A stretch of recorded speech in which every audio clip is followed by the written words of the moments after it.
to this webinar on care of elderly during lockdown. We are honored to have amongst us the esteemed presence of our worthy Vice Chancellor of the University, Professor Dr. Pritpal Singh Ji, whose support and encouragement has always been instrumental in carrying out various activities by the department from time to time.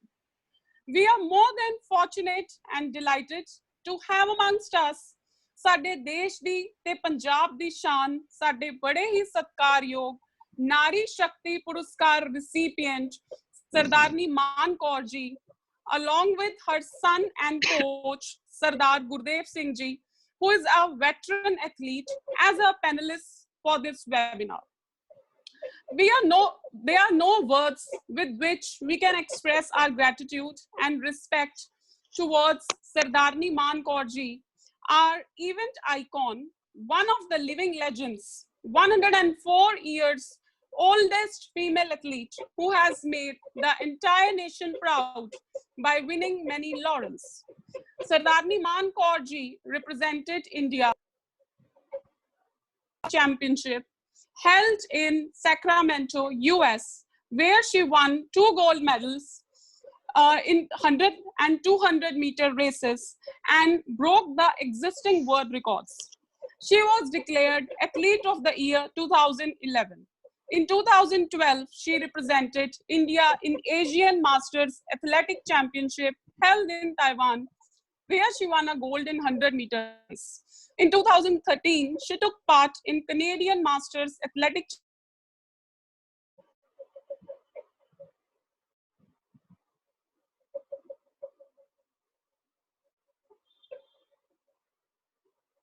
in javelin throw and shot put. In 2016, she participated in America's Masters game in her 100+ age group and won 4 golds. In 2017, she represented India in World Master Games held in Auckland, which are held every 4 years, just like Olympics. She broke the existing world records in 100 meter and javelin throw. In 2018, she won 2 gold medals in javelin throw and 200 meter race while participating in WMA held in Malaga, Spain. In 2019, she won 4 golds while participating in WMA in Torun, Poland. She participated in 2019 AMA and won 4 gold medals held in Kaching, Malaysia. Oh my. What an epitome of strength and success, and a legend in true sense. Welcome, ma'am. Sat Shri Akal ji. We are privileged to have amongst us Sardar. Sat Shri Akal ji. Sat Shri Akal. Waheguru Ji Ka Khalsa, Waheguru Ji Ki Fateh.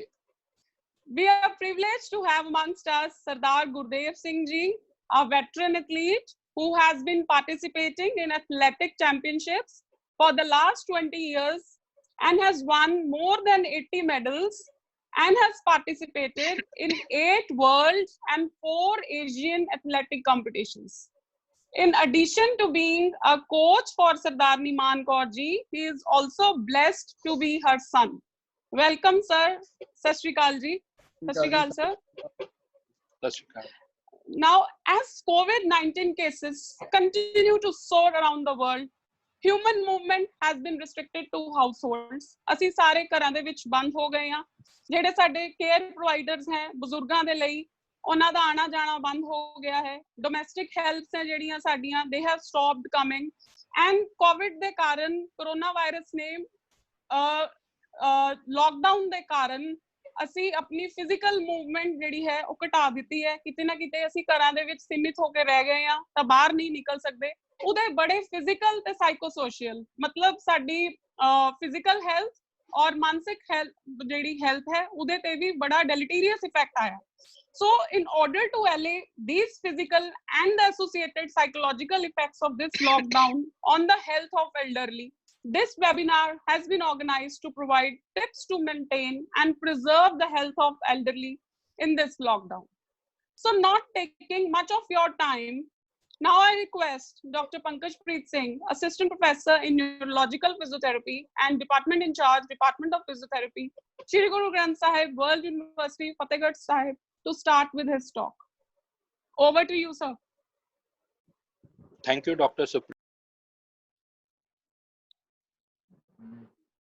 ਪਹਿਲੇ ਤਾਂ ਮੈਂ ਧੰਨਵਾਦ ਕਰਾਂਗਾ honourable vice chancellor ਸਾਹਿਬ ਦਾ, ਬੀਬੀ ਮਾਨ ਕੌਰ ਜੀ ਦਾ, ਸਰਦਾਰ ਗੁਰਦੇਵ ਸਿੰਘ ਜੀ ਦਾ, ਜਿਨ੍ਹਾਂ ਨੇ ਬੜੀ ਜਲਦੀ ਮੈਨੂੰ ਮੌਕਾ ਦਿੱਤਾ ਕਿ ਅਸੀਂ ਇੰਨੇ ਸ਼ਾਰਟ ਸਪੈਨ 'ਚ ਇੱਕ ਵੈਬੀਨਾਰ ਕਰ ਸਕੀਏ ਤਾਂ ਕਿ ਐਲਡਰਲੀ ਕੇਅਰ ਤੇ ਕੁਝ ਕੀਤਾ ਜਾ ਸਕੇ।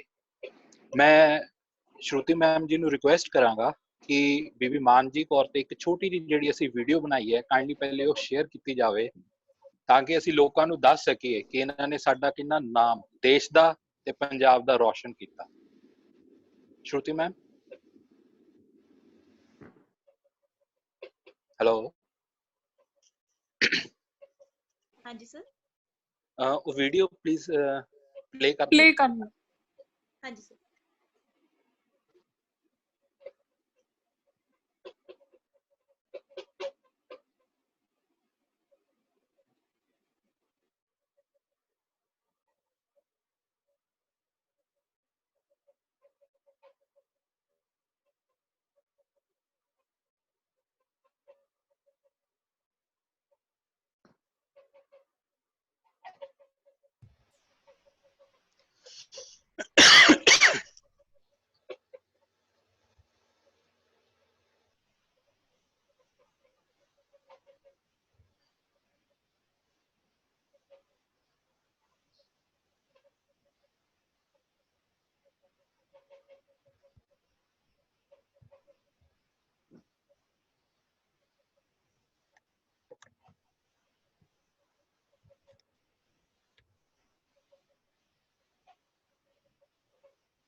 ਵੀਡੀਓ ਪਲੇ ਹੋਈ ਨਹੀਂ ਮੈਮ।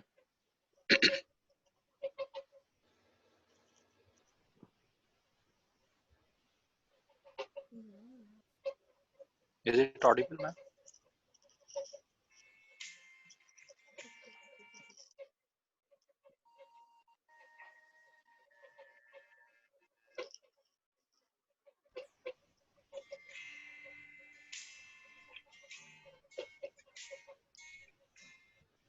ਸਾਨੂੰ ਵਿਜ਼ਿਬਿਲਟੀ ਨਹੀਂ ਹੈ ਜੀ video the.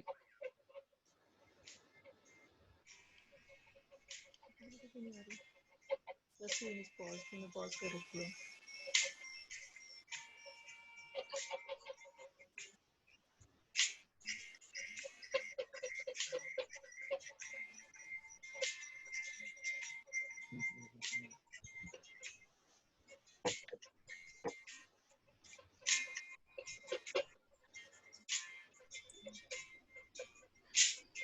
So here we are taking an insight into achievements of Sardarni Man Kaur ji.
Thank you ma'am for sharing the video.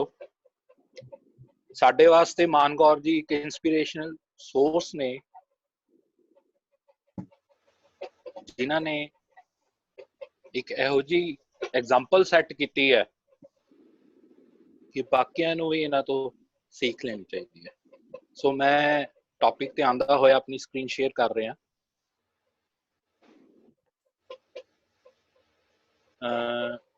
श्रुति मैं मेरी स्क्रीन इनेबल करना प्लीज।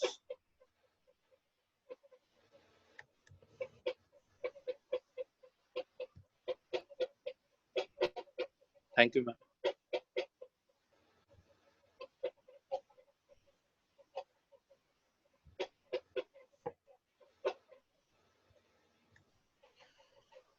सो अज दा टॉपिक हैगा जी care of elderly during lockdown.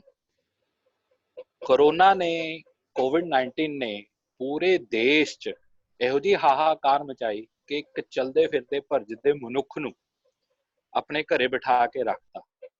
पर असी कदी ना हारन वाले वो जीव आ ਜਿਹੜੇ कदी टिके नहीं बैठ सकते। सो घरे बैठे बैठे भी असी आदान प्रदान विचारां दा कर रहे हैं। So care of elderly during lockdown ਉਹਦਾ ਹੀ ਇੱਕ ਹਿੱਸਾ ਹੈ। मैं doctor Pankajpreet Singh assistant professor Shri Guru Granth Sahib world university तो अज care of elderly during lockdown ते गल कर रहा, जिहदी हाईलाइट्स ये हैं जिहदे च अज मैं तुहानूं दसांगा कि एरिया ऑफ फॉल्स की ने। हुण आपां सारे घरे बैठे आ पर घर च भी सानूं खतरा है गिरन दा, खासकर बुजुर्गां नूं।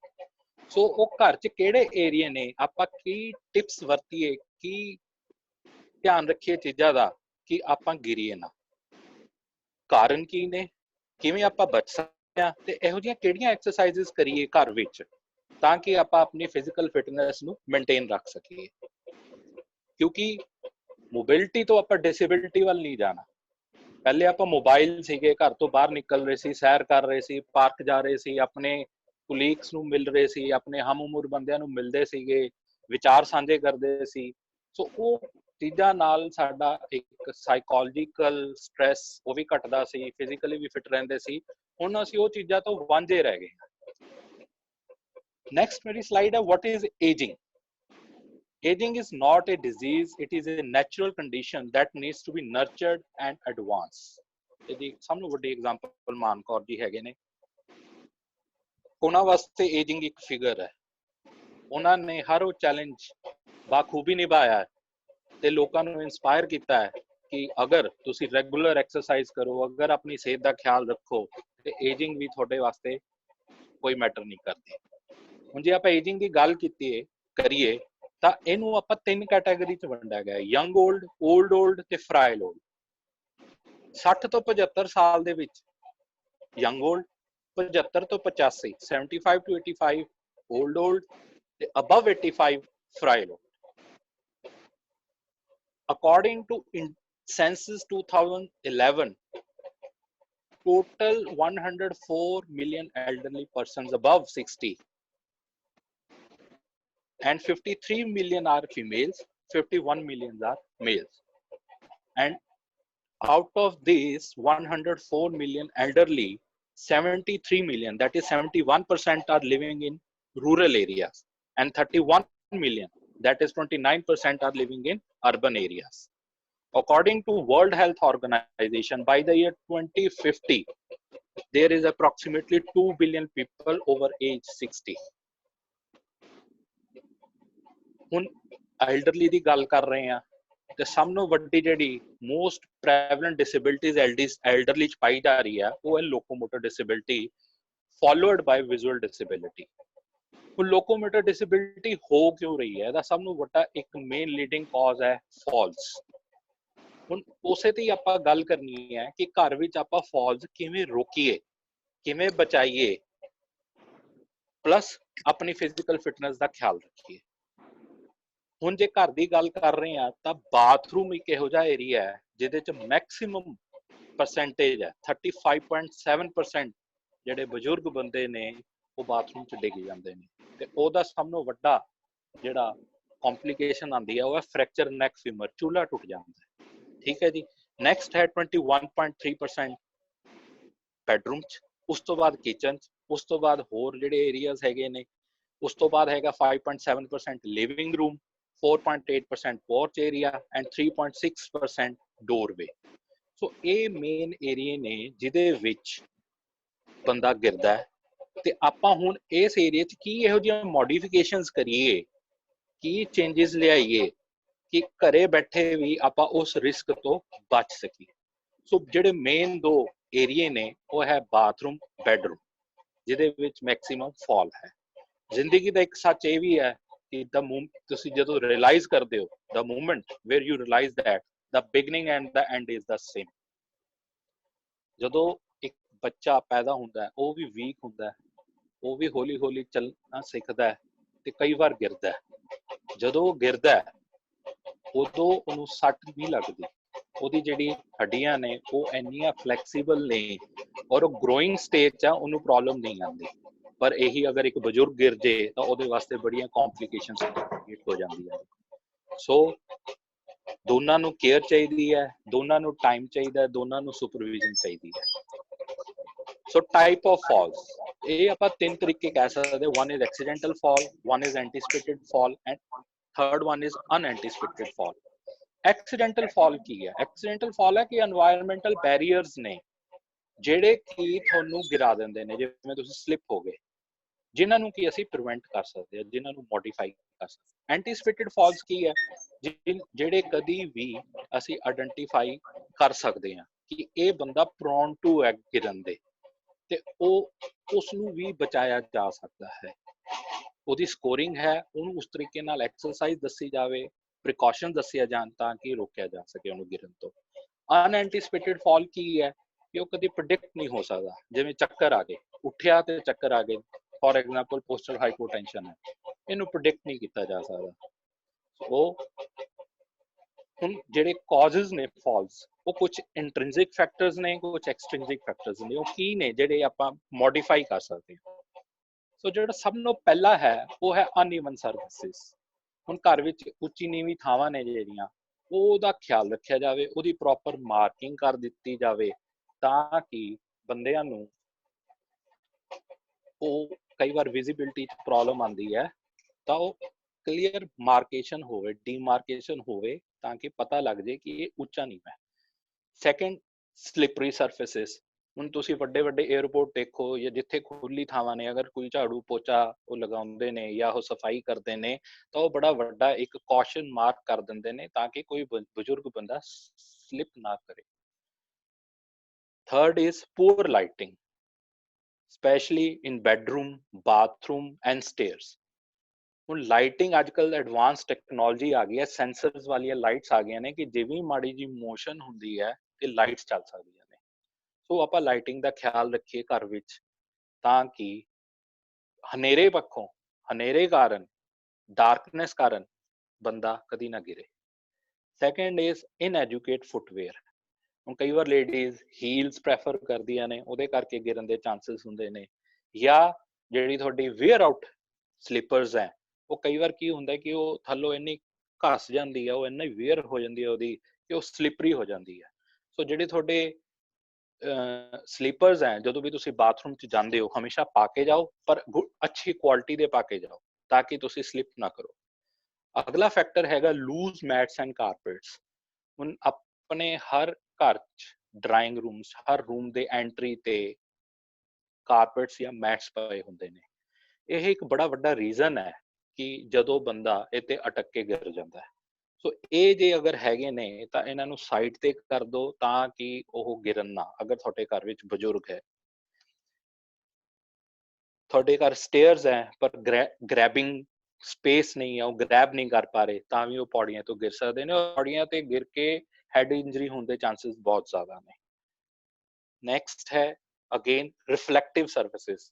ਪਹਿਲੇ ਸਿੰਪਲ ਆਪਾਂ ਜਿਹੜੇ ਫਲੋਰ ਹੁੰਦੇ ਸੀਗੇ ਔਰ ਇੰਨੇ ਰਿਫਲੈਕਟਿਵ ਨਹੀਂ ਹੁੰਦੇ ਸੀ। ਹੁਣ ਟਾਈਲਸ ਦਾ ਰਿਵਾਜ ਆ ਗਿਆ, ਉਹਦੇ ਨਾਲ ਕੀ ਹੈ ਰਿਫਲੈਕਸ਼ਨ ਲੈਵਲ ਜ਼ਿਆਦਾ ਹੁੰਦੀ ਹੈ ਤੇ ਕਈ ਵਾਰੀ ਬਜ਼ੁਰਗ ਨੂੰ ਪ੍ਰੋਬਲਮ ਆਉਂਦੀ ਹੈ ਉਹ ਜੱਜ ਕਰਨਾ ਏਰੀਏ ਨੂੰ ਕਿ ਇਹ ਇੱਥੇ ਕਿੱਥੇ ਸਲਿਪਰੀ ਤਾਂ ਨਹੀਂ ਹੈ ਜਾਂ ਮੈਂ ਤੁਰ ਪਾਊਂਗਾ ਕਿ ਨਹੀਂ ਤੁਰ ਪਾਊਂਗਾ। ਸੋ ਇਹ ਵੀ ਇੱਕ ਰੀਜ਼ਨ ਹੈ ਜਿਹੜੀ ਰਿਫਲੈਕਟਿਵ ਸਰਫੇਸਿਸ ਨੇ ਜਿਹੜੀਆਂ ਕਿ ਪ੍ਰੋਬਲਮ ਕ੍ਰੀਏਟ ਕਰਦੀਆਂ ਨੇ।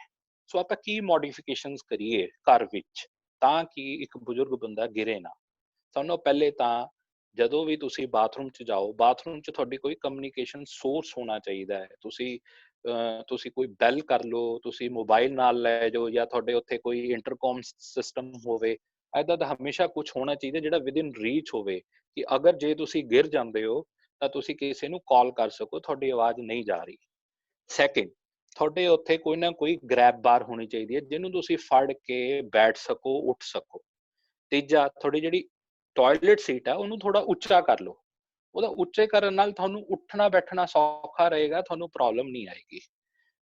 ਪੰਜਵਾਂ, ਤੁਸੀਂ ਐਂਟੀ ਸਕਿਡ ਮੈਟਸ ਵਿਛਾ ਸਕਦੇ ਹੋ, ਸੈਂਸਰਡ ਲਾਈਟਸ ਲਾ ਸਕਦੇ ਹੋ, ਜਿਵੇਂ ਤੁਸੀਂ ਬਾਥਰੂਮ ਚ ਐਂਟਰ ਕਰੋ ਤੇ ਉਹ ਲਾਈਟ ਚੱਲ ਜੇ। ਸਿਮਿਲਰਲੀ ਬਾਥਿੰਗ ਏਰੀਆ 'ਚ ਤੁਸੀਂ ਕੁਰਸੀ ਰੱਖ ਸਕਦੇ ਹੋ, ਜਿਹੜਾ ਤੁਹਾਡਾ ਟੱਬ ਹੈ ਜਾਂ ਬਾਸਕਟ ਹੈ, ਜਾਂ ਉਹਨੂੰ ਤੁਸੀਂ ਥੋੜਾ ਜਿਹਾ ਉੱਚਾ ਕਰ ਲਓ।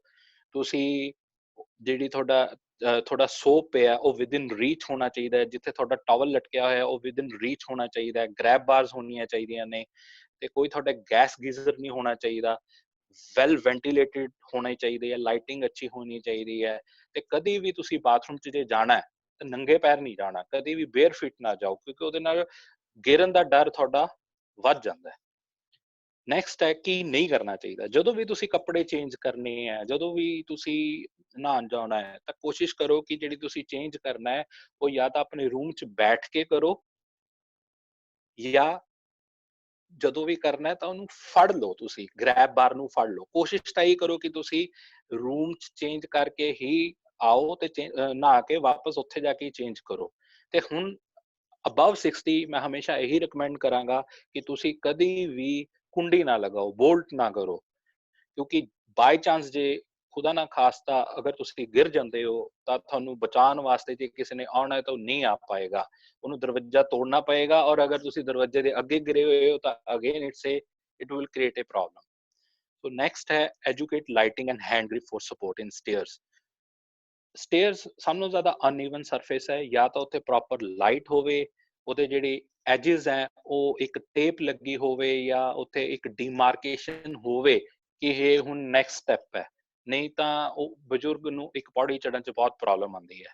ਉਹਦਾ ਇੱਕ ਰੀਜ਼ਨ ਵਿਜ਼ਿਬਿਲਿਟੀ ਵੀ, ਉਹਦੀ ਵਿਜ਼ਿਬਿਲਿਟੀ 'ਚ ਵੀ ਪ੍ਰੋਬਲਮ ਹੁੰਦੀ ਹੈ, ਕਈ ਵਾਰੀ ਕੈਟਾਰੈਕਟ ਆ ਜਾਂਦਾ ਹੈ।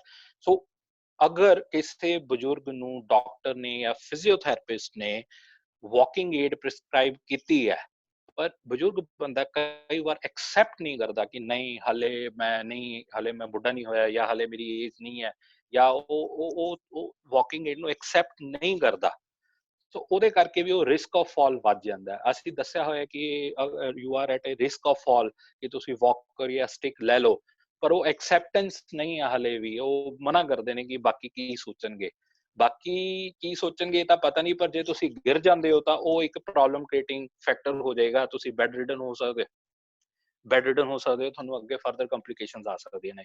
ਸੋ ਇਹ ਐਕਸੈਪਟੈਂਸ ਹੋਣੀ ਚਾਹੀਦੀ ਹੈ ਕਿ ਅਗਰ ਆਪਾਂ ਨੂੰ ਰਿਸਕ ਆਫ ਫਾਲ ਹੈ ਤਾਂ ਥੋੜੀ ਦੇਰ ਵਾਸਤੇ, ਜਿੰਨਾ ਚਿਰ ਆਪਾਂ ਕਵਰ ਨਹੀਂ ਕਰਦੇ, ਸਾਨੂੰ ਜਿਹੜੀ ਏਡ ਹੈ, ਵਾਕਿੰਗ ਏਡ ਆ, ਉਹ ਲੈ ਲੈਣੀ ਚਾਹੀਦੀ ਹੈ। ਸੋ ਇੰਟ੍ਰਿੰਸਿਕ ਫੈਕਟਰਸ ਕੀ ਹੈ? ਸਭ ਤੋਂ ਵੱਡਾ ਇੰਟ੍ਰਿੰਸਿਕ ਫੈਕਟਰ ਕੀ ਹੈ ਕਿ ਏਜ ਦੇ ਨਾਲ ਨਾਲ ਆਪਣੀ ਬੋਡੀ 'ਚ ਚੇਂਜਸ ਆ ਰਹੀਆਂ ਨੇ। ਅਪ ਟੂ 30 ਸਾਡੀ ਬੋਡੀ ਗਰੋ ਕਰ ਰਹੀ ਹੈ, 30 to 50 60 ਇੱਕ ਸਟੇਬਲ ਗ੍ਰਾਫ ਚੱਲਦਾ, 60 ਤੋਂ ਬਾਅਦ ਤੁਹਾਡਾ ਉਹ ਡਾਊਨ ਹੋਣਾ ਸ਼ੁਰੂ ਹੋ ਜਾਂਦਾ ਹੈ। ਕੁਛ ਨਾ ਹਰ ਦਿਨ ਬੰਦਾ ਡਿਟੀਰੀਏਟ ਕਰ ਰਿਹਾ, ਪਰ ਉਹ ਅਸੀਂ ਡਿਲੇ ਕਰ ਸਕਦੇ ਹਾਂ through exercises. Second is impaired vision. ਹੁਣ ਇੰਪੇਅਰਡ ਵਿਜ਼ਨ 'ਚ ਮੈਂ ਦੋ ਤਿੰਨ ਗੱਲਾਂ ਕਰਾਂਗਾ। ਪਹਿਲੀ ਗੱਲ ਤਾਂ ਇਹ ਕਰਾਂਗਾ ਕਿ there is a cataract formation. ਉਹਦੇ ਨਾਲ ਕੀ ਹੈ, ਵਿਜ਼ਿਬਿਲਿਟੀ ਘਟ ਜਾਂਦੀ ਹੈ, ਤੁਹਾਡਾ ਜਿਹੜਾ ਲੈਂਸ ਉਹ ਡੈਂਸ ਹੋ ਰਿਹਾ, ਯੈਲੋਇਸ਼ ਵਿਜ਼ਨ ਹੋ ਰਹੀ ਹੈ। Second is accommodation. ਤੁਹਾਡੀ ਅੱਖ ਦੀਆਂ ਕੁਝ ਮਸਲਸ ਨੇ ਜਿਹੜੀ ਐਕੋਮੋਡੇਟ ਕਰਦੀਆਂ ਨੇ ਲੈਂਸ ਨੂੰ। ਉਹ ਕੀ ਹੁੰਦਾ ਕਿ ਜਦੋਂ ਤੁਸੀਂ ਬ੍ਰਾਈਟ ਲਾਈਟ ਤੋਂ ਹਨੇਰੇ ਵੱਲ ਜਾਂਦੇ ਹੋ ਤਾਂ ਤੁਹਾਡੀ ਆਈ ਐਕੋਮੋਡੇਟ ਕਰਦੀ ਹੈ ਉਸ ਹਨੇਰੇ 'ਚ ਦੇਖਣ ਵਾਸਤੇ। ਹੁਣ ਇੱਕ ਨਾਰਮਲ ਏਜ, ਇੱਕ ਯੰਗ ਏਜ ਬੰਦੇ 3 ਤੋਂ 4 ਸੈਕਿੰਡਸ ਉਹ ਅਕੋਮੋਡੇਟ ਕਰ ਲੈਂਦਾ, ਵੱਧ ਤੋਂ ਵੱਧ 8 ਸੈਕਿੰਡਸ ਲੈਂਦਾ, ਇਸ ਤੋਂ ਜ਼ਿਆਦਾ ਨਹੀਂ ਲੈ ਸਕਦਾ। ਪਰ ਇੱਕ ਬਜ਼ੁਰਗ ਬੰਦੇ ਨੂੰ ਉਹ 4 ਸੈਕਿੰਡ ਤੋਂ ਲੈ ਕੇ 13 ਮਿੰਟ ਤੱਕ ਲੱਗ ਸਕਦੇ ਨੇ ਅਕੋਮੋਡੇਟ ਕਰਨ ਵਾਸਤੇ, ਉਹਨੂੰ ਨਹੀਂ ਵਿਜ਼ਿਬਿਲਿਟੀ ਹੁੰਦੀ। ਸੋ ਕਦੀ ਵੀ ਬਜ਼ੁਰਗ ਬੰਦਾ ਡਰਾਈਵ ਕਰਦਾ ਤਾਂ ਉਹਨੂੰ ਪ੍ਰੋਬਲਮ ਆਉਂਦੀ ਹੈ। ਕਿਉਂ ਆਉਂਦੀ ਹੈ? ਅੱਖਾਂ 'ਚ ਲਾਈਟ ਪੈਂਦੀ ਹੈ, ਫਿਰ ਇੱਕਦਮ ਅੱਖਾਂ ਅੱਗੇ ਹਨੇਰਾ ਛਾ ਜਾਂਦਾ ਹੈ, ਉਹ ਨਹੀਂ ਜੱਜ ਕਰ ਪਾਉਂਦਾ ਕਿ ਅੱਗੇ ਕੀ ਹੈ। ਸੋ ਇੱਕ ਬੜਾ ਵੱਡਾ ਕਾਰਨ ਹੈ ਐਕਸੀਡੈਂਟਸ ਦਾ, ਇਹ ਬੜਾ ਵੱਡਾ ਕਾਰਨ ਹੈ ਗਿਰਨ ਦਾ। ਸੋ ਕੈਟਾਰੈਕਟ ਹੋ ਗਿਆ, ਅਕੋਮੋਡੇਸ਼ਨ ਹੋ ਗਈ, ਇਹ ਹੋਣੀ ਔਖੀ ਹੋ ਜਾਂਦੀ ਹੈ, ਇਸ ਕਰਕੇ ਉਹ ਫਾਲ ਹੋ ਜਾਂਦੀ ਹੈ। ਸੋ ਜਦੋਂ ਵੀ ਤੁਸੀਂ ਬਹੁਤ ਬ੍ਰਾਈਟ ਏਰੀਏ ਤੋਂ ਡਾਰਕ ਏਰੀਏ ਵੱਲ ਜਾਓ ਤਾਂ ਮੈਂ ਇਹੀ ਕਹਾਂਗਾ ਕਿ ਥੋੜੀ ਦੇਰ ਰੁਕੋ, ਤੁਸੀਂ ਆਪਣੇ ਆਪ ਨੂੰ ਐਡਜਸਟ ਕਰੋ, ਫਿਰ ਮੂਵਮੈਂਟ ਕਰੋ। ਉਹਨੂੰ ਉੱਥੇ ਸਟੈਂਡ ਸਟਿਲ ਹੋਣਾ ਪਏਗਾ। ਸੈਕੰਡ, ਇਹ ਕੁਝ ਚੇਂजेस ਨੇ ਜਿਹੜੀਆਂ ਬਹੁਤ ਡਿਟੇਲ ਚ ਨਹੀਂ ਜਾਵਾਂਗਾ, ਇਸ ਲਈ ਮੈਂ ਇੱਕ ਗ੍ਰਾਫ ਜਿਹਾ ਦੇਤਾ ਹੈ ਕਿ ਆਪਣੀ ਹਰ ਬੋਡੀ ਲੈਵਲ ਤੇ ਕੁਝ ਨਾ ਕੁਝ ਚੇਂजेस ਆ ਰਹੀਆਂ ਨੇ। ਜਿਵੇਂ ਨਰਵਸ ਸਿਸਟਮ ਆਪਣਾ ਰਿਫਲੈਕਸ ਸੈਕਸ਼ਨ ਘਟ ਜਾਂਦਾ ਹੈ, ਉਹਦੇ ਕਰਕੇ ਵੀ ਆਪਾਂ ਇਮੀਡੀਏਟਲੀ ਐਕਟ ਨਹੀਂ ਕਰ ਪਾਉਂਦੇ। ਹੁਣ ਆਪਾਂ ਅੱਜ ਕਰੋਨਾ ਨੇ ਸਾਨੂੰ ਦੱਸਿਆ ਕਿ ਅਸੀਂ ਭੱਜ ਰਹੇ ਸੀ, ਸਾਨੂੰ ਟਾਈਮ ਦਿੱਤਾ ਐਨਾਲਾਈਜ਼ ਕਰਨ ਦਾ ਕਿ ਲਾਈਫ ਕੀ ਹੈ, ਕਿੰਨੀ ਬਿਜ਼ੀ ਸ਼ਡਿਊਲ ਤੋਂ ਆਪਾਂ ਬਿਲਕੁਲ ਫ੍ਰੀ ਹੋ ਗਏ ਸੀਗੇ।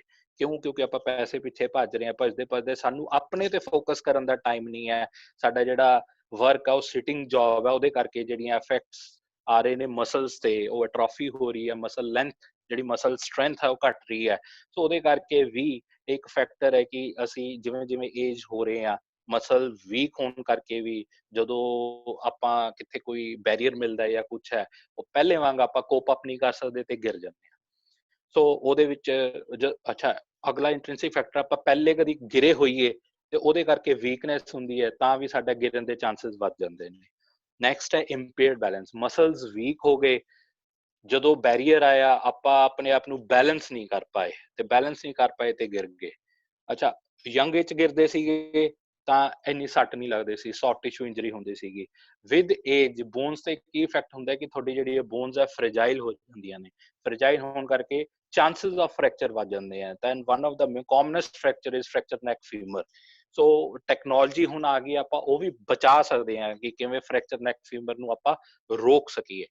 ਸੋ ਪੋਲੀਫਾਰਮੇਸੀ, ਆਪਾਂ ਕਈ ਵਾਰ ਬਹੁਤ ਜ਼ਿਆਦਾ ਦਵਾਈਆਂ ਲੈ ਰਹੇ ਹੁੰਦੇ ਆ, ਉਹਦੇ ਕਰਕੇ ਵੀ ਸਾਈਡ ਇਫੈਕਟ ਆਉਂਦੇ ਨੇ। ਕਈ ਵਾਰੀ ਆਪਾਂ ਨੂੰ ਸੈਡੇਟਿਵਸ ਦਿੱਤੇ ਜਾਂਦੇ ਨੇ, ਉਹਦੇ ਕਰਕੇ ਵੀ ਆਪਾਂ ਡਿਜ਼ੀਨੈਸ ਫੀਲ ਕਰ ਲੈਂਦੇ ਹਾਂ ਕਈ ਵਾਰੀ, ਜਾਂ ਆਪਾਂ ਕਈ ਵਾਰੀ ਯਾਦ ਨਹੀਂ ਰਹਿੰਦਾ, ਸ਼ਾਰਟ ਟਰਮ ਮੈਮਰੀ ਹੁੰਦੀ ਆਪਾਂ ਨੂੰ, ਆਪਾਂ ਉਹੀ ਗੋਲੀ 2 ਵਾਰ ਖਾ ਲੈਂਦੇ ਆ।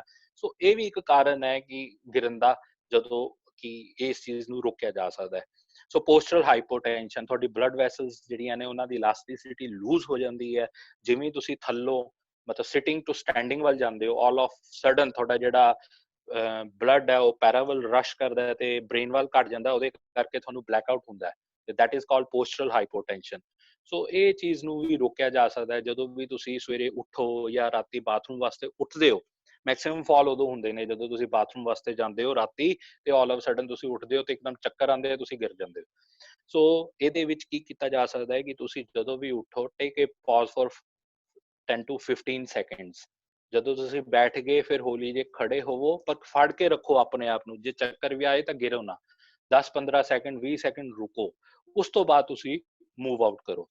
ਜਦੋਂ ਤੁਸੀਂ ਇਨਸ਼ੋਰ ਕਰ ਲਓ ਕਿ ਮੈਨੂੰ ਕੋਈ ਚੱਕਰ ਨਹੀਂ ਆ ਰਹੇ, ਮੈਂ ਠੀਕ ਫੀਲ ਕਰ ਰਿਹਾ। ਸੋ ਇੱਕ ਇਹ, ਦੂਸਰਾ ਤੁਸੀਂ ਆਪਣਾ ਜਿਹੜਾ ਬਲੱਡ ਪ੍ਰੈਸ਼ਰ ਹੈ, ਬੀਪੀ ਹੈ, ਉਹ ਰੈਗੂਲਰ ਮੋਨੀਟਰ ਕਰਾਉਂਦੇ ਰਹੋ।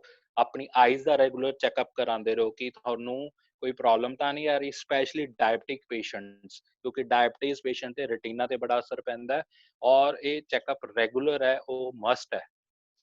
ਪ੍ਰੋਬਲਮ ਇਹ ਹੈ ਕਿ ਆਪਾਂ ਕਾਰ, ਸਕੂਟਰ, ਮਸ਼ੀਨ ਤਾਂ ਆਪਾਂ ਰੈਗੂਲਰ ਹਰ ਕਿਲੋਮੀਟਰਸ ਬਾਅਦ ਚੈੱਕ ਕਰਾਉਂਦੇ ਹਾਂ ਕਿ ਜੇ 5000 ਕਿਲੋਮੀਟਰ ਬਾਅਦ ਸਰਵਿਸ ਕਰਨੀ ਹੈ ਤਾਂ 5000 ਕਿਲੋਮੀਟਰ ਤੇ ਹੋ ਜਾਂਦੀ ਹੈ।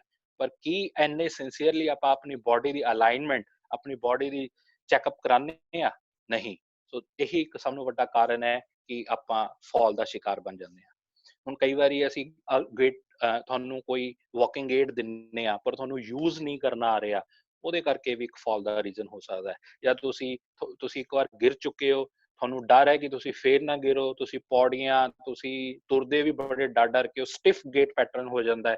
ਇਹ ਵੀ ਇੱਕ ਰੀਜ਼ਨ ਹੈ ਕਿ ਤੁਸੀਂ ਇੱਕ ਫਾਲ ਰਿਸਕ ਉਹਦੇ ਚ ਆ ਜਾਂਦੇ ਹੋ। ਹੁਣ ਫਿਜ਼ੀਓਥੈਰੇਪਿਸਟ ਦਾ ਬੜਾ ਵੱਡਾ ਰੋਲ ਹੈ। ਫਿਜ਼ੀਓਥੈਰੇਪਿਸਟ ਨੇ ਕੀ ਕਰਨਾ ਹੈ? ਫਿਜ਼ੀਓਥੈਰੇਪਿਸਟ ਨੇ ਸਭ ਤੋਂ ਪਹਿਲੇ ਤਾਂ ਇਹੀ ਜਿਹੜੀਆਂ ਮੈਂ ਤੁਹਾਨੂੰ ਪ੍ਰੀਵੈਂਸ਼ਨ ਟਿਪਸ ਦੱਸ ਰਿਹਾ, ਇਹ ਸਾਰੀਆਂ ਤੁਹਾਨੂੰ ਦੱਸਣੀਆਂ ਨੇ। ਫਿਰ ਤੁਹਾਨੂੰ ਅਸੈਸ ਕਰਨਾ ਹੈ ਕਿ ਤੁਹਾਡੀ ਫਲੈਕਸੀਬਿਲਿਟੀ ਕਿੰਨੀ ਹੈ, ਤੁਹਾਡੀ ਸਟਰੈਂਥ ਕਿੰਨੀ ਹੈ, ਕੀ ਤੁਸੀਂ ਫਾਲ ਰਿਸਕ ਚ ਆਉਂਦੇ ਹੋ ਕਿ ਨਹੀਂ ਆਉਂਦੇ ਹੋ।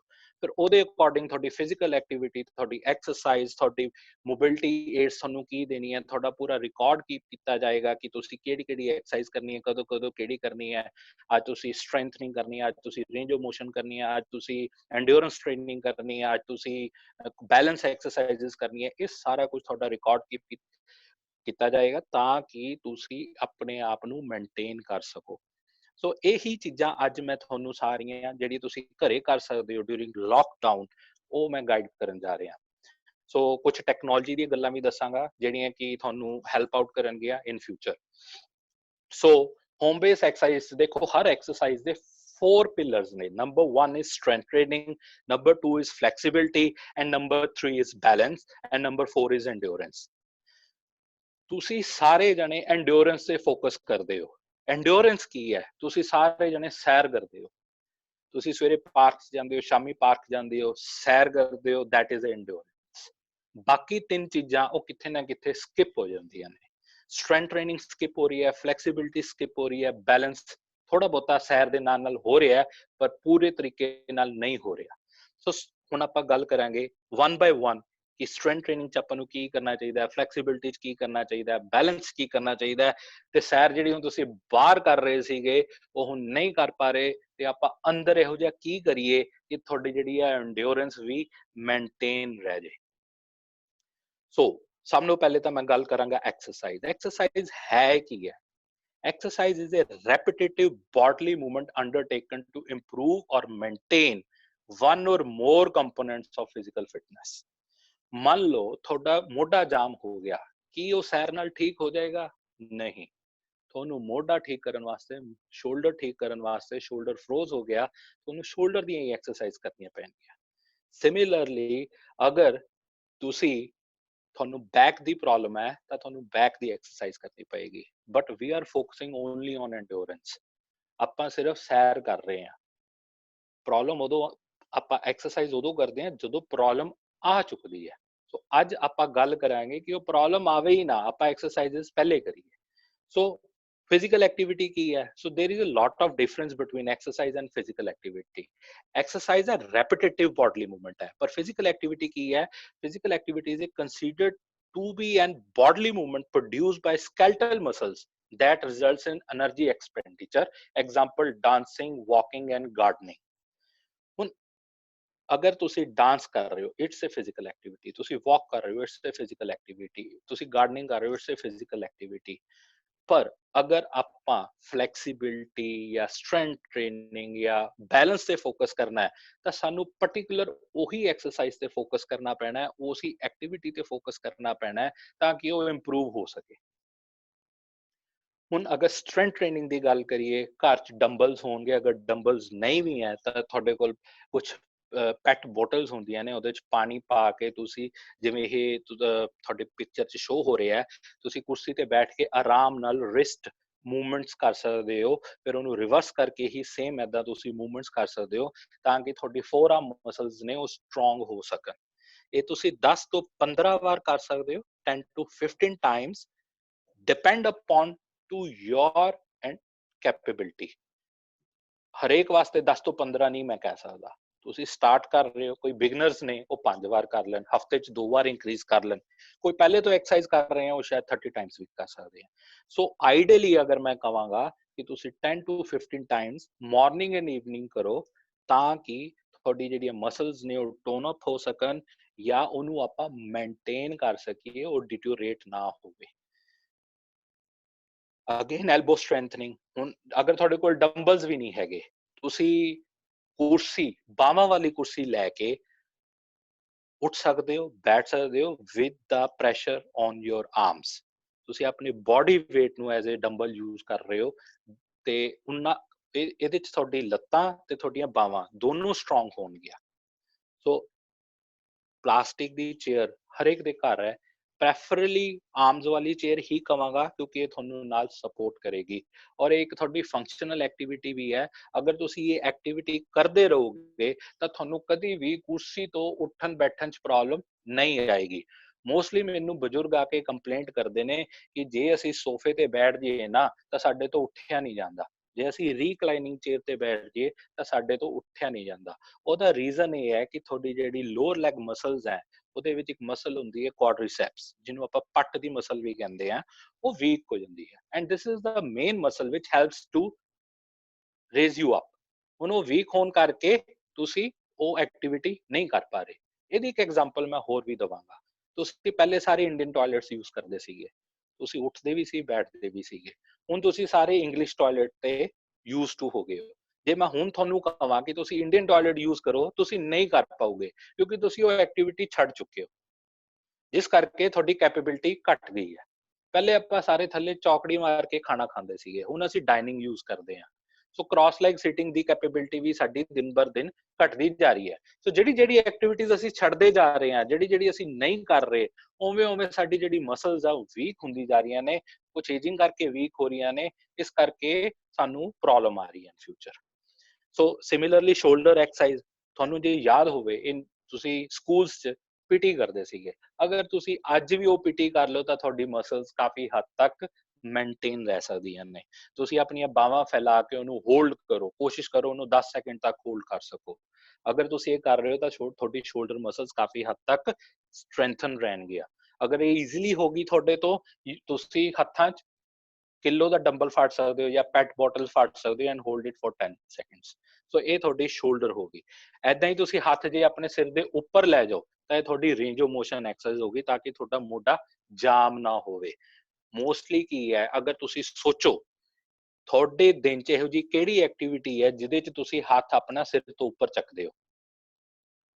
ਅਗਰ ਤੁਸੀਂ ਆਪਣੀ ਦਿਨਚਰਿਆ ਦੇਖੋ ਤਾਂ ਇਹੋ ਜਿਹੀ ਕਿਹੜੀ ਐਕਟੀਵਿਟੀ ਹੈ ਜਿਹਦੇ 'ਚ ਤੁਸੀਂ ਹੱਥ ਆਪਣਾ ਉੱਪਰ ਚੱਕੋ, ਨਹੀਂ ਹੈ।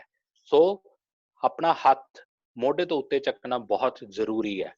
ਅਗਰ ਦੋਨੋਂ ਹੱਥ ਨਹੀਂ ਚੱਕੇ ਜਾ ਰਹੇ, ਤੁਸੀਂ ਕੋਈ ਬਾਰ ਗ੍ਰੈਬ ਕਰਕੇ ਦੂਜੇ ਹੱਥ ਦੀ ਸਪੋਰਟ ਨਾਲ ਵੀ ਲੈ ਸਕਦੇ ਹੋ। ਅਗਰ ਫਿਰ ਵੀ ਨਹੀਂ ਹੋ ਰਿਹਾ, ਤੁਸੀਂ ਦੀਵਾਰ ਦੀ ਸਪੋਰਟ ਲੈ ਕੇ ਵੀ ਤੁਸੀਂ ਇਹ ਚੀਜ਼ ਕਰ ਸਕਦੇ ਹੋ। ਸੋ ਅਗਰ ਤੁਸੀਂ ਆਪਣਾ ਮੋਢਾ ਬਚਾਉਣਾ ਹੈ ਜਾਮ ਹੋਣ ਤੋਂ, ਫਰੋਜ਼ਨ ਸ਼ੋਲਡਰ ਤੋਂ ਤੁਸੀਂ ਆਪਣੇ ਆਪ ਨੂੰ ਬਚਾਉਣਾ ਹੈ, ਤਾਂ ਤੁਹਾਡੀਆਂ ਇਹ ਐਕਟੀਵਿਟੀਜ਼ ਕਰਨੀਆਂ ਘਰ ਵਿੱਚ ਬਹੁਤ ਜ਼ਰੂਰੀ ਨੇ। ਸੋ ਇਹਨੂੰ ਇਸ ਤਰੀਕੇ ਨਾਲ ਵੀ ਕੀਤਾ ਜਾ ਸਕਦਾ, ਸਾਹਮਣੇੋਂ ਵੀ ਚੱਕ ਸਕਦੇ ਹੋ ਤੇ ਸਾਈਡ ਤੋਂ ਵੀ ਚੱਕ ਸਕਦੇ ਹੋ ਤੁਸੀਂ। ਸਿਮਿਲਰਲੀ ਲੇਡੀਜ਼ ਕਈ ਵਾਰ ਕੰਪਲੇਂਟ ਕਰਦੀਆਂ ਨੇ ਕਿ ਮੈਨੂੰ ਪਿੱਛੋਂ ਸਟ੍ਰੈਪ ਖੋਲਣ 'ਚ ਪ੍ਰੋਬਲਮ ਆਉਂਦੀ ਹੈ। ਸੋ ਆਪਣਾ ਹੱਥ ਪਿੱਛੇ ਲਿਜਾ ਕੇ ਦੇਖੋ, ਚੈੱਕ ਕਰੋ ਕਿ ਜਾ ਰਿਹਾ ਕਿ ਨਹੀਂ ਜਾ ਰਿਹਾ। ਅਗਰ ਨਹੀਂ ਜਾ ਰਿਹਾ ਤਾਂ ਕੱਪੜੇ ਦੀ ਤੁਸੀਂ ਹੈਲਪ ਨਾਲ ਆਪਣਾ ਹੱਥ ਉੱਪਰ ਖਿੱਚ ਸਕਦੇ ਹੋ, ਤਾਂ ਕਿ ਤੁਹਾਡੀ ਇਹ ਮੂਵਮੈਂਟ ਰਿਸਟ੍ਰਿਕਟ ਨਾ ਹੋਵੇ। ਸੋ ਇਹ ਕੁਝ ਸ਼ੋਲਡਰ ਐਕਸਰਸਾਈਜ਼ਸ ਸੀਗੇ ਜਿਹੜੀਆਂ ਮੈਂ ਤੁਹਾਨੂੰ ਦੱਸ ਰਿਹਾ ਸੀਗਾ, ਜਿਹੜੀ ਤੁਸੀਂ ਘਰੇ ਕਰ ਸਕਦੇ ਹੋ। ਤੁਸੀਂ ਘਰੇ ਵਾਲ ਪੁਸ਼ਅਪਸ ਕਰ ਸਕਦੇ ਹੋ, again it strengthen your shoulder muscles. ਇਹ ਵੀ ਤੁਸੀਂ, ਇਹ ਸਾਰੀਆਂ ਐਕਸਰਸਾਈਜ਼ਸ ਤੁਸੀਂ 10 ਤੋਂ 15 repetitions according to your body capability. ਆਪਣੀ ਬਾਡੀ ਨੂੰ ਸੁਣੋ, ਹਰ ਬੰਦੇ ਦੀ ਕੈਪੈਸਿਟੀ ਅਲੱਗ ਹੈ। ਮੈਂ ਇਹ ਨਹੀਂ ਕਹਿੰਦਾ ਕਿ ਤੁਸੀਂ 15 ਕਰੋ, ਤੁਸੀਂ 30 ਕਰੋ। ਤੁਸੀਂ ਅੱਜ ਅਗਰ ਬਿਗਨਰ ਹੋ ਤਾਂ 5 ਤੋਂ ਵੀ ਸਟਾਰਟ ਕਰ ਲਓ, it will help you out. Next ਮੈਂ ਗੱਲ ਕਰਾਂਗਾ ਫਿੰਗਰਸ ਦੀ। ਓਲਡ ਏਜ ਕਈ ਬੰਦਿਆਂ ਨੇ ਸਾਨੂੰ ਕੰਪਲੇਂਟ ਕੀਤੀ ਹੈ ਕਿ ਸਾਨੂੰ ਸਾਈਨ ਕਰਨ 'ਚ ਪ੍ਰੋਬਲਮ ਆਉਂਦੇ ਆ, ਜਾਂ ਸਾਡੇ ਸਾਈਨ ਬਦਲ ਗਏ ਆ, ਜਾਂ ਸਾਡੇ ਬੈਂਕ ਵਾਲੇ ਕਈ ਵਾਰ ਚੈੱਕ ਐਕਸੈਪਟ ਨਹੀਂ ਕਰਦੇ, ਕਹਿੰਦੇ ਨੇ ਕਿ ਤੁਹਾਡਾ ਸਾਈਨ ਬਦਲ ਗਿਆ। ਸੋ ਕੁਝ ਫਿੰਗਰ ਐਕਸਰਸਾਈਜ਼ਸ ਤੁਸੀਂ ਕਰ ਸਕਦੇ ਹੋ। ਤੁਸੀਂ ਆਪਣੇ ਹੈਂਡ ਨੂੰ ਬੰਦ ਕਰੋ, ਖੋਲੋ, ਬੰਦ ਕਰੋ, ਖੋਲੋ। ਸਮਾਈਲੀ ਬਾਲ ਹੁੰਦੀ ਹੈ, ਉਹਨੂੰ ਪ੍ਰੈਸ ਕਰੋ। ਤੁਸੀਂ ਇੱਕ ਪੇਪਰ, ਨਿਊਜ਼ਪੇਪਰ ਨੂੰ ਕੋਨੇ ਤੋਂ ਫੜ ਕੇ ਉਹਦਾ ਇੱਕ ਰੋਲ ਬਣਾਓ, ਤਾਂ ਕਿ ਉਹ ਤੁਹਾਡੀ ਸਾਰੀਆਂ ਫਿੰਗਰਸ ਵਰਕਆਊਟ ਕਰਨ। ਸਿਮਿਲਰਲੀ ਜਿਹੜੀ ਸੈਕੰਡ ਪਿਕਚਰ ਹੈ, ਆਪਣੇ ਹੱਥ ਕੁਰਸੀ ਦੇ ਪਿੱਛੇ ਲਿਜਾ ਕੇ ਤੁਸੀਂ ਆਪਣੇ ਅੱਗੇ ਛਾਤੀ ਨੂੰ ਸਟ੍ਰੈਚ ਕਰ ਸਕਦੇ ਹੋ, ਤਾਂ ਕਿ ਤੁਹਾਡਾ ਮੋਢਾ ਖੁੱਲਿਆ ਰਵੇ, ਉਹ ਤੁਹਾਡਾ ਜਾਮ ਨਾ ਹੋਵੇ। ਕਿਉਂਕਿ ਆਪਾਂ ਮੋਸਟਲੀ ਅੱਗੇ ਨੂੰ ਬੈਂਡ ਹੋ ਕੇ ਬੈਠਦੇ ਆ, ਆਪਣੇ ਮੋਢੇ ਰਾਉਂਡ ਹੋ ਜਾਂਦੇ ਆ, ਅੱਗੇ ਨੂੰ ਝੁਕ ਜਾਂਦੇ ਆ। ਅਗਰ ਤੁਸੀਂ ਆਪਣਾ ਹੱਥ ਪਿੱਛੇ ਲਿਜਾ ਕੇ ਆਪਣੀ ਬਾਡੀ ਨੂੰ ਸਟ੍ਰੈਚ ਆਊਟ ਕਰੋਗੇ, ਫਲੈਕਸੀਬਲ ਰਹਿਣਗੇ, ਤੁਹਾਨੂੰ ਪ੍ਰੋਬਲਮ ਨਹੀਂ ਆਏਗੀ। ਕੁਝ ਨੈਕ ਐਕਸਰਸਾਈਜ਼ਸ ਦੱਸ ਰਹੇ ਹਾਂ, ਕਿਉਂਕਿ ਆਪਾਂ ਸਾਰਾ ਦਿਨ ਅੱਜ ਕੱਲ ਟਿਕਟੌਕ ਦੇਖ ਰਹੇ ਹਾਂ, ਜਾਂ ਕੋਈ ਨਾ ਕੋਈ ਮੋਬਾਈਲ ਤੇ, ਹੁਣ ਵੀ ਮੋਬਾਈਲ ਤੇ ਲੱਗੇ ਹੋਏ ਆ, ਤੇ ਆਪਣੀ ਨੈਕ ਤੇ ਕੋਈ ਨਾ ਕੋਈ ਇਫੈਕਟਸ ਆ ਰਹੇ ਨੇ। ਸੋ ਕੋਸ਼ਿਸ਼ ਕਰੋ ਕਿ ਆਪਾਂ ਨੈਕਸ ਦੀਆਂ ਵੀ ਕੁਝ ਨਾ ਕੁਝ ਐਕਸਰਸਾਈਜ਼ਸ ਕਰੀਏ, ਜਿਹਦੇ ਵਿੱਚ ਹੈ ਕਿ ਆਪਣਾ ਹੱਥ ਸਿਰ ਅੱਗੇ ਰੱਖ ਕੇ 10 ਸੈਕਿੰਡ ਕਾਊਂਟ ਕਰੋ, ਹੱਥ ਨਾਲ ਸਿਰ ਵੱਲ ਜ਼ੋਰ ਲਗਾਓ ਤੇ ਸਿਰ ਨੂੰ ਹੱਥ ਨਾਲ ਜ਼ੋਰ ਲਗਾਓ। ਸਿਮਿਲਰਲੀ ਸਾਈਡ ਤੇ, ਹਰ ਸਾਈਡ ਤੋਂ ਤੇ ਪਿੱਛੋਂ। ਸੋ ਇਹ ਕੁਝ ਨੈਕ ਐਕਸਰਸਾਈਜ਼ਸ ਹੈ, ਇਹਦੇ ਸਿਰਫ 10% ਐਫਰਟ ਲਗਾਉਣਾ ਹੈ, ਬਹੁਤਾ ਜ਼ੋਰ ਨਹੀਂ ਲਗਾਉਣਾ। ਤੇ ਇਹਦੇ ਵਿੱਚ ਤੁਸੀਂ ਸ਼ੀਸ਼ੇ ਅੱਗੇ, ਮਿਰਰ ਅੱਗੇ ਖੜੇ ਹੋ ਕੇ ਐਕਸਰਸਾਈਜ਼ ਕਰਨੀ ਹੈ, ਤਾਂ ਕਿ ਥੋੜੀ ਜਿਹੜੀ ਨੈਕ ਦੀ ਅਲਾਈਨਮੈਂਟ ਆ ਉਹ ਸਟ੍ਰੇਟ ਰਵੇ। ਗਰਦਨ ਟੇਢੀ ਕਰਕੇ ਤੁਸੀਂ ਐਕਸਰਸਾਈਜ਼ ਕਰੋਗੇ ਤੇ ਪੇਨ ਵੱਧ ਸਕਦਾ ਹੈ। ਹਰ ਐਕਸਰਸਾਈਜ਼ 'ਚ ਤੁਸੀਂ ਦੋ ਚੀਜ਼ਾਂ ਦਾ ਖਿਆਲ ਰੱਖਣਾ। ਅਗਰ ਕਿਸੇ ਐਕਸਰਸਾਈਜ਼ ਕਰਦੇ ਤੁਹਾਨੂੰ ਪੇਨ ਵੱਧ ਰਿਹਾ ਤਾਂ ਤੁਸੀਂ ਫਿਜ਼ੀਓਥੈਰੇਪਿਸਟ ਨੂੰ ਕਾਲ ਕਰ ਸਕਦੇ ਹੋ, ਕੰਸਲਟ ਕਰ ਸਕਦੇ ਹੋ। ਮੇ ਬੀ ਤੁਸੀਂ ਕੋਈ ਐਕਸਰਸਾਈਜ਼ ਗਲਤ ਕਰ ਰਹੇ ਹੋ ਤਾਂ ਵੀ ਪੇਨ ਵੱਧ ਸਕਦਾ ਹੈ। ਸੋ ਇਨ ਕੇਸ ਅਗਰ ਪੇਨ ਇਨਕਰੀਜ਼ ਹੁੰਦਾ ਹੈ ਤਾਂ ਤੁਸੀਂ ਐਕਸਰਸਾਈਜ਼ ਨਹੀਂ ਕਰਨੀ। ਮੈਂ ਰਿਕਮੈਂਡ ਤਾਂ ਇਹੀ ਕਰਾਂਗਾ ਕਿ ਤੁਸੀਂ ਐਕਸਰਸਾਈਜ਼ ਕਿਸੇ ਦੀ ਸੁਪਰਵਿਜ਼ਨ 'ਚ ਕਰੋ, ਪਰ ਕਿਉਂਕਿ ਲੋਕਡਾਊਨ ਫੇਸ ਚੱਲ ਰਿਹਾ ਹੈ, ਸੋ ਤੁਸੀਂ ਫੋਨ ਤੇ ਕੰਸਲਟ ਕਰ ਸਕਦੇ ਹੋ ਫਿਜ਼ੀਓਥੈਰੇਪਿਸਟ ਨੂੰ। ਤੁਸੀਂ ਵੀਡੀਓ ਕਾਨਫਰੈਂਸਿੰਗ ਕਰ ਸਕਦੇ ਹੋ ਕਿ ਮੈਂ ਇਹ ਐਕਸਰਸਾਈਜ਼ ਕਰ ਰਿਹਾ ਕਿ ਮੈਂ ਠੀਕ ਕਰ ਰਿਹਾ। ਸੋ ਇਹ ਚੀਜ਼ਾਂ ਤੁਹਾਨੂੰ ਹੈਲਪ ਆਊਟ ਕਰ ਸਕਦੀਆਂ ਨੇ। ਸੋ ਕੁਝ ਐਕਸਰਸਾਈਜ਼ਸ ਨੇ ਨੈਕ ਮੂਵਮੈਂਟਸ ਦੀਆਂ, ਉਹ ਸਟਰੈਂਥਨਿੰਗ ਸੀ। ਇਹ ਰੇਂਜ ਆਫ ਮੋਸ਼ਨ ਐਕਸਰਸਾਈਜ਼ ਹੈ।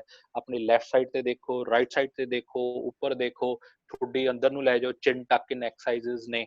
ਇਹ ਸਾਰੀਆਂ ਐਕਸਰਸਾਈਜ਼ ਤੁਹਾਡੀ ਰੇਂਜ ਆਫ ਮੋਸ਼ਨ ਮੇਨਟੇਨ ਰੱਖਣਗੀਆਂ ਨੈਕ ਤੇ, ਤੁਹਾਡੀ ਨੈਕ ਸਟਿਫ ਨਹੀਂ ਹੋਏਗੀ।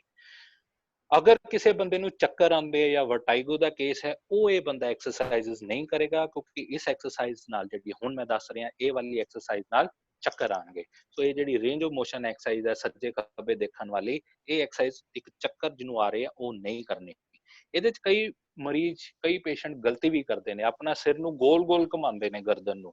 ਸੋ ਜਦੋਂ ਗੋਲ ਗੋਲ ਘੁਮਾਉਂਦੇ ਨੇ ਉਹਦੇ ਨਾਲ ਵੀ ਚੱਕਰ ਆ ਜਾਂਦੇ ਨੇ। ਉਹ ਮੈਂ ਅਵੋਇਡ ਕਹੂੰਗਾ ਕਰਨ ਨੂੰ, ਕਿ ਉਹ ਤੁਸੀਂ ਐਕਸਰਸਾਈਜ਼ਸ ਨਹੀਂ ਕਰਨੀ।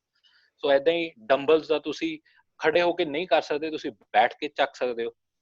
ਸੋ ਇਹ ਵੀ ਇੱਕ ਸ਼ੋਲਡਰ ਦੀ ਐਕਸਰਸਾਈਜ਼ ਹੈ, ਜਿਹੜੀ ਕਿ elbow and shoulder the exercise ਹੈ, ਜਿਹੜੀ ਕਿ ਵਿਦ ਡੰਬਲਸ ਔਰ ਵਿਦ ਤੁਸੀਂ ਕੋਈ ਹਲਕਾ weight ਲੈ ਕੇ ਕਰ ਸਕਦੇ ਹੋ ਘਰੇ। ਅਗੇਨ ਰੈਪੀਟੇਸ਼ਨਸ 10 to 15 ਰੈਪੀਟੇਸ਼ਨਸ ਅਗਰ ਈਜ਼ੀਲੀ ਤੁਹਾਡੇ ਵਾਸਤੇ ਪੋਸੀਬਲ ਹੈ। ਨੈਕਸਟ ਮੈਂ ਲੋਅਰ ਲਿੰਬ ਦੀ ਐਕਸਰਸਾਈਜ਼ਸ ਦੱਸ ਰਿਹਾ। ਇਹ ਦੋ ਐਕਸਰਸਾਈਜ਼ ਹੈ। ਸਿੱਧੇ ਲੇਟ ਕੇ ਤੁਸੀਂ ਲੱਤ ਸਿੱਧੀ ਸਿੱਧੀ ਉੱਪਰ ਚੱਕਣੀ ਹੈ 45 ਡਿਗਰੀ ਤੇ। ਇਹ ਐਕਸਰਸਾਈਜ਼ ਦੋਨੋਂ ਤੁਹਾਨੂੰ ਵਾਕਿੰਗ 'ਚ ਵੀ ਹੈਲਪ ਕਰੇਗੀ, ਤੁਹਾਨੂੰ ਗਿਰਨ ਤੋਂ ਵੀ ਬਚਾਏਗੀ। ਅਗਰ ਇਹ ਦੋ ਐਕਸਰਸਾਈਜ਼ ਤੁਸੀਂ ਰੈਗੂਲਰ ਕਰ ਲੈਂਦੇ ਹੋ, ਤੁਹਾਡਾ ਕਾਫੀ ਹੱਦ ਤੱਕ ਗਿਰਨ ਤੋਂ ਰਿਸਕ ਹੈ ਜਿਹੜਾ ਘਟ ਜਾਏਗਾ। ਇਹਦੇ ਵਿੱਚ ਪ੍ਰੋਗਰੈਸ਼ਨ ਇਹ ਹੈ ਕਿ ਹਲੇ ਤੁਸੀਂ ਇਹ ਵਿਦਆਊਟ weight ਕਰ ਰਹੇ ਹੋ, ਤੁਸੀਂ ਆਪਣੇ ਐਂਕਲ ਤੇ ਕੋਈ weight ਨਹੀਂ ਬੰਨਿਆ। ਪਰ ਵਿਦ ਟਾਈਮ ਅਗਰ ਤੁਹਾਨੂੰ ਇਹ ਸੌਖੀ ਲੱਗ ਰਹੀ ਹੈ, ਤੁਸੀਂ ਇਹਦੇ ਤੇ ਅੱਧਾ kilo, kilo, 1.5 kilo, 2 kilo, 3 kilo, 4 kilo ਤੱਕ ਤੁਸੀਂ ਇਹ ਲਿਜਾ ਸਕਦੇ ਹੋ, ਡਿਪੈਂਡ ਅਪਨ ਕਿ ਤੁਹਾਡੀ ਕੈਪੇਬਿਲਿਟੀ ਕਿੰਨੀ ਹੈ। ਉਹ ਜਿਹੜੀ ਪ੍ਰੋਗਰੈਸ਼ਨ ਹੈ ਉਹ with the consultation of physiotherapist and under the supervision of physiotherapist ਕੀਤੀ ਜਾਵੇ ਤਾਂ ਜ਼ਿਆਦਾ ਬੈਟਰ ਹੈ। ਪਰ ਕਿਉਂਕਿ ਲੋਕਡਾਊਨ ਫੇਸ ਚੱਲ ਰਿਹਾ, ਤੁਸੀਂ ਹਲੇ ਵਿਦਆਊਟ weights ਕਰ ਲਓ ਤਾਂ ਕਿ ਘੱਟੋ ਘੱਟ ਉਹ ਡਿਟਿਓਰੇਟ ਨਾ ਹੋਵੇ, ਉਹ ਮੇਨਟੇਨ ਰਵੇ। So 10 to 15 repetitions again morning and evening. ਸਿੱਧੇ ਪੈ ਕੇ ਲੱਤ ਸਿੱਧੀ ਚੱਕਣੀ ਹੈ। ਇਹਦੇ ਚ ਖਿਆਲ ਇਹ ਰੱਖਣਾ ਹੈ ਕਿ ਤੁਹਾਡਾ ਜਿਹੜਾ ਗੋਡਾ ਹੈ ਉਹ ਬੈਂਡ ਨਾ ਹੋਵੇ। ਅਗਰ ਗੋਡਾ ਬੈਂਡ ਹੋ ਰਿਹਾ ਹੈ ਤਾਂ ਹੋਰ ਕੋਈ ਮਸਲ ਐਕਟੀਵੇਟ ਹੋ ਜਾਂਦੀ ਹੈ, ਜਿਹੜੀ ਐਕਟੀਵੇਟ ਅਸੀਂ ਕਰਨਾ ਚਾਹੁੰਦੇ ਹੋ ਨਹੀਂ ਹੋਏ ਪਈ। ਸੋ ਸਾਈਡ ਤੇ ਸਿੱਧੇ ਲੇਟ ਕੇ ਤੁਸੀਂ ਇਹ ਐਕਸਰਸਾਈਜ਼ ਕਰ ਸਕਦੇ ਹੋ।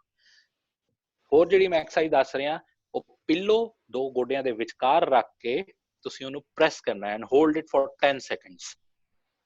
और 10% एफर्ट ही लगाना है, ज्यादा एफर्ट नहीं लगाना और साह नहीं रोकना। ब्रीदिंग कंटिन्यू लेंदे रहना है। ब्रीदिंग अगर रोक रहे हो ਤਾਂ ਉਹ ਤੁਹਾਡੇ ਹਾਰਟ ਤੇ ਇਫੈਕਟ ਪੈ ਸਕਦਾ ਹੈ। ਸੋ ਇਹ ਐਕਸਰਸਾਈਜ਼ ਵੀ ਤੁਹਾਡੀ ਪੱਟ ਦੀਆਂ ਅੰਦਰਲੀ ਮਸਲਸ, ਜਿਹਨੂੰ ਕਿ ਅਡਕਟਰ ਮਸਲਸ ਕਹਿੰਦੇ ਆ, ਥਾਈ ਦੀ ਇਨਰ ਸਾਈਡ ਦੀਆਂ ਜਿਹੜੀਆਂ ਮਸਲਸ ਨੇ ਉਹਨੂੰ ਸਟਰੈਂਥ ਕਰਨ ਚ ਹੈਲਪ ਆਊਟ ਕਰਦੀ ਹੈ। ਸੋ ਇਹ ਵੀ ਤੁਸੀਂ 10 to 15 ਰੈਪੀਟੇਸ਼ਨਸ ਕਰ ਸਕਦੇ ਹੋ। ਨੈਕਸਟ ਇਜ਼ ਪਿੱਲੋ ਤੁਸੀਂ ਨੀ ਦੇ ਥੱਲੇ ਰੱਖ ਕੇ ਉਹਨੂੰ ਪ੍ਰੈਸ ਕਰਨਾ ਹੈ। ਇਸ ਐਕਸਰਸਾਈਜ਼ ਦਾ ਇਹ ਖਿਆਲ ਰੱਖਣਾ ਹੈ ਕਿ ਅਗਰ ਇਹ ਪ੍ਰੈਸ ਕਰਦੇ ਹੋਏ ਤੁਹਾਨੂੰ ਪੇਨ ਹੋ ਰਹੀ ਹੈ ਤਾਂ ਤੁਸੀਂ ਐਕਸਰਸਾਈਜ਼ ਨਹੀਂ ਕਰਨਾ। ਨੈਕਸਟ ਇਜ਼ ਹੀਲ ਦੇ ਅੰਡਰ ਪਿੱਲੋ ਰੱਖ ਕੇ ਹੀਲ ਨੂੰ ਡਾਊਨਵਰਡ ਪ੍ਰੈਸ ਕਰਨਾ ਹੈ। ਅਗਰ ਤੁਹਾਨੂੰ ਨੀ ਦੇ ਥੱਲੇ ਸਟ੍ਰੈਚ ਫੀਲ ਹੋ ਰਿਹਾ ਹੈ ਬਟ ਪੇਨ ਨਹੀਂ ਹੈ, it's a stretch, it's a very useful exercise. ਕਈ ਵਾਰ ਕੀ ਹੁੰਦਾ ਹੈ ਕਿ ਤੁਹਾਡੀ ਜਿਹੜੀ ਗੋਡੇ ਦੇ ਪਿਛਲੇ ਪਾਸੇ ਮਸਲਸ ਨੇ ਉਹ ਬਹੁਤ ਜ਼ਿਆਦਾ ਟਾਈਟ ਹੋ ਜਾਂਦੀਆਂ ਨੇ। ਉਹ ਟਾਈਟ ਹੋਣ ਕਰਕੇ ਤੁਹਾਡੀ ਲੈਗਸ ਬੋਇੰਗ ਹੋ ਜਾਂਦੀ ਹੈ, ਬਿੰਗੀਆਂ ਹੋ ਜਾਂਦੀਆਂ ਨੇ। ਸੋ ਉਹਦੇ ਚ ਤੁਹਾਡੇ ਵੀਅਰ ਐਂਡ ਟੀਅਰ ਆਫ ਨੀ ਵੱਧ ਜਾਂਦੀ ਹੈ। ਸੋ ਇਹ ਜਿਹੜੀਆਂ ਦੋ ਐਕਸਰਸਾਈਜ਼ਸ ਨੇ ਉਹ ਚੀਜ਼ ਨੂੰ ਹੈਲਪ ਕਰਨਗੀਆਂ ਵੀਅਰ ਐਂਡ ਟੀਅਰ ਨੂੰ ਘਟਾਉਣ ਵਾਸਤੇ ਤੇ ਜਿਹੜੀ ਬੋਇੰਗ ਹੈ ਉਹਨੂੰ ਰੋਕਣ ਵਾਸਤੇ। ਸੋ ਜਿਹੜੀ ਹੀਲ ਅੰਡਰ ਤੁਸੀਂ ਪਿੱਲੋ ਪ੍ਰੈਸ ਕਰ ਰਹੇ ਹੋ ਉਹ ਸਟ੍ਰੈਚਿੰਗ ਐਕਸਰਸਾਈਜ਼ ਹੈ। ਅਗਰ ਨੀ ਥੱਲੇ ਪਿੱਲੋ ਦਬਾ ਰਹੇ ਹੋ ਤਾਂ ਉਹ ਸਟਰੈਂਥਨਿੰਗ ਐਕਸਰਸਾਈਜ਼ ਹੈ। ਨੀ ਐਕਸਟੈਂਸ਼ਨ ਐਕਸਰਸਾਈਜ਼ ਸੇਮ, ਪਿੱਲੋ ਨੂੰ ਤੁਸੀਂ ਗੋਡੇ ਥੱਲੇ ਰੱਖਣਾ ਹੈ, ਪਿੱਲੋ ਨੂੰ ਦਬਾਉਂਦੇ ਹੋਏ ਆਪਣੀ ਲੈਗ ਸਟ੍ਰੇਟ ਕਰਨੀ ਹੈ, ਜਿਹੜੀ ਸੈਕੰਡ ਪਿਕਚਰ ਹੈ, ਤੇ ਇਹਨੂੰ ਹੋਲਡ ਕਰਨਾ 10 ਸੈਕਿੰਡ ਵਾਸਤੇ, ਹੌਲੀ ਹੌਲੀ ਵਾਪਸ ਲੈ ਕੇ ਆਣਾ। ਅਗਰ ਇਸ ਐਕਸਰਸਾਈਜ਼ ਤੁਹਾਨੂੰ ਪੇਨ ਹੁੰਦੀ ਹੈ ਤਾਂ ਨਹੀਂ ਕਰਨੀ। ਜੇ ਅਗਰ ਤੁਹਾਨੂੰ ਤੁਹਾਡਾ ਜਿਹੜਾ ਗੋਡਾ ਹੈ ਉਹ ਕੜਕ ਕੜਕ ਆਵਾਜ਼ ਕਰ ਰਿਹਾ ਬਹੁਤ ਜ਼ਿਆਦਾ, ਤਾਂ ਵੀ ਐਕਸਰਸਾਈਜ਼ ਨਹੀਂ ਕਰਨੀ। ਸੋ ਇਹਦੇ ਵਾਸਤੇ ਤੁਹਾਨੂੰ ਪਹਿਲੇ ਇੱਕ ਵਾਰ ਇਹ ਅਗਰ ਤੁਹਾਨੂੰ ਲੱਗ ਰਿਹਾ ਕਿ ਉਹ ਬਹੁਤ ਜ਼ਿਆਦਾ ਨੀ ਕ੍ਰੈਪੀਟਸ ਆ ਰਿਹਾ, ਬਹੁਤ ਆਵਾਜ਼ ਕਰ ਰਿਹਾ, ਫਿਰ ਇਹ ਤੁਸੀਂ ਐਕਸਰਸਾਈਜ਼ ਅਵੋਇਡ ਕਰ ਸਕਦੇ ਹੋ। ਵੈਸੇ ਇਹ ਸਾਰੇ ਬੰਦੇ ਇਹ ਐਕਸਰਸਾਈਜ਼ ਕਰ ਸਕਦੇ ਨੇ। ਨੈਕਸਟ ਮੈਂ ਚੇਅਰ ਸਿਟਅਪਸ ਦੀ ਗੱਲ ਕਰਾਂਗਾ। ਜਦੋਂ ਵੀ ਉੱਠਣਾ, ਉੱਠਣ ਦਾ ਇੱਕ ਤਰੀਕਾ ਹੈ। ਪਹਿਲਾ ਤਰੀਕਾ ਤਾਂ ਇਹ ਹੈ ਕਿ ਤੁਸੀਂ ਚੇਅਰ ਤੋਂ ਥੋੜਾ ਜਿਹਾ ਅੱਗੇ ਆ ਜਾਓ, ਯੈਲੋ ਮਾਰਕ ਜੀ ਤੁਸੀਂ ਦੇਖ ਰਹੇ ਹੋ, ਥੋੜਾ ਅੱਗੇ ਆ ਕੇ ਆਪਣੀ ਬੋਡੀ ਦਾ ਜਿਹੜਾ weight ਹੈ ਉਹ ਦੋਨਾਂ ਪੈਰਾਂ ਦੇ ਵਿਚਕਾਰ ਲਿਆਂਦੇ ਹੋਏ ਖੜੇ ਹੋਵੋ। ਸੋ ਇਹ ਇੱਕ ਤਰੀਕਾ ਹੈ ਉੱਠਣ ਦਾ। ਕਈ ਵਾਰ ਕੀ ਹੁੰਦਾ ਹੈ ਕਿ ਮੋਸਟ ਆਫ ਟਾਈਮ ਜਦੋਂ ਬਜ਼ੁਰਗ ਬੰਦਾ ਉੱਠਦਾ ਉਹ ਤਾਂ ਉੱਠਿਆ ਨਹੀਂ ਜਾਂਦਾ, ਸੋ ਇਹ ਇੱਕ ਟੈਕਨੀਕ ਹੈ ਕਿ ਕਿਵੇਂ ਉੱਠਣਾ ਹੈ। ਪਹਿਲੇ ਤੁਸੀਂ ਕੁਰਸੀ ਦੇ ਕਿਨਾਰੇ ਤੇ ਆ ਜਾਓ, ਹਮੇਸ਼ਾ ਬਾਹਾਂ ਵਾਲੀ ਕੁਰਸੀ ਤੇ ਬੈਠੋ ਤੇ ਆਪਣਾ ਜਿਹੜਾ weight ਹੈ ਦੋਨਾਂ ਪੈਰਾਂ ਦੇ ਵਿਚਕਾਰ ਲਿਆਂਦੇ ਹੋਏ ਹੌਲੀ ਜਿਹੀ ਉੱਠੋ, ਤੁਹਾਡੇ ਗਿਰਨ ਦੇ ਚਾਂਸਸ ਘੱਟ ਜਾਣਗੇ। ਸੋ ਇਹ ਇੱਕ ਐਕਸਰਸਾਈਜ਼ ਹੈ ਜਿਹਦੇ ਤੁਹਾਡੀ ਫੰਕਸ਼ਨਲ ਐਕਟੀਵਿਟੀ ਦੀ ਪ੍ਰਮੋਸ਼ਨ ਹੋ ਰਹੀ ਹੈ, ਤੁਸੀਂ ਉਹਨੂੰ ਇੰਪਰੂਵ ਕਰ ਰਹੇ ਹੋ। ਦੂਜਾ, ਗਿਰਨ ਦੇ ਚਾਂਸਸ ਅਗੇਨ ਘਟ ਰਹੇ ਨੇ। ਸੋ ਫਲੈਕਸੀਬਿਲਿਟੀ ਐਕਸਰਸਾਈਜ਼, ਅਗਰ ਤੁਸੀਂ ਉਲਟੇ ਲੇਟ ਜਾਓ ਔਰ ਆਪਣੀ ਹੀਲ ਹਿਪ ਤੇ ਲਗਾਉਣਾ ਚਾਹੋ, ਤੁਸੀਂ ਜੇ ਚੈੱਕ ਕਰੋ ਤਾਂ ਤੁਹਾਡਾ ਕਈ ਵਾਰ ਹੀਲ ਹਿਪ ਤੇ ਨਹੀਂ ਲੱਗੇਗਾ। ਇਟ ਮੀਨਸ ਤੁਹਾਡੀ ਮਸਲ ਬਹੁਤ ਜ਼ਿਆਦਾ ਟਾਈਟ ਹੋ ਚੁੱਕੀ ਹੈ, ਤੁਹਾਡਾ ਗੋਡਾ ਨਹੀਂ ਮੁੜ ਰਿਹਾ। ਸੋ ਇਹਦੇ ਵਾਸਤੇ ਵੀ ਤੁਸੀਂ ਇਹੀ ਐਕਸਰਸਾਈਜ਼ ਕੰਟੀਨਿਊ ਕਰ ਸਕਦੇ ਹੋ, ਜਾਂ ਸਿੱਧੇ ਲੇਟ ਕੇ ਆਪਣਾ ਜਿਹੜਾ ਗੋਡਾ ਹੈ ਉਹ ਹਿਪ ਵੱਲ ਲੈ ਕੇ ਜਾਓ ਤੇ ਖੋਲੋ, ਲੱਤ ਮੋੜੋ ਤੇ ਖੋਲੋ, ਲੱਤ ਮੋੜੋ ਤੇ ਖੋਲੋ। ਇਹ ਨਾਲ ਜਿਹੜਾ ਤੁਹਾਡਾ ਨੀ ਹੈ ਉਹਦੇ ਵਿੱਚ ਜਿਹੜਾ ਕਾਰਟਿਲੇਜ ਹੈ ਉਹ ਤੁਹਾਡਾ ਨਰਿਸ਼ਡ ਰਹੇਗਾ, ਉਹਨੂੰ ਸਾਈਨੋਵਿਅਲ ਫਲੂਇਡ ਤੋਂ ਉਹਨੂੰ ਨਰਿਸ਼ਮੈਂਟ ਮਿਲਦੀ ਰਹੇਗੀ ਤੇ ਉਹ ਡਿਟਿਊਰੇਟ ਨਹੀਂ ਹੋਏਗਾ। ਸੋ ਇਹ ਕੁਝ ਐਕਸਰਸਾਈਜ਼ਸ ਹੈ ਗੋਡਿਆਂ ਵਾਸਤੇ ਜਿਹੜੀਆਂ ਕਿ ਤੁਸੀਂ ਕਰ ਸਕਦੇ ਹੋ ਤਾਂ ਕਿ ਤੁਹਾਡਾ ਗੋਡਾ ਡਿਟਿਊਰੇਟ ਨਾ ਹੋਵੇ। ਸੋ ਹੁਣ ਆਪਾਂ ਬੈਲੈਂਸ ਦੀ ਐਕਸਰਸਾਈਜ਼ ਕਰਾਂਗੇ। ਬੈਲੈਂਸ ਬਹੁਤ ਜ਼ਰੂਰੀ ਹੈ ਤਾਂ ਕਿ ਤੁਸੀਂ ਗਿਰੋ ਨਾ। ਸੋ ਕੁਰਸੀ ਲੈ ਲਓ ਸਾਹਮਣੇ, ਦੋਨੋਂ ਹੱਥਾਂ ਨਾਲ ਫੜ ਲਓ ਤੇ ਇੱਕ ਲੱਤ ਚੱਕ ਲਓ। ਇਹ ਐਕਸਰਸਾਈਜ਼ ਕਰਨ ਤੋਂ ਪਹਿਲੇ ਪਹਿਲਾ ਖਿਆਲ ਇਹ ਰੱਖਣਾ ਹੈ ਕਿ ਤੁਸੀਂ ਸ਼ੂਜ਼ ਪਾਏ ਹੋਣੇ ਚਾਹੀਦੇ ਨੇ, ਇੱਕ। ਦੂਸਰਾ, ਜਾਂ ਤੁਸੀਂ ਨੰਗੇ ਪੈਰ ਹੋਵੋ। ਤੀਸਰਾ, ਤੁਸੀਂ ਖਿਆਲ ਇਹ ਰੱਖਣਾ ਹੈ ਕਿ ਜਿਹੜਾ ਗੋਡਾ ਹੈ ਉਹ ਤੁਹਾਡਾ ਦਰਦ ਨਾ ਕਰਦਾ ਹੋਵੇ। ਅਗਰ ਤੁਹਾਡਾ ਗੋਡਾ ਦਰਦ ਕਰ ਰਿਹਾ ਹੈ ਫਿਰ ਇਹ ਤੁਸੀਂ ਐਕਸਰਸਾਈਜ਼ ਨਹੀਂ ਕਰਨੀ ਫਿਲ ਦਾ ਟਾਈਮ। ਦੋਨੋਂ ਹੱਥਾਂ ਨਾਲ ਕੁਰਸੀ ਫੜ ਕੇ, ਕੁਰਸੀ ਮੂਵੇਬਲ ਨਾ ਹੋਵੇ, ਕੁਰਸੀ ਬਿਲਕੁਲ ਉਸੇ ਆਪਣੀ ਥਾਂ ਤੇ ਫਿਕਸ ਹੋਵੇ। ਦੋਨੋਂ ਹੱਥਾਂ ਨਾਲ ਕੁਰਸੀ ਨੂੰ ਫੜ ਕੇ ਇੱਕ ਲੱਤ ਚੱਕੋ ਤਾਂ ਕਿ ਆਪਣੇ ਆਪ ਨੂੰ ਬੈਲੈਂਸ ਕਰ ਸਕੋ। ਹੌਲੀ ਹੌਲੀ ਤੁਸੀਂ ਇੱਕ ਹੱਥ ਛੱਡ ਸਕਦੇ ਹੋ ਤੇ ਹੌਲੀ ਹੌਲੀ ਵਿਦ ਪ੍ਰੈਕਟਿਸ ਤੁਸੀਂ ਦੂਜਾ ਹੱਥ ਵੀ ਛੱਡ ਸਕਦੇ ਹੋ। ਜਿਵੇਂ ਇੱਕ ਬੱਚਾ ਸਾਈਕਲ ਚਲਾਣੀ ਸਿੱਖਦਾ, ਪਹਿਲੇ ਉਹਦੇ ਪਾਪਾ ਉਹਨੂੰ ਸਾਈਕਲ ਚਲਾਣੀ ਸਿਖਾਉਂਦੇ ਤਾਂ ਪਿੱਛੋਂ ਫੜ ਕੇ ਰੱਖਦੇ ਨੇ, ਉਹ ਹੌਲੀ ਹੌਲੀ ਸਾਈਕਲ ਚਲਾਉਣਾ ਸਿੱਖ ਜਾਂਦਾ ਤੇ ਉਹਦੇ ਪਾਪਾ ਇੱਕ ਹੱਥ ਨਾਲ ਫੜਦੇ ਨੇ, ਫਿਰ ਹੌਲੀ ਹੌਲੀ ਦੋਨੋਂ ਹੱਥ ਛੱਡ ਦਿੰਦੇ ਨੇ। तो जिवें तुसीं साइकिल चलानी सीखी सी, again you have to balance yourself ताकि तुसीं गिरो ना। तुसीं ਇਹ ਇੱਕ ਛੋਟਾ ਜਿਹਾ ਟੈਸਟ ਕਰ ਸਕਦੇ ਹੋ with the help of others. ਆਪਣੇ ਬੇਟੇ ਨੂੰ, ਆਪਣੀ ਬੇਟੀ ਨੂੰ ਨਾਲ ਖੜਾ ਕਰ ਲਓ, ਕੋਸ਼ਿਸ਼ ਕਰੋ ਕਿ ਇੱਕ ਲੱਤ ਤੇ ਖੜੇ ਹੋ ਸਕਦੇ ਹੋ। Check it out. ਅਗਰ ਤੁਸੀਂ ਇੱਕ ਲੱਤ ਤੇ ਖੜੇ ਹੋ ਸਕਦੇ ਹੋ then it's very good, ਤੁਸੀਂ ਫਿਰ ਨਹੀਂ ਗਿਰੋਗੇ। ਪਰ ਅਗਰ ਤੁਹਾਡੇ ਤੋਂ ਖੜਾ ਨਹੀਂ ਹੋਇਆ ਜਾ ਰਿਹਾ then you are at a risk of fall. so try ਕਰੋ ਕਿ ਤੁਸੀਂ ਇੱਕ ਲੱਤ ਤੇ 1 ਮਿੰਟ ਖੜੇ ਹੋ ਸਕੋ। ਅਗਰ ਖੜੇ ਹੋ ਸਕਦੇ ਹੋ without any shivering, without any pain, then you are away from risk of fall. Similarly, ਕੁਰਸੀ ਨੂੰ ਫੜਦੇ ਹੋਏ ਲੱਤ ਪਿੱਛੇ ਲੈ ਕੇ ਜਾਓ, ਤੁਹਾਡੀ ਲੈਗ ਮਸਲ ਸਟਰੋਂਗ ਕਰ ਰਿਹਾ ਮੈਂ। Similarly, ਤੁਸੀਂ ਸਾਈਡ ਲੈਗ ਰੇਜ਼ ਕਰ ਸਕਦੇ ਹੋ। ਇਹ ਸਾਰੀਆਂ ਤੁਹਾਡੀਆਂ ਲੋਅਰ ਲੈਗ ਮਸਲ ਨੂੰ ਸਟਰੋਂਗ ਕਰਨ ਵਾਸਤੇ ਹੈ, ਪਰ ਇਹ ਫੜ ਕੇ ਕਰਨੀ ਹੈ ਤੁਸੀਂ। ਇਹਦੇ ਚ ਆਪਾਂ ਹੁਣ ਬੈਲੈਂਸ ਨਹੀਂ ਕਰ ਰਹੇ, ਸਟਰੈਂਥਨਿੰਗ ਕਰ ਰਹੇ ਹਾਂ। ਸੋ ਦੋਨੋਂ ਐਕਸਰਸਾਈਜ਼ ਤੁਸੀਂ ਫੜੀਆਂ ਹੋਈਆਂ ਕੁਰਸੀ ਹੈ, ਠੀਕ ਹੈ ਜੀ। ਇੱਕ ਚ ਲੱਤ ਪਿੱਛੇ ਲੈ ਕੇ ਜਾ ਰਹੇ ਹੋ ਤੇ ਇੱਕ ਚ ਲੱਤ ਤੁਸੀਂ ਸਾਈਡ ਤੇ ਲੈ ਕੇ ਜਾ ਰਹੇ ਹੋ। ਸਿਮਿਲਰਲੀ ਕੁਰਸੀ ਨੂੰ ਫੜ ਕੇ ਪੰਜਿਆਂ ਭਾਰ ਆ ਜਾਓ, ਤੁਸੀਂ ਟੋਸ ਤੇ ਆ ਜਾਓ। ਸੋ ਇਹਦੇ ਨਾਲ ਤੁਹਾਡੀ ਕਾਫ ਮਸਲ ਸਟਰੋਂਗ ਹੋਏਗੀ। ਸਿਮਿਲਰਲੀ ਤੁਸੀਂ ਬੈਠ ਕੇ, ਲੇਟ ਕੇ ਜਾਂ ਦੀਵਾਰ ਨਾਲ ਆਪਣੀ ਕਾਫ ਸਟ੍ਰੈਚ ਕਰ ਸਕਦੇ ਹੋ। ਇਹਦੇ ਮੈਂ ਕਹਾਂਗਾ ਕਿ ਕਈ ਵਾਰ ਰਾਤੀ ਖੱਲੀਆਂ ਚੜਦੀਆਂ ਤੁਹਾਨੂੰ। ਸੋ ਜੇ ਤੁਸੀਂ ਇਹ ਐਕਸਰਸਾਈਜ਼ ਕਰੋਗੇ ਤਾਂ ਕਦੀ ਰਾਤੀ ਖੱਲੀ ਨਹੀਂ ਚੜੇਗੀ, ਅਗਰ ਚੜੇਗੀ ਤੇ ਉਤਰ ਜਾਏਗੀ, ਜਿਹੜੀ ਕਿ ਬੜੀ ਕਾਮਨ ਹੈ 올ਡਰ ਪੀਪਲ ਚ। ਸੋ ਅਗਰ ਤੁਸੀਂ ਕਾਫ ਸਟ੍ਰੈਚਿੰਗ ਕਰ ਰਹੇ ਹੋ, ਇਹ ਵਾਲੀ ਐਕਸਰਸਾਈਜ਼ ਕਰ ਰਹੇ ਹੋ, ਤਾਂ ਇਹਦੇ ਨਾਲ ਤੁਹਾਨੂੰ ਖੱਲੀਆਂ ਨਹੀਂ ਚੜਨਗੀਆਂ, ਪਲੱਸ ਤੁਹਾਡੀ ਲੱਤਾਂ ਨੂੰ ਬਹੁਤ ਆਰਾਮ ਮਿਲੇਗਾ। ਨੈਕਸਟ ਮੈਂ ਗੱਲ ਕਰ ਰਿਹਾ ਐਂਡਿਓਰੈਂਸ ਟ੍ਰੇਨਿੰਗ ਦੀ, ਜਿਹੜੀ ਕਿ ਹੁਣ ਤੁਹਾਡੀ ਸੈਰ ਬੰਦ ਹੋ ਗਈ ਹੈ। ਸੋ ਤੁਸੀਂ ਹੁਣ ਕੀ ਕਰ ਰਹੇ ਹੋ, ਸੈਰ ਕਿੱਥੇ ਕਰ ਰਹੇ ਹੋ? ਜਾਂ ਛੱਤ ਤੇ ਜਾਂ ਆਪਣੀ ਬਾਹਰ ਜਿੱਥੇ ਗੱਡੀਆਂ ਖੜੀਆਂ ਹੁੰਦੀਆਂ ਉੱਥੇ। ਸੋ ਸੈਰ ਕਰੋ, ਮੈਂ ਮਨਾ ਨਹੀਂ ਕਰਦਾ, ਪਰ ਇੱਥੇ ਇੱਕ ਰਿਸਕ ਹੈ ਹਾਲੇ ਵੀ। ਉਹ ਰਿਸਕ ਕੀ ਹੈ? ਕਿਉਂਕਿ ਤੁਹਾਡਾ ਜਿਹੜਾ ਡਿਸਟੈਂਸ ਹੈ ਉਹ ਸ਼ਾਰਟ ਹੋ ਗਿਆ। ਸੋ ਤੁਹਾਡੀ ਜਿਹੜੀ ਟਰਨਿੰਗ ਹੈ ਉਹ ਬੜੀ ਜਲਦੀ ਹੋ ਰਹੀ ਹੈ, ਤੁਸੀਂ ਲੈਫਟ ਜਾਂ ਰਾਈਟ ਟਰਨ ਕਰ ਰਹੇ ਹੋ। ਸੋ ਜਦੋਂ ਤੁਸੀਂ ਲੈਫਟ ਜਾਂ ਰਾਈਟ ਟਰਨ ਕਰ ਰਹੇ ਹੋ ਔਰ ਤੁਹਾਨੂੰ ਪਸੀਨਾ ਆਇਆ ਹੋਇਆ, ਤੁਹਾਡਾ ਪਸੀਨੇ ਵਿੱਚ ਸਾਲਟ ਜਿਹੜਾ ਹੈ ਉਹ ਬਾਹਰ ਆ ਰਿਹਾ ਹੈ, ਤੁਹਾਡਾ ਬੀਪੀ ਲੋ ਹੋ ਰਿਹਾ ਹੈ, ਤਾਂ ਗਿਰਨ ਦੇ ਚਾਂਸਸ ਵੱਧ ਜਾਂਦੇ ਨੇ। ਜਾਂ ਤੁਹਾਨੂੰ ਤੁਸੀਂ ਵਰਟਾਈਗੋ ਦੇ ਪੇਸ਼ੈਂਟ ਹੋ ਤਾਂ ਉਹ ਜਿਹੜੇ ਵਾਰ-ਵਾਰ ਟਰਨਿੰਗ ਹੋ ਰਹੀ ਹੈ ਉਹ ਚੱਕਰ ਆਉਣ ਦੇ ਚਾਂਸਸ ਵੱਧ ਨੇ ਤੇ ਗਿਰਨ ਦੇ ਚਾਂਸਸ ਵੱਧ ਜਾਂਦੇ ਨੇ। ਸੋ ਅਗਰ ਤੁਸੀਂ ਸ਼ਾਰਟ ਟਰਨਿੰਗ ਕਰ ਰਹੇ ਹੋ, ਥੋੜੀ ਜਿਹੀ ਅੱਗੇ ਜਾ ਕੇ ਫਿਰ ਮੁੜ ਕੇ ਆ ਗਏ, ਫਿਰ ਥੋੜੀ ਜਿਹੀ ਅੱਗੇ ਜਾ ਕੇ ਫਿਰ ਮੁੜ ਕੇ ਆ ਗਏ, ਇਸ ਚੀਜ਼ ਦਾ ਖਿਆਲ ਰੱਖੋ। ਜਦੋਂ ਤੁਸੀਂ ਟਰਨਿੰਗ ਲੈਣੀ ਹੈ ਤਾਂ ਬਹੁਤ ਸਲੋਲੀ ਲਓ। ਅਗਰ ਤੁਹਾਨੂੰ ਖੱਬੇ ਪਾਸੇ ਚੱਕਰ ਆਉਂਦੇ ਆ ਤਾਂ ਰਾਈਟ ਸਾਈਡ ਟਰਨ ਲਓ, ਅਗਰ ਰਾਈਟ ਸਾਈਡ ਤੇ ਚੱਕਰ ਜ਼ਿਆਦਾ ਆਉਂਦੇ ਆ ਤਾਂ ਲੈਫਟ ਸਾਈਡ ਤੇ ਟਰਨ ਲਓ, ਪਰ ਬਹੁਤ ਸਲੋਲੀ ਔਰ ਆਰਾਮ ਨਾਲ ਹੌਲੀ-ਹੌਲੀ ਟਰਨ ਕਰਨਾ ਹੈ। ਦੂਜੀ ਆਪਸ਼ਨ ਹੈਗੀ ਹੈ ਤੁਹਾਡੇ ਕੋਲ ਸਾਈਕਲਿੰਗ। ਜੇ ਤੁਹਾਡੇ ਕੋਲ ਘਰੇ ਸਾਈਕਲ ਹੈਗੀ ਹੈ, without any resistance go for cycling. Resistance ਦਾ ਭਾਵ ਇਹ ਹੈ ਕਿ ਤੁਸੀਂ ਜਿਹੜੀ ਸਾਈਕਲ ਚਲਾ ਰਹੇ ਹੋ ਉਹਦੀ ਜਿਹੜੀ ਸਟਰੈਂਥ ਵਾਸਤੇ ਰੈਜ਼ਿਸਟੈਂਸ ਵਧਾਈ ਜਾਂਦੀ ਹੈ ਉਹ ਨਾ ਵਧਾਓ। ਸਿੰਪਲ ਪੈਡਲਿੰਗ ਕਰੋ, ਉਹਦੇ ਨਾਲ ਕੀ ਹੈ ਕਿ ਤੁਹਾਡੀ ਨੀ ਜੁਆਇੰਟ ਆ ਉਹ ਮੇਨਟੇਨ ਰਹੇਗੀ। ਅਗੇਨ ਅਗਰ ਕਿਸੇ ਐਕਸਰਸਾਈਜ਼ ਪੇਨ ਹੋ ਰਹੀ ਹੈ ਜਾਂ ਤੁਹਾਡਾ ਗੋਡਾ ਕੜਕੜ ਜ਼ਿਆਦਾ ਕਰ ਰਿਹਾ ਹੈ, ਫਿਰ ਇਹ ਸਾਈਕਲਿੰਗ ਤੁਸੀਂ ਹਲੇ ਨਹੀਂ ਕਰਨੀ। ਨੈਕਸਟ ਆਪਾਂ ਗੱਲ ਕਰਾਂਗੇ, ਤੁਸੀਂ ਖੜੇ ਖੜੇ ਇੱਕੋ ਥਾਂ ਤੇ ਮਾਰਚ ਕਰ ਸਕਦੇ ਹੋ। ਅਗਰ ਖੜੇ ਖੜੇ ਮਾਰਚ ਕਰਨ ਚ ਪ੍ਰੋਬਲਮ ਆ ਰਹੀ ਹੈ, ਤੁਸੀਂ ਸਾਈਡ ਤੇ ਗ੍ਰੈਬ ਬਾਰ ਫੜ ਕੇ ਜਾਂ ਕੁਰਸੀ ਰੱਖ ਕੇ ਵੀ ਮਾਰਚ ਕਰ ਸਕਦੇ ਹੋ। ਸੋ ਇਹ ਖੜੇ ਖੜੇ ਤੁਹਾਡੀ ਸੈਰ ਹੋ ਰਹੀ ਹੈ, ਤੁਹਾਡੀ ਐਂਡਿਓਰੈਂਸ ਟ੍ਰੇਨਿੰਗ ਹੋ ਰਹੀ ਹੈ, ਤੁਹਾਡੀ ਕੈਲੋਰੀਜ਼ ਬਰਨ ਹੋ ਰਹੀ ਹੈ, ਤੁਹਾਡਾ ਜਿਹੜਾ weight gain ਹੈ ਉਹ ਆਪਾਂ ਰੋਕ ਸਕਦੇ ਆ। ਸਿਮਿਲਰਲੀ ਸਾਈਡ ਵਾਕਿੰਗ, ਇਹ ਅਗੇਨ ਐਕਸਰਸਾਈਜ਼ ਬੜੀ ਅੱਛੀ ਹੈ, ਇਹ ਵੀ ਤੁਹਾਨੂੰ ਗਿਰਨ ਤੋਂ ਬਚਾਏਗੀ। ਇੱਕ ਸਿੱਧੀ ਲਾਈਨ ਖਿੱਚ ਲਓ ਤੇ ਉਸ ਲਾਈਨ ਦੇ ਉੱਤੇ ਤੁਸੀਂ ਸਾਈਡ ਵਾਕ ਕਰਨਾ ਹੈ। ਜਿਵੇਂ A ਤੇ B ਪਿਕਚਰ ਚ ਕੀ ਹੈ ਕਿ ਉਹ ਜਿਹੜਾ ਲੈਗ ਹੈ ਉਹ ਵਾਈਡ ਸਪਰੈਡ ਕਰ ਰਿਹਾ, ਫਿਰ ਦੂਜੀ ਲੱਤ ਉਹਦੇ ਕੋਲ ਆ ਰਹੀ ਹੈ। ਸੋ ਇਹ ਸਾਈਡ ਵਾਕ ਕਰਨੀ ਹੈ ਤੁਸੀਂ। ਸਿਮਿਲਰਲੀ ਅਗਰ ਤੁਹਾਡੇ ਤੁਸੀਂ ਰਿਸਕ ਆਫ ਫਾਲ ਤੇ ਨਹੀਂ ਹੋ ਤਾਂ ਤੁਸੀਂ ਟੈਂਡਮ ਵਾਕਿੰਗ ਕਰ ਸਕਦੇ ਹੋ। ਟੈਂਡਮ ਵਾਕਿੰਗ ਕੀ ਹੈ, ਸਿੱਧੀ ਲਾਈਨ ਤੇ ਤੁਸੀਂ ਇੱਕ ਪੈਰ ਦੇ ਅੱਗੇ ਦੂਜਾ ਪੈਰ ਅੱਗੇ ਰੱਖਣਾ ਹੈ ਤੇ ਤੁਸੀਂ ਮੂਵ ਆਊਟ ਕਰਨਾ ਹੈ। ਸੋ ਇਹਦੇ ਨਾਲ ਅਗਰ ਇਹ ਪੋਸੀਬਲ, ਇਹ ਤੁਸੀਂ ਕਿਸੇ ਦੀ ਸੁਪਰਵਿਜ਼ਨ ਕਰਨਾ ਹੈ, ਤੁਹਾਡੇ ਨਾਲ ਕੋਈ ਹੋਣਾ ਚਾਹੀਦਾ ਹੈ, ਕਿਉਂਕਿ ਇਹਦੇ ਚ ਰਿਸਕ ਆਫ ਫਾਲ ਹੈ। ਅਗਰ ਤੁਸੀਂ ਨਹੀਂ ਕਰ ਪਾ ਰਹੇ, ਇਹਨੂੰ ਪ੍ਰੈਕਟਿਸ ਜ਼ਰੂਰ ਕਰੋ ਪਰ ਕਿਸੇ ਨੂੰ ਨਾਲ ਲੈ ਕੇ, ਕਿਉਂਕਿ ਜਦੋਂ ਤੁਸੀਂ ਇੱਕ ਪੈਰ ਬਿਲਕੁਲ ਦੂਜੇ ਪੈਰ ਦੇ ਅੱਗੇ ਰੱਖਦੇ ਹੋ ਇੱਕ ਲਾਈਨ ਦੇ ਉੱਤੇ ਤਾਂ ਕਈ ਵਾਰੀ ਅਟਕਣ ਦਾ ਡਰ ਰਹਿੰਦਾ ਹੈ। ਸੋ ਇਹ ਪ੍ਰੈਕਟਿਸ ਜ਼ਰੂਰ ਕਰਨੀ ਹੈ, but with the help of sum other people. ਤੁਹਾਡਾ ਬੇਟਾ ਹੋ ਸਕਦਾ, ਤੁਹਾਡੀ ਬੇਟੀ ਹੋ ਸਕਦੀ ਹੈ, ਤੁਹਾਡਾ ਗੁਆਂਢੀ ਹੋ ਸਕਦਾ, ਤੁਹਾਡਾ ਕੁਲੀਗ ਹੋ ਸਕਦਾ, ਕਿਸੇ ਨੂੰ ਨਾਲ ਲੈ ਕੇ। ਹੁਣ ਇੰਨੀਆਂ ਸਾਰੀਆਂ ਤੁਹਾਨੂੰ ਐਕਸਰਸਾਈਜ਼ ਦੱਸੀਆਂ, ਆਪਾਂ ਖਿਆਲ ਕੀ ਰੱਖਣਾ? ਖਿਆਲ ਇਹ ਰੱਖਣਾ ਕਿ ਅਗਰ ਰੈਸਟਿੰਗ ਫੇਸ 'ਚ ਵੀ ਤੁਹਾਡਾ ਜਿਹੜਾ ਹਾਰਟ ਰੇਟ ਹੈ ਉਹ 100 ਤੋਂ ਉੱਤੇ ਹੈ, ਦੈਟ ਇਜ਼ ਟੈਕੀਕਾਰਡੀਆ, ਉਹ ਨਹੀਂ ਹੋਣਾ ਚਾਹੀਦਾ। ਦੂਜਾ, ਅਗਰ ਤੁਹਾਨੂੰ ਡਿਫਿਕਲਟੀ ਇਨ ਬਰੀਥਿੰਗ ਹੈ, ਤੁਹਾਨੂੰ ਸਾਹ ਲੈਣ 'ਚ ਦਿੱਕਤ ਆ ਰਹੀ ਹੈ, ਸਾਹ ਲੈਣ 'ਚ ਦਿੱਕਤ, ਮੈਂ ਇੱਕ ਸੌਖਾ ਤਰੀਕਾ ਇਹ ਦੱਸੂਗਾ ਕਿ ਅਗਰ ਐਕਸਰਸਾਈਜ਼ ਕਰਦੇ ਕਰਦੇ ਤੁਸੀਂ ਬੋਲ ਪਾ ਰਹੇ ਹੋ, ਤੁਹਾਨੂੰ ਕੋਈ ਪ੍ਰੋਬਲਮ ਨਹੀਂ ਆ ਰਹੀ ਬੋਲਣ 'ਚ, ਇਟ ਮੀਨਸ ਇਟਸ ਓਕੇ। ਪਰ ਅਗਰ ਤੁਹਾਨੂੰ ਐਕਸਰਸਾਈਜ਼ ਕਰਦੇ ਕਰਦੇ ਬੋਲਣ 'ਚ ਤਕਲੀਫ ਹੋ ਰਹੀ ਹੈ, ਇਟ ਮੀਨਸ ਤੁਹਾਨੂੰ ਸਾਹ ਲੈਣ 'ਚ ਪ੍ਰੋਬਲਮ ਹੋ ਰਹੀ ਹੈ, ਤੁਸੀਂ ਐਕਸਰਸਾਈਜ਼ ਨਹੀਂ ਕਰਨੀ।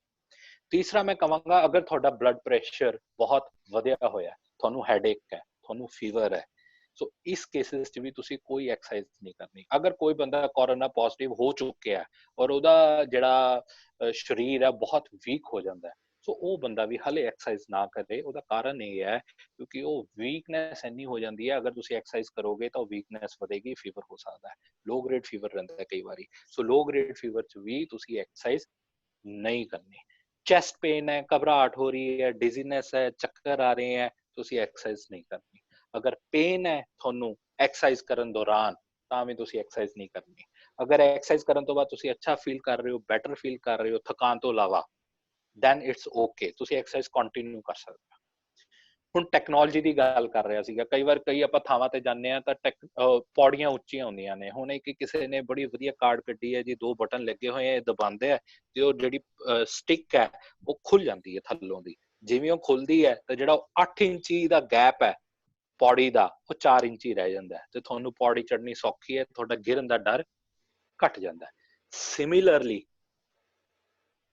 ਤੁਸੀਂ ਜਰਾਬ ਨਹੀਂ ਪਾ ਸਕਦੇ ਤਾਂ ਕਿਸੇ ਬੰਦੇ ਨੇ ਇਕਵਿਪਮੈਂਟ ਡਿਜ਼ਾਈਨ ਕੀਤਾ ਕਿ ਤੁਸੀਂ ਪਹਿਲੇ ਇਹਦੇ ਤੇ ਪਾ ਲਓ ਤੇ ਪੈਰ ਫਿਰ ਥੱਲੇ ਤੁਸੀਂ ਇਹਦੇ ਤੋਂ ਪਾਸ ਆਊਟ ਕਰੋਗੇ ਤਾਂ ਉਹ ਤੁਹਾਡੀ ਜਰਾਬ ਸੌਖੀ ਪੈ ਜਾਏਗੀ। ਸਿਮਿਲਰਲੀ ਗਿਰਨ ਕਾਰਨ ਚੂਲਾ ਬੜਾ ਟੁੱਟਦਾ ਹੈ, ਫ੍ਰੈਕਚਰ ਨੈਕ ਫੀਮਰ ਬੜਾ ਕਾਮਨ ਹੈ।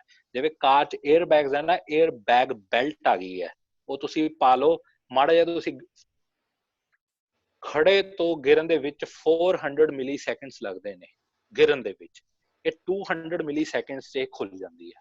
ਤਾਂ ਜਦ ਤੁਸੀਂ ਲੈਂਡ ਕਰਦੇ ਹੋ ਤਾਂ ਤੁਹਾਡਾ ਜਿਹੜਾ ਫ੍ਰੈਕਚਰ ਨੈਕ ਫੀਮਰ ਹੈ ਉਹ ਰੁਕ ਸਕਦਾ ਹੈ, ਟੁੱਟਣ ਤੋਂ ਬਚ ਸਕਦਾ ਹੈ। ਸਿਮਿਲਰਲੀ ਦੋ ਮੇਰੇ ਵਾਸਤੇ ਬਹੁਤ ਵੱਡੇ inspirational source Sardar Prakash Singh Badal ji and ਬੀਬੀ ਮਾਨ ਕੌਰ ਜੀ, ਜਿਹੜੇ ਕਿ ਹਾਲੇ ਵੀ ਬਹੁਤ ਰੈਗੂਲਰ ਐਕਸਰਸਾਈਜ਼ ਕਰਦੇ ਆ ਤੇ ਦੋਨੋਂ ਹੀ ਬਹੁਤ ਪਾਰਟਿਕੂਲਰ ਨੇ ਐਕਸਰਸਾਈਜ਼ ਪ੍ਰਤੀ। ਤੋ ਇਹਨਾਂ ਦੇ ਮੇਰੇ ਵਾਸਤੇ ਵੀ ਤੇ ਬਾਕੀਆਂ ਵਾਸਤੇ ਵੀ ਬੜੇ ਵੱਡੇ ਇੰਸਪੀਰੇਸ਼ਨਲ ਸੋਰਸ ਨੇ ਇਹ। Thank you all. ਇੱਕ ਵੀਡੀਓ ਹੈ ਜਿਹੜੀ ਮੈਂ ਦਿਖਾਣਾ ਚਾਹੁੰਦਾ, ਮੈਂ ਸ਼ਰੂਤੀ ਮੈਮ ਨੂੰ ਕਹਾਂਗਾ ਕਿ ਕਾਈਂਡਲੀ ਉਹ ਵੀਡੀਓ ਦਿਖਾਣ ਜਿਹਦੇ ਚ ਫ੍ਰੈਕਚਰ ਨੈਕ ਫੀਮਰ ਨੂੰ ਰੋਕਿਆ ਜਾ ਸਕਦਾ through air bag.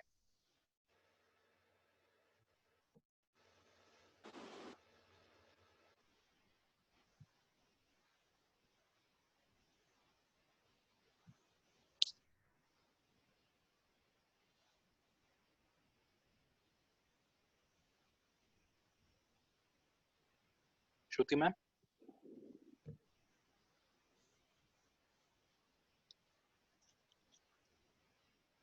Hello. Dr. Pankajpreet, हाँ जी. meanwhile, the video is played. There is a query from a participant. Yes. How to deal with elderly patients psychologically, because sometimes they refuse to do exercise and other important movements. ਬੜਾ ਹੀ ਵਧੀਆ question ਪੁੱਛਿਆ ਜੀ। ਇਹਦੇ 'ਚ ਮੈਂ ਇਹੀ ਜਵਾਬ ਦਊਂਗਾ ਕਿ ਜਦੋਂ ਤੁਹਾਡਾ ਬੱਚਾ ਜ਼ਿੱਦ ਕਰਦਾ ਹੈ, ਹਾਓ ਤੁਸੀਂ ਉਹਦੇ ਨਾਲ ਕਿਵੇਂ ਡੀਲ ਕਰਦੇ ਹੋ? ਪਿਆਰ ਨਾਲ, ਪੇਸ਼ੈਂਟਲੀ, ਪੇਸ਼ੈਂਸ ਰੱਖਦੇ ਹੋਏ, ਕਿਉਂਕਿ ਆਪਾਂ ਆਪਣਾ ਟਾਸਕ ਕਵਰ ਕਰਾਣਾ ਹੈ। ਬਜ਼ੁਰਗ ਨੂੰ ਸਭ ਤੋਂ ਵੱਡਾ ਡਰ ਹੁੰਦਾ ਦੀਵਾਰ ਤੋਂ ਫੇਰ ਹੈ ਕਿ ਮੈਂ ਫੇਰ ਨਾ ਗਿਰ ਜਾਵਾਂ। ਸੋ ਜਿੰਨਾ ਚਿਰ ਤੁਸੀਂ ਪੇਸ਼ੈਂਟ ਦਾ, ਉਸ ਬਜ਼ੁਰਗ ਦਾ ਕੌਨਫੀਡੈਂਸ ਨਹੀਂ ਜਿੱਤਦੇ, ਉਹ ਕਦੀ ਵੀ ਤੁਹਾਡਾ ਟਾਸਕ ਕੰਪਲੀਟ ਨਹੀਂ ਕਰੇਗਾ। ਸੋ ਮੈਂ ਇਹੀ ਕਹਾਂਗਾ, ਟੇਕ ਐਲਡਰਲੀ ਐਜ਼ ਯੂਰ ਪੇਰੈਂਟਸ। ਤੁਸੀਂ ਜਿੰਨੇ ਜਜ਼ਬੇ ਨਾਲ, ਜਿੰਨੇ ਕੌਨਫੀਡੈਂਸ ਨਾਲ ਕਰਾਓਗੇ, ਜਿੰਨੀ ਜਲਦੀ ਉਹਨਾਂ ਦਾ ਕੌਨਫੀਡੈਂਸ ਜਿੱਤੋਗੇ, ਉਨਾ ਹੀ ਵਧੀਆ ਤੁਸੀਂ ਰਿਜ਼ਲਟ ਲਓਗੇ। एक और query है that why it is difficult to take assessment of elderly and what assessment should method should we take? Again, very good question. Assessment methods for elderly. There is a special test that is a senior fitness battery test, ਜਿਹਦੇ ਚ flexibility ਤੇ ਉਹਨਾਂ ਦਾ ਸਾਰਾ ਕੁਝ ਆਪਾਂ ਲੈ ਸਕਦੇ ਹਾਂ, range of motion, flexibility, strength। ਜਿਵੇਂ ਉਹਦੇ ਚ ਪ੍ਰੋਬਲਮ ਇਹ ਆਉਂਦੀ ਹੈ ਕਿ ਹੁਣ above 90 ਜਾਂ above 100 ਕਿੰਨੇ ਕੁ ਤੁਹਾਡੇ ਕੋਲ elderly people ਹੈਗੇ ਨੇ। ਸੋ ਜਿਹੜਾ ਬਲਕ ਹੈ, ਆਪਾਂ ਕੋਈ ਵੀ ਸਟੈਂਡਰਡਾਈਜੇਸ਼ਨ ਉਦੋਂ ਕਰਦੇ ਹਾਂ ਜਦੋਂ ਆਪਣੇ ਕੋਲ ਬਲਕ ਹੋਵੇ। ਉਹ ਬਲਕ ਨਹੀਂ ਹੈ, ਜਾਂ ਉਸ ਤਰ੍ਹਾਂ ਦੀ ਆਪਣੇ ਕੋਲ ਹਾਲੇ ਫੈਸਿਲਿਟੀਜ਼ ਨਹੀਂ ਹੈ, ਹਾਲੇ ਤੱਕ ਲੋਕਾਂ ਨੂੰ ਅਵੇਅਰਨੈਸ ਹੀ ਨਹੀਂ ਹੈ ਕਿ ਤੁਸੀਂ ਐਲਡਰਲੀ ਕਿ ਇਗਨੋਰ ਪੀਪਲ ਹੋ ਜਾਂਦੇ ਆ। ਕਈ ਵਾਰੀ ਤਾਂ ਬੰਦੇ ਹੀ ਦਿਲ ਛੱਡ ਜਾਂਦੇ ਨੇ ਕਿ ਹੁਣ ਯਾਰ ਰਿਟਾਇਰ ਹੋ ਗਏ, ਛੱਡ ਹੁਣ ਕੀ ਕਰਨਾ, ਬਸ ਕੱਟ ਲਈ ਜਿਹੜੀ ਜ਼ਿੰਦਗੀ ਕੱਟਣੀ ਸੀਗੀ। ਸੋ ਜਿਹੜਾ ਉਹ ਇਨਸਪੀਰੇਸ਼ਨ ਹੈ, ਜਿਹੜੀ ਉਹ ਮੋਟੀਵੇਸ਼ਨ ਆ, ਉਹ ਨਹੀਂ ਹੈ। ਇਸ ਕਰਕੇ ਉਹ ਫਿਟਨੈਸ, ਉਹ ਸੀਨੀਅਰ ਫਿਟਨੈਸ ਬੈਟਰੀ ਟੈਸਟ ਉਹ ਕਰਨਾ ਹਾਲੇ ਔਖਾ ਹੈ, ਤੇ ਹਾਲੇ ਅਵੇਅਰਨੈਸ ਵੀ ਨਹੀਂ ਇੰਨੀ ਆਈ। ਜੈਰੈਟ੍ਰਿਕ ਮੈਡੀਸਨ, ਜੈਰੈਟ੍ਰਿਕ ਕੇਅਰ, ਜੈਰੈਟ੍ਰਿਕ ਰੀਹੈਬਿਲਿਟੇਸ਼ਨ, ਇਹ ਫੀਲਡ ਹਾਲੇ ਬਹੁਤ ਪਿੱਛੇ ਹੈ, ਜਿਹਦੇ ਤੇ ਬਹੁਤ ਕੰਮ ਕਰਨ ਵਾਲਾ ਹਾਲੇ ਪਿਆ, ਤੇ ਉਹ ਹੋਏਗਾ ਜਿਵੇਂ ਜਿਵੇਂ ਅਵੇਅਰਨੈਸ ਆਏਗੀ। Then we have next question that during doing exercises, the patients they get easily bored with same exercise protocol. How can we improve that? Again, this is a creativity of a physiotherapist. ਹੁਣ ਆਮ ਹੈ physio to Badal ਸਾਹਿਬ, ਮੈਂ ਰੋਜ਼ ਉਹਨਾਂ ਨੂੰ ਇੱਕੋ exercise ਕਰਾਉਂਗਾ ਤੇ ਸ਼ਾਇਦ ਮੈਂ 9 ਸਾਲ ਨਾ ਕੱਟ ਪਾਉਂਦਾ। So it's a creativity of physiotherapist ਕਿ ਤੁਸੀਂ ਆਪਣਾ ਟਾਸਕ, ਆਪਣਾ ਗੋਲ ਕਿਵੇਂ ਪੂਰਾ ਕਰਾਉਣਾ ਹੈ। ਤੁਸੀਂ ਰੋਜ਼ ਸੈਰ ਕਰਾਈ ਜਾਓਗੇ, it's again yes it's a boring. ਤੁਸੀਂ ਰੋਜ਼ ਸਾਈਕਲਿੰਗ ਕਰਾਓਗੇ, ਇਟਸ ਅ ਬੋਰਿੰਗ। ਤੁਸੀਂ ਦੇਖਣਾ ਹੈ ਕਿ ਤੁਸੀਂ ਆਪਣਾ ਟਾਸਕ ਕਿਵੇਂ ਪੂਰਾ ਕਰਾਉਣਾ ਹੈ। ਤੁਸੀਂ ਉਹਨੂੰ ਚੇਂਜ ਕਰ ਸਕਦੇ ਹੋ। ਤੁਸੀਂ ਵਾਕ ਦੇ ਨਾਲ ਨਾਲ ਤੁਸੀਂ ਮਿਊਜ਼ਿਕ ਥੈਰੇਪੀ ਸਟਾਰਟ ਕਰ ਦਿਓ, ਤੁਸੀਂ ਉਹਨਾਂ ਨੂੰ ਸ਼ਬਦ ਸੁਣਾ ਦਿਓ, ਤੁਸੀਂ ਉਹਨਾਂ ਨੂੰ ਗਾਣੇ ਸੁਣਾ ਦਿਓ ਜੋ ਚੀਜ਼ ਲਾਈਕ ਕਰਦੇ ਨੇ, ਤਾਂ ਕਿ ਉਹ ਬੋਰਿੰਗ ਨਾ ਹੋਵੇ। ਤੁਸੀਂ ਸਾਈਕਲਿੰਗ ਦੇ ਦੌਰਾਨ ਉਹਨਾਂ ਨੂੰ ਕੋਈ ਅੱਛਾ ਸਾਹਮਣੇ ਪ੍ਰੋਗਰਾਮ ਚਲਾ ਦਿਓ, ਤੁਸੀਂ ਕਥਾ ਚਲਾ ਦਿਓ, ਤੁਸੀਂ ਜਿਹੜਾ ਉਹਨਾਂ ਦਾ ਇੰਟਰਸਟ ਆ ਉਹ ਕਰ ਦਿਓ। ਤੁਸੀਂ ਸਟਰੈਂਥ ਟ੍ਰੇਨਿੰਗ ਦੇ ਨਾਲ ਨਾਲ ਉਹਨਾਂ ਵਾਸਤੇ ਟਾਰਗੇਟ ਰੱਖੋ ਕਿ ਤੁਸੀਂ ਸਰ ਅੱਜ ਆਹ ਵਧੀਆ ਕੀਤਾ, ਤੁਸੀਂ ਆਹ ਅਚੀਵ ਕਰ ਲਿਆ, ਤੁਸੀਂ ਆਹ ਅਚੀਵ ਕਰ ਲਿਆ, ਤਾਂ ਕਿ ਉਹ ਬੋਰਿੰਗ ਨਾ ਹੋਵੇ। So you should achieve with some goals, ਤੇ ਉਹ ਜਿਹੜੇ ਗੋਲਸ ਨੇ ਉਹ ਅਚੀਵੇਬਲ ਹੋਣੇ ਚਾਹੀਦੇ, ਔਖੇ ਨਹੀਂ ਹੋਣੇ ਚਾਹੀਦੇ, ਤਾਂ ਕਿ ਪੇਸ਼ੈਂਟ ਮੋਟੀਵੇਟ ਹੋਵੇ, ਨਾ ਕਿ ਡੀਮੋਟੀਵੇਟ ਹੋਵੇ। Okay, Dr. Pankajpreet, we have another question that sometimes during walking on road, patient falls suddenly. What is reason behind it and its prevention? Again, a very important question. ਅਗਰ ਉਹ ਵਟੇਗੂ ਦਾ case ਹੈ, all of a sudden right ਦੇਖਦਾ ਹੈ, ਚੱਕਰ ਆਉਂਦੇ ਗਿਰ ਜਾਂਦਾ ਹੈ। This is the one of the main reason ਕਿ road cross ਕਰਦੇ ਹੋਏ ਉਹ ਬੰਦਾ ਗਿਰ ਜਾਂਦਾ ਹੈ। Next. Then another question is that very relevant question, sir. How can we convince elderly for using walking aids? Yes, it's a very difficult. I also face lot of problem, but we have to convince the patient कि ਪੱਕਾ ਮੰਜੇ ਤੇ ਪੈਣ ਨਾਲੋਂ walking aid ਲੈਣਾ ਜ਼ਿਆਦਾ ਜ਼ਰੂਰੀ ਹੈ। ਤੁਹਾਡੇ ਫਾਇਦੇ ਵਾਸਤੇ ਹੀ ਕਹਿ ਰਹੇ ਹਾਂ।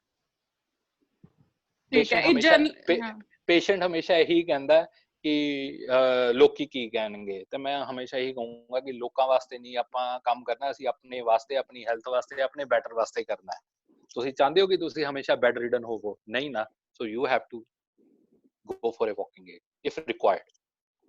And it's a If temporary, अगर वो improve कर ਜਾਂਦਾ है तो ਆਪਾਂ walking aid हटा देंगे, अगर वो risk of fall चो निकल जाता है then there is a no problem, ਆਪਾਂ ਉਹਨੂੰ ਕੱਢ ਦਾਂਗੇ walking aids ਤੋਂ. another query is that ki, if we advise walking for elderly, what surface it should be? Like ਜਿਹੜੀ exercise hai, that should be done in lawn, in ground or on concrete surface. What should be the surface for walking, particularly in elderly? very very very important question. अगर patient balance ਉਹਦਾ ਖਰਾਬ ਹੈ ਤਾਂ ਆਪਾਂ uneven surfaces ground avoid ਕਰਾਂਗੇ. ਅਗਰ ਉਹ ਘਾਹ ਤੇ ਹੈ, ground 'ਚ ਹੈ, ਆਪਾਂ ਨੂੰ ਨਹੀਂ ਪਤਾ ਕਿ ਉਹ uneven surfaces ਹੈ. So starting with the firm surface, then firm, it's firm, not a concrete. Concrete ਕੀ ਹੈ, ਉਨੀ ground reaction force back ਤੁਹਾਡੇ ankle ਤੇ knee ਨੂੰ hurt ਕਰਦੀ ਹੈ. So it should be concrete. ਅਗਰ concrete ਹੈ ਤਾਂ ਤੁਹਾਡੇ shoes ਇੰਨੇ ਅੱਛੇ ਹੋਣੇ ਚਾਹੀਦੇ ਹੈ ਕਿ ਉਹ ਜਿਹੜਾ shock ਹੈ ਉਹ absorb ਕਰ ਲੇ. So ਆਪਾਂ running ਨਹੀਂ ਕਰਾਣੀ, ਆਪਾਂ walking ਕਰਾਣੀ ਹੈ starting with the firm surface. अगर फॉर्म नहीं है तो थोड़े शूज अच्छे होने चाहिए हैं. अगर वो बैलेंस अच्छा इंप्रूव कर चुके हैं then knowingly shifted to a uneven surface like a ground, ताकि वो बैलेंस ਹੋਰ इंप्रूव ਹੋਵੇ, ਕਿਉਂਕਿ ਉਹ ਚੈਲੰਜ ਹੈ ਉਹਦੇ ਵਾਸਤੇ ਚੱਲਣਾ. ਹੁਣ ਪਹਿਲੇ ਪਿੰਡਾਂ 'ਚ ਖੇਤਾਂ 'ਚ ਲੋਕੀ ਵੱਟ ਤੇ ਚੱਲਦੇ ਸੀ ਜਾਂ ਖੇਤਾਂ 'ਚ ਚੱਲਦੇ ਸੀ, ਉਹ ਅਨਇਵਨ ਸਰਫੇਸ ਸੀ, ਉਹ ਇੱਕ ਚੈਲੰਜ ਸੀ ਉਹਨਾਂ ਵਾਸਤੇ. ਤੇ ਜਿਹੜੇ ਬਜ਼ੁਰਗ ਤੁਰਦੇ ਸੀ ਉਹ ਹਾਲੇ ਵੀ ਤੁਰ ਰਹੇ ਆ, ਉਹਨਾਂ ਨੂੰ ਗਿਰਨ ਦਾ ਡਰ ਨਹੀਂ ਹੈ. ਅੱਛਾ, ਜੇ ਗਿਰ ਵੀ ਜਾਂਦੇ ਸੀਗੇ ਤਾਂ ਗਿਰੇ ਤੇ ਚੂਲਾ ਨਹੀਂ ਟੁੱਟਦਾ ਸੀ, ਫ੍ਰੈਕਚਰ ਨੈਕ ਫੀਮਰ ਨਹੀਂ ਹੁੰਦਾ ਸੀ, ਕਿਉਂਕਿ ਜਿਹੜੀ ਜ਼ਮੀਨ ਆ ਉਹ ਸੌਫਟ ਹੈ. So we'll take up a lot many questions are coming up, but firstly we'll take up some queries with Sardarni Man Kaur ji. ਬਿਲਕੁਲ ਬਿਲਕੁਲ. Sardarni Man Kaur ji. हाँ जी, सत श्री अकाल बीजी. सत श्री अकाल जी. ਅਸੀਂ ਬੜੇ ਇੱਛੁਕ ਹਾਂ ਤੁਹਾਡੇ ਤੋਂ ਥੋੜੇ ਜਿਹੇ ਸਵਾਲ ਪੁੱਛਣ ਦੇ ਲਈ. ਹਾਂਜੀ, ਸਭ ਤੋਂ ਪਹਿਲੇ ਤੁਸੀਂ ਦੱਸੋ ਕਿ ਤੁਹਾਡੀ ਇਹ ਜਰਨੀ, ਅਸੀਂ ਪੜ੍ਹਿਆ ਹੈ ਕਿ ਤੁਸੀਂ 93 ਸਾਲ ਦੀ ਉਮਰ ਦੇ ਵਿੱਚ ਇਹ ਆਪਣਾ ਜਰਨੀ ਜਿਹੜੀ ਹੈ ਐਜ਼ ਅ ਐਥਲੀਟ ਸ਼ੁਰੂ ਕੀਤੀ ਹੈ. ਤੁਹਾਡੀ ਇਹਦੇ ਪਿੱਛੇ ਕੀ ਡਰਾਈਵਿੰਗ ਫੋਰਸ ਸੀਗਾ? ਤੁਹਾਨੂੰ ਕਿਵੇਂ ਲੱਗਿਆ ਵੀ ਮੈਂ ਹੁਣ ਐਥਲੈਟਿਕਸ ਦੇ ਵਿੱਚ ਪਾਰਟ ਲੈਣਾ ਹੈ, ਮੈਂ ਹੁਣ ਭੱਜਣਾ ਸ਼ੁਰੂ ਕਰਦਾ? ਕੀ ਉਹਦੇ ਪਿੱਛੇ ਫੋਰਸ ਸੀਗੀ ਜਿਹੜਾ ਤੁਸੀਂ ਜਿਹੜਾ ਹੈ ਉਸ ਤੋਂ ਬਾਅਦ ਇੰਨੇ 골ਡ ਮੈਡਲਸ ਜਿੱਤੇ? ਤੁਹਾਨੂੰ ਕਿੱਥੋਂ ਮੋਟੀਵੇਸ਼ਨ ਆਈ?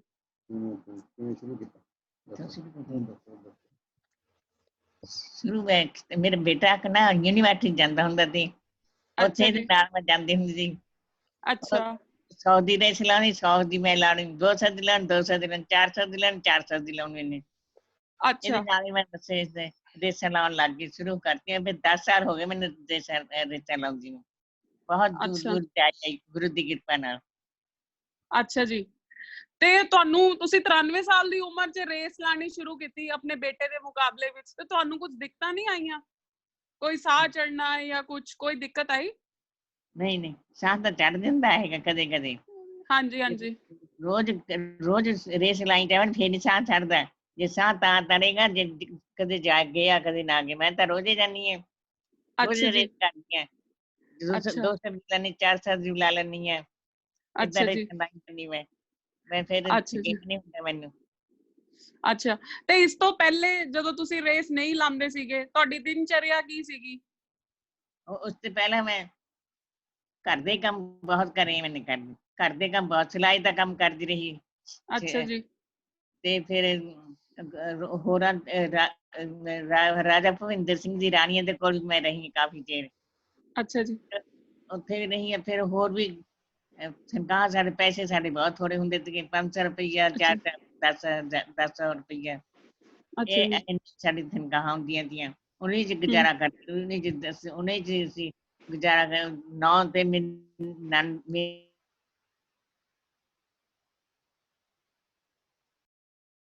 ਤੇ ਏਦਾਂ ਕਰਕੇ ਵੀ ਜਿਹੜੀ ਕਮਾਈ ਕਰਦੇ ਉਹੀ ਲਾ ਦੇਣੀ, ਜਿਹੜੀ ਕਮਾਈ ਲੈਣੀ. ਕੋਲ ਨੀ ਰੱਖਿਆ ਕੋਈ ਪੈਸਾ,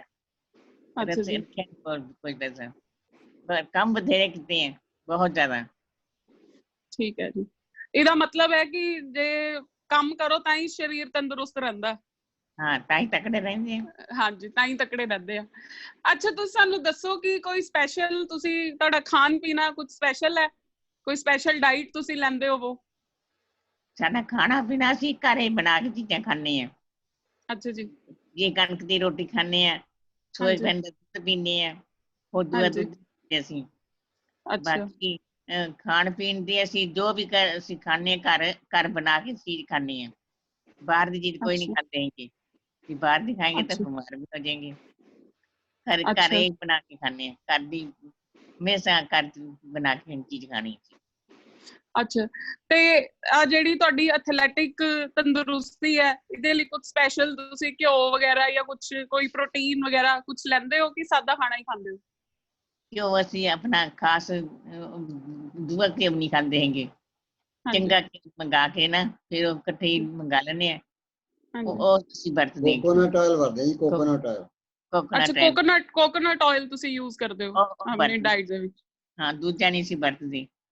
ਅੱਛਾ ਅੱਛਾ ਜਿਹੜੀ ਰੋਟੀ ਅਸੀਂ ਖਾਂਦੇ ਹਾਂ ਉਹ ਸਪਰਾਊਟ ਕਰਦੇ ਹਾਂ ਕਣਕ ਨੂੰ ਪਹਿਲਾਂ, ਫਿਰ ਉਹਨੂੰ ਘਰ ਅੱਛਾ ਦੇ ਵਿੱਚ ਗਿੱਲੀ ਕਣਕ ਨੂੰ ਸਪਰਾਊਟ ਕੀਤੀ ਕਣਕ ਨੂੰ ਅਸੀਂ ਗ੍ਰਾਈਂਡ ਕਰਦੇ ਹਾਂ ਮਿਕਸੀ ਦੇ ਵਿੱਚ, ਫਿਰ ਉਹਦੀ ਰੋਟੀ ਜਿਵੇਂ ਕੂੜਾ ਬਣਦਾ ਉੱਦਾਂ ਬਣ ਜਾਂਦੀ ਹੈ। ਅੱਛਾ ਜੀ। ਨਿਊਟ੍ਰੀਸ਼ਨ ਜਿਹੜੀ ਹੈ ਉਹ ਇੰਨੀ ਹੈ ਕਿ ਕਈ ਚੀਜ਼ਾਂ ਜਿਹੜੀਆਂ 100% ਵੱਧ ਜਾਂਦੀਆਂ, ਕਈ 1200% ਵੱਧਦੀਆਂ ਨੇ, ਤਾਂ ਸਾਰੀਆਂ ਹਾਂਜੀ ਚੀਜ਼ਾਂ ਨਿਊਟ੍ਰੀਸ਼ਨ ਵੱਧ ਜਾਣਗੇ। ਤੇ ਰੋਟੀਆਂ ਜੇ ਤੁਸੀਂ ਇੱਕ ਖਾਓਗੇ ਐਂ ਸਮਝ ਲਓ ਵੀ 3-4 ਖਾ ਲਈਏ, ਤਾਂ ਇਹ ਜੇ 3 ਰੋਟੀਆਂ ਖਾਣਗੇ ਤਾਂ 10-12 ਰੋਟੀਆਂ ਜਿੰਨੀ ਤਾਕਤ ਇਹਨਾਂ ਨੂੰ ਮਿਲ ਜਾਂਦੀ। ਅੱਛਾ ਜੀ। ਬੀਜੀ ਕੀ ਤੁਸੀਂ ਕਦੀ ਗਿਰੇ ਹੋ?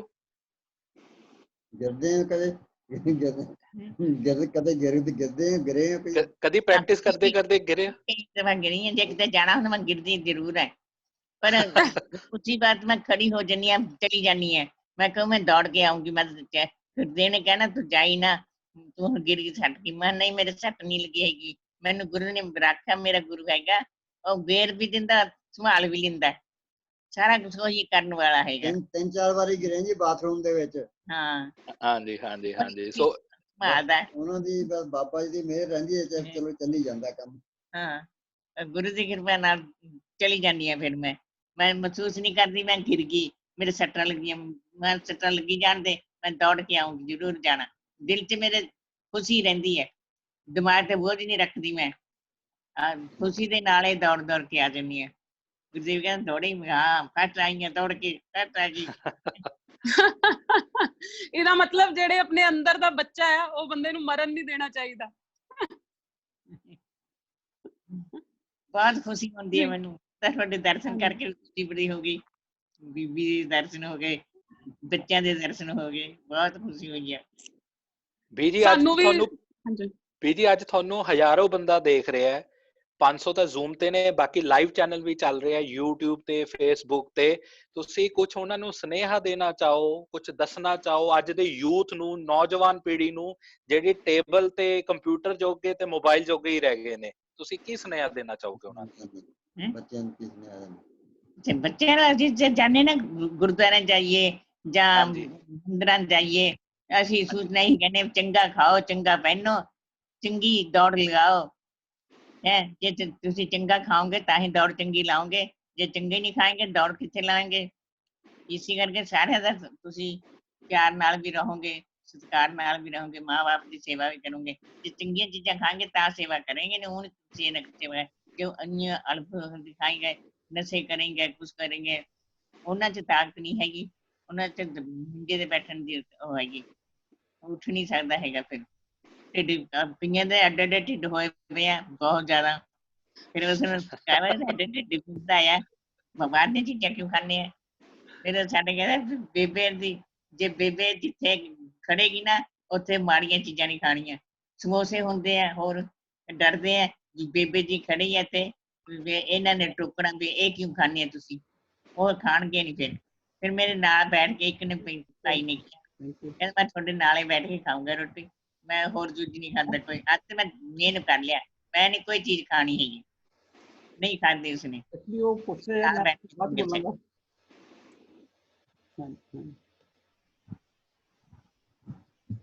ਬੀਜੀ ਜੇ ਤੁਸੀਂ ਗਿਰੇ ਹੋ ਜਿਵੇਂ ਇੰਨੀ ਵਾਰ, ਤਾਂ ਤੁਹਾਨੂੰ ਡਰ ਨਹੀਂ ਲੱਗਦਾ ਕਿ ਤੁਸੀਂ ਫੇਰ ਗਿਰ ਜਾਓਗੇ? ਜਾਂ ਤੁਸੀਂ ਕੀ ਇਹੋ ਜਿਹੇ ਹੁਣ ਤੱਕ ਸਟੈਪਸ ਲਏ ਨੇ, ਕੀ ਇਹੋ ਜਿਹੇ ਤੁਸੀਂ ਮੈਜ਼ਰਮੈਂਟਸ ਲਈਆਂ ਨੇ ਕਿ ਤੁਸੀਂ ਫੇਰ ਨਾ ਗਿਰੋ? ਗਿਰਨ ਤੋਂ ਬਚਾਅ, ਕਿਉਂਕਿ ਤੁਸੀਂ ਸਾਡੇ ਦੇਸ਼ ਦਾ ਹੀਰਾ ਹੋ, ਤੁਸੀਂ ਇੰਨਾ ਨਾਮ ਉੱਚਾ ਕੀਤਾ, ਸਾਡੇ ਦੇਸ਼ ਦਾ, ਪੰਜਾਬ ਦਾ, ਤੁਸੀਂ ਸ਼ਾਨ ਹੋ ਸਾਡੀ, ਤੇ ਅਸੀਂ ਨਹੀਂ ਚਾਹੁੰਦੇ ਕਿ ਹੁਣ ਤੁਸੀਂ ਦੁਬਾਰ ਤੋਂ ਗਿਰੋ। ਤੇ ਅਸੀਂ, ਸਾਡਾ department Shri Guru Granth Sahib world university physiotherapy department ਹਮੇਸ਼ਾ ਤੁਹਾਡੀ ਸੇਵਾ 'ਚ ਹਾਜ਼ਰ ਹੈ। ਤੁਸੀਂ ਸਾਨੂੰ ਇੱਕ ਫੋਨ ਕਰੋਗੇ, ਅਸੀਂ ਤੁਹਾਨੂੰ ਘਰੇ ਆ ਕੇ ਦੇਖ ਕੇ ਜਾਵਾਂਗੇ। ਘਰੇ ਆ ਕੇ ਕਹਿੰਦੇ ਦੇਖ ਕੇ ਜਾਵਾਂਗੇ, ਜੇ ਤੁਹਾਨੂੰ ਕੋਈ ਤਕਲੀਫ ਹੈ ਗਿਰਨਾ ਨਹੀਂ, ਅੱਛਾ ਗਿਰਨ ਤੋਂ ਬਚਾ ਰੱਖਣਾ।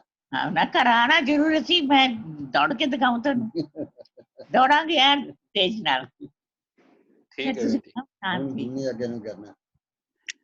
ਅੱਛਾ ਬੀਜੀ, ਮੈਂ ਇਹ ਪੁੱਛਣਾ ਸੀ, ਤੁਸੀਂ ਆਪਣਾ ਦਿਨਚਰਿਆ ਦੱਸੋ, ਸਵੇਰੇ ਕਿੰਨੇ ਵਜੇ ਤੁਸੀਂ ਉੱਠਦੇ ਹੋ, ਕੀ ਐਕਸਰਸਾਈਜ਼ ਕਰਦੇ ਹੋ? ਜਿਵੇਂ ਡਾਕਟਰ ਸਾਹਿਬ ਨੇ ਆਪਣੇ ਲੈਕਚਰ ਦੱਸਿਆ ਵੀ ਮੈਂ weight training ਵੀ ਕਰਨੀ ਚਾਹੀਦੀ ਹੈ, ਖਿੱਚ ਪਾਉਣ ਵਾਲੀ ਵਰਜਿਸ਼ ਵੀ ਕਰਨੀ ਚਾਹੀਦੀ ਹੈ।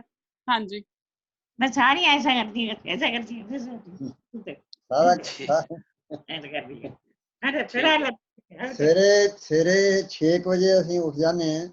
ਠੀਕ ਹੈ ਜੀ। ਜੇ ਲੇਟ ਨਹੀਂ, ਅਸੀਂ ਤਕਰੀਬਨ 9:30 10 ਵਜੇ ਸੌਂ ਜਾਂਦੇ ਹਾਂ ਤੇ ਸਵੇਰੇ ਜਲਦੀ ਉੱਠ ਜਾਂਦੇ ਹਾਂ। ਤੇ ਉੱਠਦੇ ਸਾਰੀ ਕੀਫਰ ਹੁੰਦਾ, ਮੈਂ ਕੈਨੇਡਾ ਤੋਂ ਲੈ ਕੇ ਆਇਆ, ਕਿਸੇ ਬੰਦੇ ਨੂੰ ਸਾਡੇ ਪੰਜਾਬ ਯੂਨੀਵਰਸਿਟੀ ਤੋਂ ਕਦੇ ਲੋੜ ਹੋਵੇ, ਸਾਡੇ ਕੋਲੋਂ ਫ੍ਰੀ ਆਫ ਕਾਸਟ ਅਸੀਂ ਦੇ ਸਕਦੇ ਹਾਂ। ਉਹ ਕੀਫਰ ਜਿਹੜਾ ਇੱਕ ਗਲਾਸ ਦੇ ਵਿੱਚ 5 ਟ੍ਰਿਲੀਅਨ ਗੁੱਡ ਬੈਕਟੀਰੀਆ ਹੁੰਦਾ ਹੈ। ਤੁਹਾਡੇ ਪੇਟ ਦੇ ਸਿਸਟਮ ਨੂੰ, ਸਾਰਾ ਇਮਿਊਨ ਸਿਸਟਮ ਸਾਰਾ ਕੁਝ ਠੀਕ ਰੱਖਦਾ। ਇੱਕ ਗਲਾਸ ਅਸੀਂ ਉਹ ਸਵੇਰੇ ਉੱਠ ਕੇ ਪੀਣਾ ਹੁੰਦਾ। ਉਸ ਤੋਂ ਬਾਅਦ ਕੋਈ ਜਿਹੜਾ ਆਪਣਾ ਸੀਜ਼ਨਲ ਫਰੂਟ ਹੈ, ਉਹ ਘੰਟੇ ਕੁ ਬਾਅਦ ਉਹ ਲੈ ਲਈਦਾ। 11 ਤੇ 1 ਵਜੇ ਤੱਕ ਅਸੀਂ ਰੋਟੀ ਜਿਹੜੀ ਹੈ ਸਪਰਾਊਟਡ ਵੀਟ ਦੀ ਰੋਟੀ ਖਾਂਦੇ ਹਾਂ। ਮੇਰੇ ਮਦਰ ਜਿਹੜੇ ਤਕਰੀਬਨ 3-4 ਰੋਟੀਆਂ ਖਾ ਲੈਂਦੇ ਨੇ। ਤੇ ਸਬਜ਼ੀ ਜਿਹੜੀ ਆ ਅਸੀਂ ਉਹਨੂੰ ਫ੍ਰਿਜਰ 'ਚ ਨਹੀਂ ਰੱਖਦੇ, ਫ੍ਰਿਜ ਨਹੀਂ ਰੱਖਣਾ। ਜਦੋਂ ਵੀ ਅਸੀਂ ਬਣਾਉਣੀ ਹੈ ਉਸੇ ਵੇਲੇ ਹੀ ਖਤਮ ਕਰ ਦੇਣੀ। 2 ਕੌਲੀਆਂ ਬਣਾਉਣੀਆਂ, 2 ਖਾ ਕੇ ਫਿਰ ਸ਼ਾਮ ਨੂੰ ਤਾਜ਼ੀ ਬਣਾਉਣੀ। ਤੇ ਆਪਣੇ ਉਸ ਤੋਂ ਬਾਅਦ ਸ਼ਾਮ ਨੂੰ 3-4 ਵਜੇ ਅਸੀਂ ਕੋਈ ਨਾ ਕੋਈ ਨਟਸ ਐਂਡ ਸੀਡ, ਬਦਾਮ ਹੋਏ, ਖਸਖਸ ਹੋਈ, ਹੋਰ ਇਹ ਚੀਜ਼ਾਂ ਜਿਹੜੀਆਂ ਉਹਨਾਂ ਨੂੰ ਭਿਓ ਕੇ ਰੱਖਿਆ ਹੁੰਦਾ, ਰਗੜ ਕੇ ਕੁੰਡੀ ਛੋਟੇ ਜਿਹੇ ਰਗੜ ਕੇ ਉਹ ਇਹਨਾਂ ਨੂੰ ਦਿੰਦੇ ਹਾਂ ਅਸੀਂ।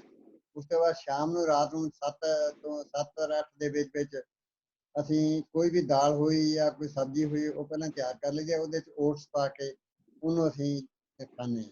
ਪਰ ਸਾਡਾ ਕਿ ਜ਼ਿਆਦਾ ਇੰਨਾ ਵੱਡਾ ਝੰਜਟ ਵਾਲਾ ਕੰਮ ਨਹੀਂ ਹੈ, ਫਟਾਫਟ ਹੋਣ ਵਾਲਾ ਕਰੀਦਾ। ਬਹੁਤ ਵਧੀਆ ਕੰਮ ਹੈ। ਇੰਨੀ ਤਾਕਤ ਵਾਲੀ ਚੀਜ਼ਾਂ ਨੇ, ਕੋਈ ਗਲਤ ਚੀਜ਼ ਨਹੀਂ ਖਾਈ ਦੀ ਕਦੇ। ਪੈਕਡ ਚੀਜ਼ਾਂ ਅਸੀਂ ਬਿਲਕੁਲ ਨਹੀਂ ਲੈਂਦੇ, ਕਿ ਬਾਹਰੋਂ ਕਿਤੇ ਲੈ ਕੇ ਰੈਡੀਮੇਡ ਚੀਜ਼ਾਂ, ਆਈਸਕ੍ਰੀਮ ਨਹੀਂ ਖਾਣੀ।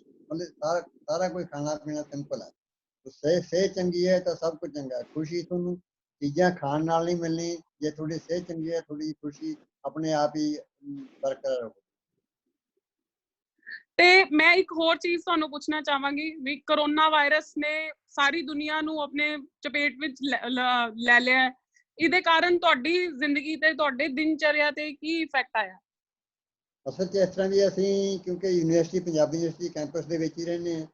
ਤੇ ਇੱਕ ਤਾਂ ਮੇਰੇ ਮਦਰ ਜਿਹੜੇ ਨੇ, ਇਹਨਾਂ ਕੋਲ ਕਾਫੀ 20 ਹੈਗਾ, ਕੋਈ 10-11 ਮੀਟਰ ਹੈ। ਉਹ ਆਉਣ ਜਾਣ ਉੱਧਰ ਕਰਦੇ ਰਹਿੰਦੇ ਨੇ ਤੇ ਦਿਨ 'ਚ 2-3 ਕਰ ਲੈਂਦੇ ਨੇ। ਤੇ ਮੈਂ ਮਤਲਬ ਇੱਥੇ ਪਾਰਕਾਂ ਦੇ ਜਾ ਕੇ ਅਸੀਂ ਪ੍ਰੈਕਟਿਸ ਕਰ ਆਈ ਦੀ ਹੈ। ਮਤਲਬ ਇਹ ਸਾਡਾ ਐਕਸਰਸਾਈਜ਼ ਜਿਹੜੀ ਹੈ ਉਹ ਨਹੀਂ ਛੱਡਣੀ। ਖਾਣ ਪੀਣ ਵਧੀਆ ਰੱਖੀਦਾ, ਐਕਸਰਸਾਈਜ਼ ਐਂਡ ਕੋਈ ਦਿੱਕਤ ਵਾਲੀ ਗੱਲ ਨਹੀਂ। ਬਾਹਰ ਜਾਣੇ ਨਹੀਂ ਅਸੀਂ। ਉੱਦਾਂ ਵੀ ਕਰੋਨਾ ਵਾਇਰਸ ਤੋਂ ਪਹਿਲਾਂ ਵੀ ਅਸੀਂ ਸ਼ਹਿਰ ਬਹੁਤ ਘੱਟ ਜਾਂਦੇ ਸੀਗੇ, ਕਿਉਂਕਿ ਉੱਥੇ ਜਿਹੜਾ ਪੋਲਿਊਸ਼ਨ ਹੈ ਉਹ ਵੀ ਸਭ ਬੰਦੇ ਨੂੰ ਖਰਾਬ ਕਰਦਾ। ਇਸ ਕਰਕੇ ਜਦੋਂ ਬਹੁਤ ਜ਼ਰੂਰੀ ਕੰਮ ਹੋਵੇ ਫਿਰ ਹੀ ਅਸੀਂ ਕਿਤੇ ਸ਼ਹਿਰ ਜਾਈਦਾ, ਨਹੀਂ ਜਾਈਦਾ ਨਹੀਂ, ਆਪਣੇ ਇੱਥੇ ਯੂਨੀਵਰਸਿਟੀ 'ਚ ਹੀ ਰਹੀਦਾ। ਠੀਕ ਹੈ ਜੀ।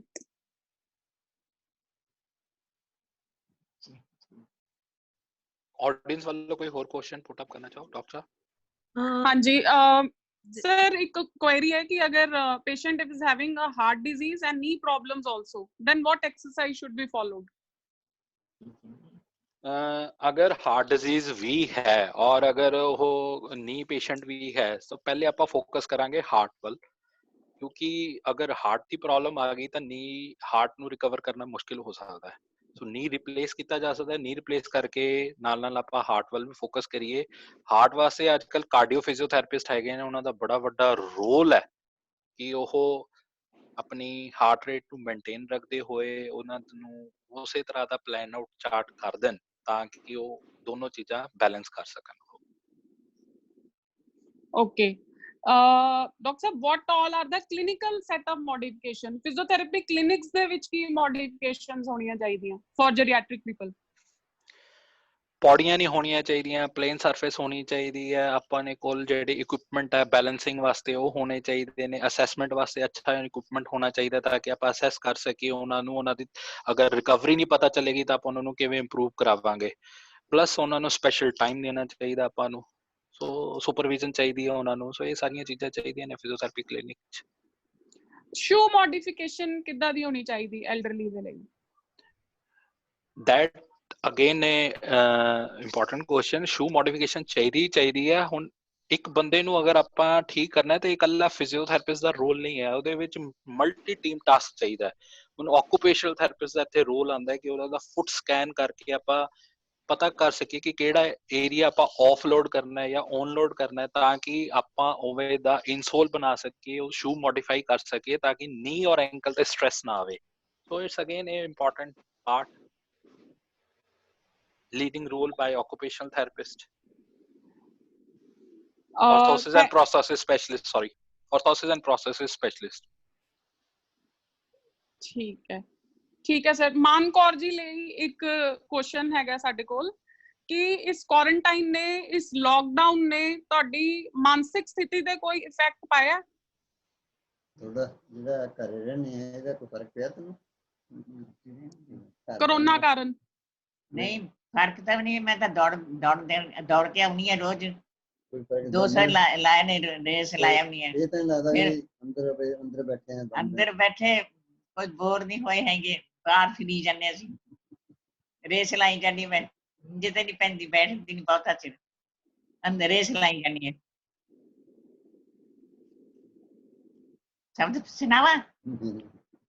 ਹਾਂਜੀ ਹਾਂਜੀ ਹਾਂਜੀ ਅਮਰਤ ਵੇਲੇ ਬੋਲਿਆ ਪਪੀਹਾ, ਅਮਰਤ ਵੇਲੇ ਬੋਲਿਆ ਪਪੀਹਾ, ਤੈਂਦਰ ਸੁਣੀਏ ਪੁਕਾਰ ਮੇਰੇ ਸਹਿਬਾ ਜੀ, ਤੈਂਦਰ ਸੁਣੀ ਪੁਕਾਰ ਮੇਰੇ ਸਹਿਬਾ ਜੀ। ਜਦ ਵੀ ਕੋਈ ਔਕੜ ਆਵੇ, ਜਦ ਵੀ ਕੋਈ ਔਕੜ, ਦੇ ਕੇ ਹੱਥ ਬਚਾਵੀਂ ਮੇਰੇ ਸਹਿਬਾ ਜੀ, ਦੇ ਕੇ ਹੱਥ ਬਚਾਵੀਂ ਮੇਰੇ ਸਹਿਬਾ ਜੀ। ਅਮਰਤ ਵੇਲੇ ਬੋਲਿਆ ਪਪੀਹਾ, ਤੈਂਦਰ ਸੁਣੀ ਪੁਕਾਰ ਮੇਰੇ ਸਹਿਬਾ ਜੀ, ਤੈਂਦਰ ਸੁਣੀ ਪੁਕਾਰ ਮੇਰੇ ਸਹਿਬਾ ਜੀ, ਤੈਂਦਰ ਸੁਣੀ ਪੁਕਾਰ ਮੇਰੇ ਸਹਿਬਾ ਜੀ, ਤੈਂਦਰ ਸੁਣੀ ਪੁਕਾਰ ਮੇਰੇ ਸਹਿਬਾ ਜੀ, ਤੈਂਦਰ ਸੁਣੀ ਪੁਕਾਰ ਮੇਰੇ ਸਹਿਬਾ ਜੀ, ਤੈਂਦਰ ਸੁਣੀ ਪੁਕਾਰ ਮੇਰੇ ਸਹਿਬਾ ਜੀ। ਸੋ ਅਸੀਂ ਦੇਖ ਸਕਦੇ ਹਾਂ ਕਿ ਮਾਨ ਕੌਰ ਜੀ ਦਾ ਸੀਕ੍ਰੇਟ ਜਿਹੜਾ ਹੈ, ਸਭ ਤੋਂ ਪਹਿਲਾਂ ਖੁਸ਼ ਰਹਿਣਾ ਹੈ।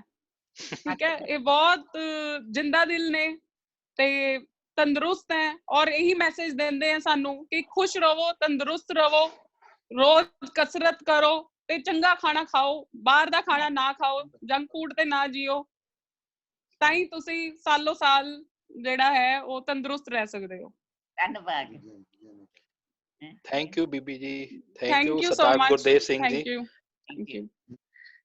Thank you, Dr. Pankajpreet, for such a wonderful presentation, such an informative presentation, and you have simplified it so much.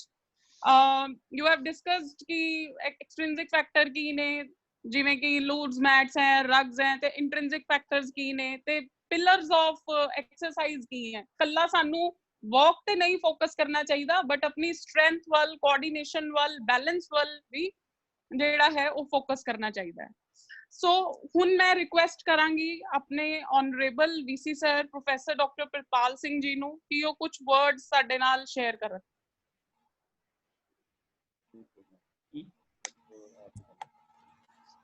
ਬਹੁਤ ਹੀ ਸਤਿਕਾਰਯੋਗ ਬੀਬੀ ਮਾਨ ਕੌਰ ਜੀ, ਸਰਦਾਰ ਗੁਰਦੇਵ ਸਿੰਘ ਜੀ, ਡਾਕਟਰ ਪੰਕਜਪ੍ਰੀਤ ਜੀ, ਡਾਕਟਰ ਸੁਪ੍ਰੀਤ ਬਿੰਦਰਾ ਤੇ ਹੋਰ ਜਿਹੜੇ ਵੀ ਸਰੋਤੇ ਇਸ ਟਾਈਮ ਤੇ ਇਹ ਵੀਡੀਓਜ਼ ਦੇਖ ਰਹੇ ਆ, ਵੈਬੀਨਾਰ ਦੇਖ ਰਹੇ ਆ, ਸਾਰਿਆਂ ਨੂੰ ਮੇਰੀ ਸਤਿ ਸ੍ਰੀ ਅਕਾਲ। ਸਾਡੇ ਲਈ ਇਹ ਬਹੁਤ ਖੁਸ਼ੀ ਦੀ ਗੱਲ ਹੈ, ਸਾਡੇ ਲਈ ਬਹੁਤ ਖੁਸ਼ੀ ਦੀ ਗੱਲ ਹੈ ਕਿ ਅਸੀਂ ਕੋਵਿਡ ਦੇ ਟਾਈਮ ਦੇ ਵਿੱਚ ਇਸ ਤਰ੍ਹਾਂ ਦਾ ਇੱਕ ਵੈਬੀਨਾਰ ਜਿਹੜਾ ਆ ਆਯੋਜਿਤ ਕਰ ਸਕੇ ਹਾਂ। ਕੋਵਿਡ-19 ਜਿਸ ਤਰ੍ਹਾਂ ਡਾਕਟਰ ਪੰਕਜਪ੍ਰੀਤ ਨੇ ਗੱਲ ਕੀਤੀ ਆ ਕਿ ਅਸੀਂ ਸਾਰੇ ਭੱਜੇ ਫਿਰਦੇ ਸੀ, ਸਾਡੇ ਕੋਲ ਆਪਣੇ ਘਰ ਵਾਸਤੇ ਟਾਈਮ ਨਹੀਂ ਸੀ, ਤੇ ਕੋਵਿਡ-19 ਨੇ ਸਾਨੂੰ ਬਹੁਤ ਸਾਰਾ ਲੰਬਾ ਟਾਈਮ ਦਿੱਤਾ ਹੈ ਤੇ ਇਹਦੇ ਵਿੱਚ ਸਾਨੂੰ ਕਈ ਚੀਜ਼ਾਂ ਜਿਹੜੀਆਂ ਆ ਉਹ ਸਿੱਖਣ ਨੂੰ ਮਿਲੀਆਂ ਆ ਕਿ ਅਸੀਂ ਆਮ ਤੌਰ ਤੇ ਮਟੀਰੀਅਲਿਸਟਿਕ ਚੀਜ਼ਾਂ ਦੇ ਪਿੱਛੇ ਪਿੱਛੇ ਭੱਜੇ ਰਹਿੰਦੇ ਆ ਸਾਰੀ ਜ਼ਿੰਦਗੀ, ਤੇ ਆਪਣੀ ਲਾਈਫ ਜਿਹੜੀ ਆ ਉਹ ਪਿੱਛੇ ਛੱਡ ਦਿੰਦੇ ਆ। ਅਸੀਂ ਚਾਹੁੰਦੇ ਆ ਕਿ ਸਾਡੇ ਕੋਲ ਵੱਡੀ ਗੱਡੀ ਹੋਵੇ, ਵੱਡੇ ਵੱਡੇ ਸਾਧਨ ਹੋਣ, ਪਰ ਅੱਜ ਉਹ ਸਾਰੇ ਸਾਧਨ ਜਿਹੜੇ ਆ ਉਹ ਬੰਦ ਪਏ ਆ, ਤੇ ਅਸੀਂ ਬਹੁਤ ਹੀ ਸਿੰਪਲ ਲਾਈਫ ਘਰਾਂ ਦੇ ਵਿੱਚ ਬਹਿ ਕੇ ਆਪਣੇ ਨਾਰਮਲੀ ਨਾਈਟ ਸੂਟ ਦੇ ਵਿੱਚ ਹੀ ਜਿਹੜਾ ਟਾਈਮ ਹੈ 1.5-2 ਮਹੀਨੇ ਤੋਂ ਗੁਜ਼ਾਰ ਰਹੇ ਆ। ਸੋ ਇੱਥੋਂ ਸਾਨੂੰ ਇੱਕ ਸੇਧ ਲੈਣ ਦੀ ਲੋੜ ਆ ਕਿ ਅਸੀਂ ਆਪਣੀ ਲਾਈਫ ਦੇ ਵਿੱਚ ਜਿਹੜਾ ਆ ਆਪਣੀ ਲਾਈਫ ਵੀ ਇੰਜੋਏ ਕਰਨੀ ਆ। ਸਿਰਫ ਇੱਕ ਕਮਾਈ ਦੇ ਪਿੱਛੇ ਭੱਜੀ ਜਾਣਾ ਜਾਂ ਪੈਸਿਆਂ ਦੇ ਪਿੱਛੇ ਭੱਜੀ ਜਾਣਾ ਜਿਹੜਾ ਆ ਉਹ ਜ਼ਿੰਦਗੀ ਨਹੀਂ ਹੈ। ਸੋ ਇੱਥੋਂ ਲਾਈਫ ਦੇ ਨਵੇਂ ਮਾਇਨੇ ਸਾਨੂੰ ਮਿਲੇ ਆ। ਦੂਜਾ ਹੋਰ ਜਿਹੜਾ ਕੋਵਿਡ ਦੇ ਵਿੱਚ ਜਿਹੜੀ ਹੋਰ ਇੱਕ ਵੱਡੀ ਚੀਜ਼ ਦੇਖਣ ਨੂੰ ਮਿਲੀ ਆ ਕਿ ਇਸ 1.5-2 ਮਹੀਨੇ ਦੇ ਟਾਈਮ ਦੇ ਵਿੱਚ ਹੀ ਕੁਦਰਤ ਨੇ ਕਿੰਨਾ ਰੰਗ ਬਦਲਿਆ ਹੈ ਕਿ ਜੋ ਅਸੀਂ ਕੁਦਰਤ ਦਾ ਨੁਕਸਾਨ ਕੀਤਾ ਸੀ ਦਹਾਕਿਆਂ ਦੇ ਵਿੱਚ, ਉਹ ਕੁਦਰਤ ਨੇ 1.5 ਮਹੀਨੇ ਦੇ ਵਿੱਚ ਹੀ ਰਿਕਵਰ ਕਰ ਲਿਆ ਆ। ਓਜ਼ੋਨ ਹੋਲ ਸੀ ਉਹ ਰਿਕਵਰ ਹੋ ਰਹੀ ਆ, ਤੇ ਇਸ ਤਰ੍ਹਾਂ ਹੀ ਜਿਹੜੀ ਸਾਡੇ ਪੋਲਿਊਸ਼ਨ ਸੀ ਹਵਾ ਦੀ, ਏਅਰ ਕੁਆਲਿਟੀ ਇੰਡੈਕਸ ਹੈ ਬਹੁਤ ਇੰਪਰੂਵ ਹੋ ਗਿਆ ਆ। ਸੋ ਸਾਨੂੰ ਸਾਰਿਆਂ ਨੂੰ ਇਹ ਤੋਂ ਸਬਕ ਲੈਣ ਦੀ ਲੋੜ ਆ। ਸੋ ਅੱਜ ਦਾ ਲੈਕਚਰ ਜੋ ਡਾਕਟਰ ਪੰਕਜਪ੍ਰੀਤ ਨੇ ਦਿੱਤਾ ਸੀ ਉਹ ਬਹੁਤ ਹੀ ਇਨਫੋਰਮੇਟਿਵ ਹੈ। ਉਹਦੇ ਵਿੱਚ ਸਾਡੇ ਲੈਗਸ, ਆਰਮਸ ਜਾਂ ਬੋਡੀ ਦੀ ਇੰਡਿਊਰੈਂਸ ਦੀ ਗੱਲ ਕੀਤੀ ਆ ਉਹਨਾਂ ਨੇ। ਹਰ ਇੱਕ ਤਰ੍ਹਾਂ ਦੀ ਜਿਹੜਾ ਐਸਪੈਕਟ ਆ ਜਿਹੜੇ ਐਲਡਰਲੀ ਪੀਪਲ ਦੇ ਆ ਉਹਨਾਂ ਦੀ ਗੱਲ ਕੀਤੀ ਆ ਕਿ ਕਿਸ ਤਰ੍ਹਾਂ ਅਸੀਂ ਆਪਣੀ ਜਿਹੜੀ ਆ ਲੋਕੋਮੋਸ਼ਨ ਜਿਹੜੀ ਆ ਜਾਂ ਮੋਬਿਲਿਟੀ ਵਧਾ ਸਕਦੇ ਆ।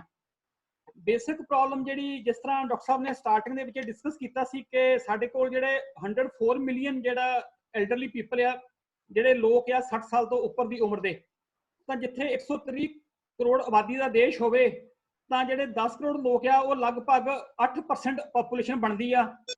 ਤੇ ਜਿਹੜੀ ਸਾਡੀ 30-35 ਸਾਲ ਤੋਂ ਉਮਰ ਦੀ ਘੱਟ ਦੀ ਆਬਾਦੀ ਆ ਇੰਡੀਆ ਦੇ ਵਿੱਚ ਉਹ ਲਗਭਗ 70% ਆ। ਇਸੇ ਕਰਕੇ ਇੰਡੀਆ ਨੂੰ ਜਿਹੜਾ ਆ ਉਹ ਮੋਸਟ ਯੰਗ ਨੇਸ਼ਨ ਕਹਿੰਦੇ ਆ ਕਿ ਸਭ ਤੋਂ ਵੱਧ ਜਿਹੜੇ ਯੰਗ ਪੀਪਲ ਆ ਉਹ ਇੰਡੀਆ ਦੇ ਵਿੱਚ ਹੈਗੇ ਆ, ਤੇ ਬਾਕੀ ਦੁਨੀਆ ਦੇ ਵਿੱਚ ਜਿਹੜੇ ਆ ਐਲਡਰਲੀ ਪੀਪਲ ਜ਼ਿਆਦਾ ਆ। ਇਸੇ ਕਰਕੇ ਕਰੋਨਾ 19 ਦੇ ਟਾਈਮ ਦੇ ਵਿੱਚ ਵੀ ਜਿਹੜਾ ਆ ਕੋਵਿਡ ਨੇ ਜ਼ਿਆਦਾ ਇਫੈਕਟ ਇੰਡੀਆ ਨੂੰ ਅਜੇ ਤੱਕ ਨਹੀਂ ਕੀਤਾ। ਜਿਹੜੀ ਐਲਡਰਲੀ ਪਾਪੂਲੇਸ਼ਨ ਸੀ ਜਿੱਥੇ ਉੱਥੇ ਜ਼ਿਆਦਾ ਇਫੈਕਟ ਹੋਇਆ ਆ। ਸੋ ਜਿੱਥੋਂ ਤੱਕ ਗੱਲ ਹੁੰਦੀ ਆ ਐਲਡਰਲੀ ਕੇਅਰ ਦੀ, ਸਾਨੂੰ ਇੱਕ ਚੀਜ਼ ਬੜੀ ਖਿਆਲ ਰੱਖਣਾ ਚਾਹੀਦਾ ਆ ਕਿ ਇਹ ਐਲਡਰ ਸਾਡੇ ਜਿਹੜੇ ਆ ਇਹ ਉਹ ਸਾਡੇ ਥੰਮ ਆ ਜਿਨ੍ਹਾਂ ਨੇ ਸਾਡੇ ਮਾਂ-ਬਾਪ ਨੂੰ, ਜੇ ਸਾਡੇ ਗ੍ਰੈਂਡ ਪੇਰੈਂਟਸ ਆ ਤਾਂ ਉਹਨਾਂ ਨੇ ਸਾਡੇ ਮਾਂ-ਬਾਪ ਨੂੰ ਖਿਲਾਇਆ, ਉਹਨਾਂ ਨੂੰ ਪਾਲਿਆ, ਉਹਨਾਂ ਦੀ ਇਕਨੋਮਿਕ ਕੰਡੀਸ਼ਨ ਲਈ ਬੈਟਰ ਕੀਤੀ ਆ। ਤੇ ਫਿਰ ਜਦੋਂ ਅਸੀਂ ਛੋਟੇ ਸੀਗੇ ਤਾਂ ਐਜ਼ ਗ੍ਰੈਂਡ ਪੇਰੈਂਟਸ ਉਹਨਾਂ ਨੇ ਸਾਨੂੰ ਸਾਰਾ ਆਪਣੇ ਹੱਥਾਂ ਦੇ ਵਿੱਚ ਖਿਲਾਇਆ ਤੇ ਸਾਨੂੰ ਹਰ ਟਾਈਮ ਦੇ ਉੱਤੇ ਲਾਈਫ ਦੇ ਵਿੱਚ ਸੇਧ ਦਿੱਤੀ, ਆਪਣੇ ਕਲਚਰ ਨਾਲ ਜੋੜਿਆ। ਤਾਂ ਸਾਡੀ ਇੱਕ ਮੋਰਲ ਰਿਸਪੌਂਸਿਬਿਲਿਟੀ ਵੀ ਬਣ ਜਾਂਦੀ ਆ ਕਿ ਅਸੀਂ ਇਸ ਜਦੋਂ ਐਲਡਰ ਨੂੰ ਸਾਡੀ ਲੋੜ ਆ ਤਾਂ ਅਸੀਂ ਉਹਨਾਂ ਦੀ ਸਪੋਰਟ ਕਰੀਏ। ਇੱਕ ਵੈਸਟਰਨ ਕਲਚਰ ਤੇ ਇੰਡੀਅਨ ਕਲਚਰ ਦੇ ਵਿੱਚ ਇਹੋ ਹੀ ਫਰਕ ਆ ਕਿ ਅਸੀਂ ਇੰਡੀਆ ਦੇ ਵਿੱਚ ਆਪਣੇ ਐਲਡਰਸ ਦੀ ਕੇਅਰ ਕਰਦੇ ਆ। ਆਮ ਤੌਰ ਤੇ ਵੈਸਟਰਨ ਵਰਲਡ ਦੇ ਵਿੱਚ ਜਿਹੜੇ ਆ ਸਾਡੇ ਬਜ਼ੁਰਗ ਆ ਉਹ 올ਡ ਏਜ ਹੋਮਸ ਦੇ ਵਿੱਚ ਰਹਿੰਦੇ ਆ, ਤੇ ਨਾਰਮਲੀ ਜਦੋਂ ਫਾਦਰਸ ਡੇ ਆਉਂਦਾ ਹੈ ਜਾਂ ਮਦਰਸ ਡੇ ਆਉਂਦਾ ਆ ਤਾਂ ਉੱਥੇ ਜਾ ਕੇ ਬੱਚੇ ਜਿਹੜੇ ਆ ਇੱਕ ਚਾਕਲੇਟ ਦੇ ਆਉਂਦੇ ਆ ਤੇ ਹੈਪੀ ਮਦਰਸ ਡੇ ਜਾਂ ਹੈਪੀ ਫਾਦਰਸ ਡੇ ਕਹਿੰਦੇ ਆ। ਸੋ ਉਹ ਕਲਚਰ ਜਿਹੜਾ ਵੈਸਟਰਨ ਕਲਚਰ ਆ ਸਾਡੇ ਵੀ ਕਿਤੇ ਨਾ ਕਿਤੇ ਪੈਰ ਪਕੜ ਰਿਹਾ ਆ। ਸੋ ਸਾਨੂੰ ਇੱਕ ਸਭ ਤੋਂ ਪਹਿਲੀ ਜਿਹੜੀ ਵੱਡੀ ਸੋਚਣ ਦੀ ਲੋੜ ਆ ਕਿ ਅਸੀਂ ਆਪਣਾ ਕਲਚਰ ਪ੍ਰੀਜ਼ਰਵ ਕਰੀਏ। ਸੋ ਇੱਕ ਜਿਹੜੇ ਸਾਡੇ ਬਜ਼ੁਰਗ ਆ ਜਿਨ੍ਹਾਂ ਨੇ ਸਾਨੂੰ ਸਾਰਾ ਕੁਝ ਦਿੱਤਾ ਆ ਤੇ ਉਸ ਦੁਨੀਆ ਦੇ ਵਿੱਚ ਸਾਨੂੰ ਇੱਕ ਸਾਡੀ ਸਟੈਂਡਿੰਗ ਬਣਾਈ ਆ, ਤਾਂ ਉਹਨਾਂ ਦਾ ਜਿਹੜਾ ਕੇਅਰ ਕਰਨੀ ਆ ਸਾਡੀ ਸਾਰਿਆਂ ਦੀ ਮੋਰਲ ਡਿਊਟੀ ਬਣਦੀ ਆ। ਸੋ ਜਿਸ ਤਰ੍ਹਾਂ ਕੋਵਿਡ-19 ਦਾ ਟਾਈਮ ਆ ਤੇ ਆਮ ਤੌਰ ਤੇ ਇਹ ਕਿਹਾ ਜਾਂਦਾ ਹੈ ਕਿ ਜਿਹੜੇ ਸਾਡੇ ਬਜ਼ੁਰਗ ਆ ਉਹ ਜ਼ਿਆਦਾ ਵਲਨਰੇਬਲ ਆ, ਉਹਨਾਂ ਨੂੰ ਜ਼ਿਆਦਾ ਚਾਂਸਸ ਆ ਡਿਜ਼ੀਜ਼ ਪਕੜਨ ਦੇ। ਪਰ ਬੇਸਿਕਲੀ ਜੇ ਆਪਾਂ ਡਾਟਾ ਦੇਖੀਏ ਜਾਂ ਨਿਊਜ਼ ਦੇਖਦੇ ਹਾਂ ਰੋਜ਼ ਅਸੀਂ, ਤਾਂ ਅਸੀਂ ਦੇਖਦੇ ਹਾਂ ਕਿ ਕਈ 102 ਸਾਲ ਦੇ ਇੱਕ ਲੇਡੀ ਸੀ ਤੇ ਉਹਨੇ ਆਲਰੇਡੀ ਇੱਕ ਵਾਰੀ ਪਹਿਲਾਂ ਉਹਨੂੰ ਜਦੋਂ ਸਪੈਨਿਸ਼ ਫਲੂ ਹੋਇਆ ਸੀ 1918 ਦਾ ਬਰਥ ਹੈ ਉਹਨਾਂ ਦਾ, ਤਾਂ 1918 ਦੇ ਵਿੱਚ ਸਪੈਨਿਸ਼ ਫਲੂ ਹੋ ਗਿਆ, ਉਹਦੇ ਵਿੱਚੋਂ ਉਹ ਇਮਰਜ ਹੋ ਗਏ। ਉਸ ਤੋਂ ਬਾਅਦ ਕੈਂਸਰ ਹੋ ਗਿਆ ਉਹਦੇ ਹਸਬੈਂਡ ਨੂੰ ਵੀ ਤੇ ਉਹਨੂੰ ਵੀ, ਤੇ ਕੈਂਸਰ ਦੇ ਵਿੱਚੋਂ ਉਹ ਲੇਡੀ ਠੀਕ ਹੋ ਗਈ। ਤਾਂ ਹੁਣ ਲੇਟੈਸਟ ਉਹਨੂੰ ਕਰੋਨਾ ਹੋ ਜਾਂਦਾ ਹੈ ਤਾਂ ਕਰੋਨਾ ਦੇ ਵਿੱਚੋਂ ਵੀ ਠੀਕ ਹੋ ਜਾਂਦੀ ਆ। ਸੋ ਇੱਥੋਂ ਇੱਕ ਗੱਲ ਬੜੀ ਕਲੀਅਰ ਆਉਂਦੀ ਆ ਕਿ ਜ਼ਰੂਰੀ ਨਹੀਂ ਹੈ ਕਿ ਅਸੀਂ ਇੱਕ ਸਾਡੇ ਕੋਲ ਡਿਟਰਮੀਨੇਸ਼ਨ ਹੈ। ਇੱਕ ਜਿਹੜੀ ਅਸੀਂ ਗੱਲ ਕਰਦੇ ਹਾਂ ਚੜ੍ਹਦੀ ਕਲਾ ਦੀ, ਜੇ ਅਸੀਂ ਚੜ੍ਹਦੀ ਕਲਾ ਦੇ ਵਿੱਚ ਰਹਿੰਦੇ ਹਾਂ ਤਾਂ ਅਸੀਂ ਕਿਸੇ ਵੀ ਮੁਸੀਬਤ ਦੇ ਨਾਲ, ਕਿਸੇ ਵੀ ਬਿਮਾਰੀ ਦੇ ਨਾਲ ਲੜ ਸਕਦੇ ਹਾਂ। ਸੋ ਹਾਈ ਸਪਿਰਿਟ ਜਿਹੜੀ ਆ, ਜਿਹੜੀ ਗੁਰੂ ਸਾਹਿਬ ਨੇ ਸਾਨੂੰ ਬਖਸ਼ੀ ਹੈ ਚੜ੍ਹਦੀ ਕਲਾ, ਤਾਂ ਉਹ ਸਾਨੂੰ ਹਰ ਵੇਲੇ ਆਪਣੇ ਅੰਦਰ ਰੱਖਣੀ ਪਏਗੀ। ਤਾਂ ਅੱਜ ਸਾਡੇ ਦਰਮਿਆਨ ਬੀਬੀ ਮਾਨ ਕੌਰ ਜੀ ਮੌਜੂਦ ਹਨ। ਸੋ ਉਹਨਾਂ ਦੇ ਵਿਚਾਰ ਸੁਣੇ ਆ ਅਸੀਂ ਦੇਖਿਆ ਕਿ ਕਿਸ ਤਰ੍ਹਾਂ ਉਹ 104 ਸਾਲ ਦੀ ਉਮਰ ਦੇ ਵਿੱਚ ਵੀ ਉਹਨਾਂ ਨੂੰ ਪ੍ਰੈਜ਼ੀਡੈਂਟ ਨੇ ਨਾਰੀ ਸ਼ਕਤੀ ਪੁਰਸਕਾਰ ਨਾਲ ਸਨਮਾਨਿਤ ਕੀਤਾ ਆ। ਤੇ ਉਹਨਾਂ ਨੇ ਵੱਖ-ਵੱਖ ਕੰਟਰੀਜ਼ ਜਿਵੇਂ ਕਿ US ਹੈ, ਤੇ ਤਾਇਵਾਨ ਹੈ, ਕੈਨੇਡਾ ਹੈ, ਆਕਲੈਂਡ ਆ, ਸਪੇਨ ਆ, ਉੱਥੇ ਜਾ ਕੇ ਕਿੰਨੇ ਕਿੰਨੇ ਮੈਡਲ ਜਿੱਤੇ ਆ। ਸੋ ਇਹ ਰਿਕਾਰਡ ਇਹਨਾਂ ਦਾ ਸਿਰਫ ਜਿਹੜਾ ਆ ਉਹ ਦੌੜਨ ਵਾਸਤੇ ਨਹੀਂ ਹੈ, ਇਹਦੇ ਵਿੱਚ ਇਹਨਾਂ ਦਾ ਜੈਵਲਿਨ ਥਰੋ ਵੀ ਹੈ, ਡਿਸਕਸ ਥਰੋ ਵੀ ਆ। ਸੋ ਇਹਨਾਂ ਨੇ ਇੱਕ ਤਾਂ 골ਡ ਮੈਡਲ ਹੀ ਨਹੀਂ ਜਿੱਤੇ, ਉਹਦੇ ਨਾਲ ਨਾਲ ਜਿਹੜੇ ਨਵੇਂ ਵਰਲਡ ਰਿਕਾਰਡ ਵੀ ਕਾਇਮ ਕੀਤੇ ਆ, ਜੋ ਕਿ ਸਾਡੇ ਲਈ ਬਹੁਤ ਹੀ ਮਾਣ ਵਾਲੀ ਗੱਲ ਹੈ।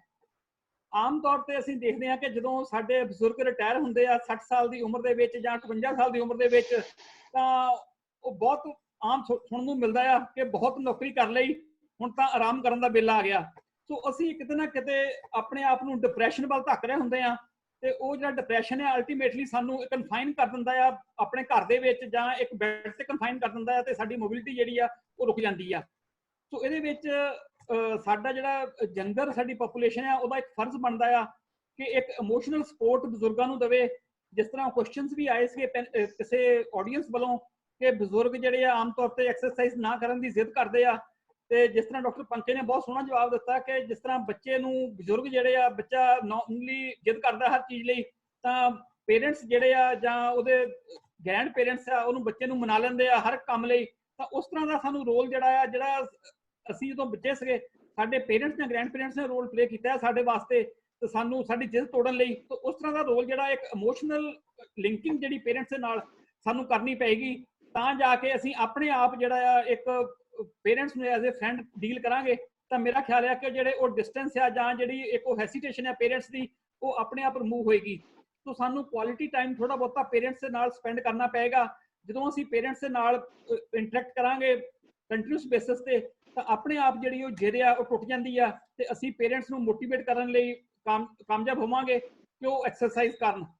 ਸੋ ਜਿਸ ਤਰ੍ਹਾਂ ਵੱਖ-ਵੱਖ ਐਗਜ਼ਾਮਪਲਸ ਹੈ, ਇੱਕ ਹੋਰ ਜਿਹੜੀ ਵੱਡੀ ਜਿਹੜੀ ਮਿਥ ਆ ਆਮ ਤੌਰ ਤੇ ਅਸੀਂ ਦੇਖਣ ਨੂੰ, ਸੁਣਨ ਨੂੰ ਜਾਂ ਪੜ੍ਹਨ ਨੂੰ ਮਿਲਦੀ ਆ ਕਿ ਜਿਹੜੇ ਬੰਦੇ ਮੀਟ ਨਹੀਂ ਖਾਂਦੇ ਉਹ ਬੰਦੇ ਜਿਹੜੇ ਆ ਉਹ ਗੇਮਸ ਦੇ ਵਿੱਚ ਆਪਣਾ ਅੱਛੇ ਕੋਈ ਅਚੀਵਮੈਂਟਸ ਨਹੀਂ ਕਰ ਸਕਦੇ, ਕਿਉਂਕਿ ਡਾਈਟ ਜਿਹੜੀ ਆ ਮੀਟ ਇੱਕ ਐਸੈਂਸ਼ੀਅਲ ਡਾਈਟ ਆ।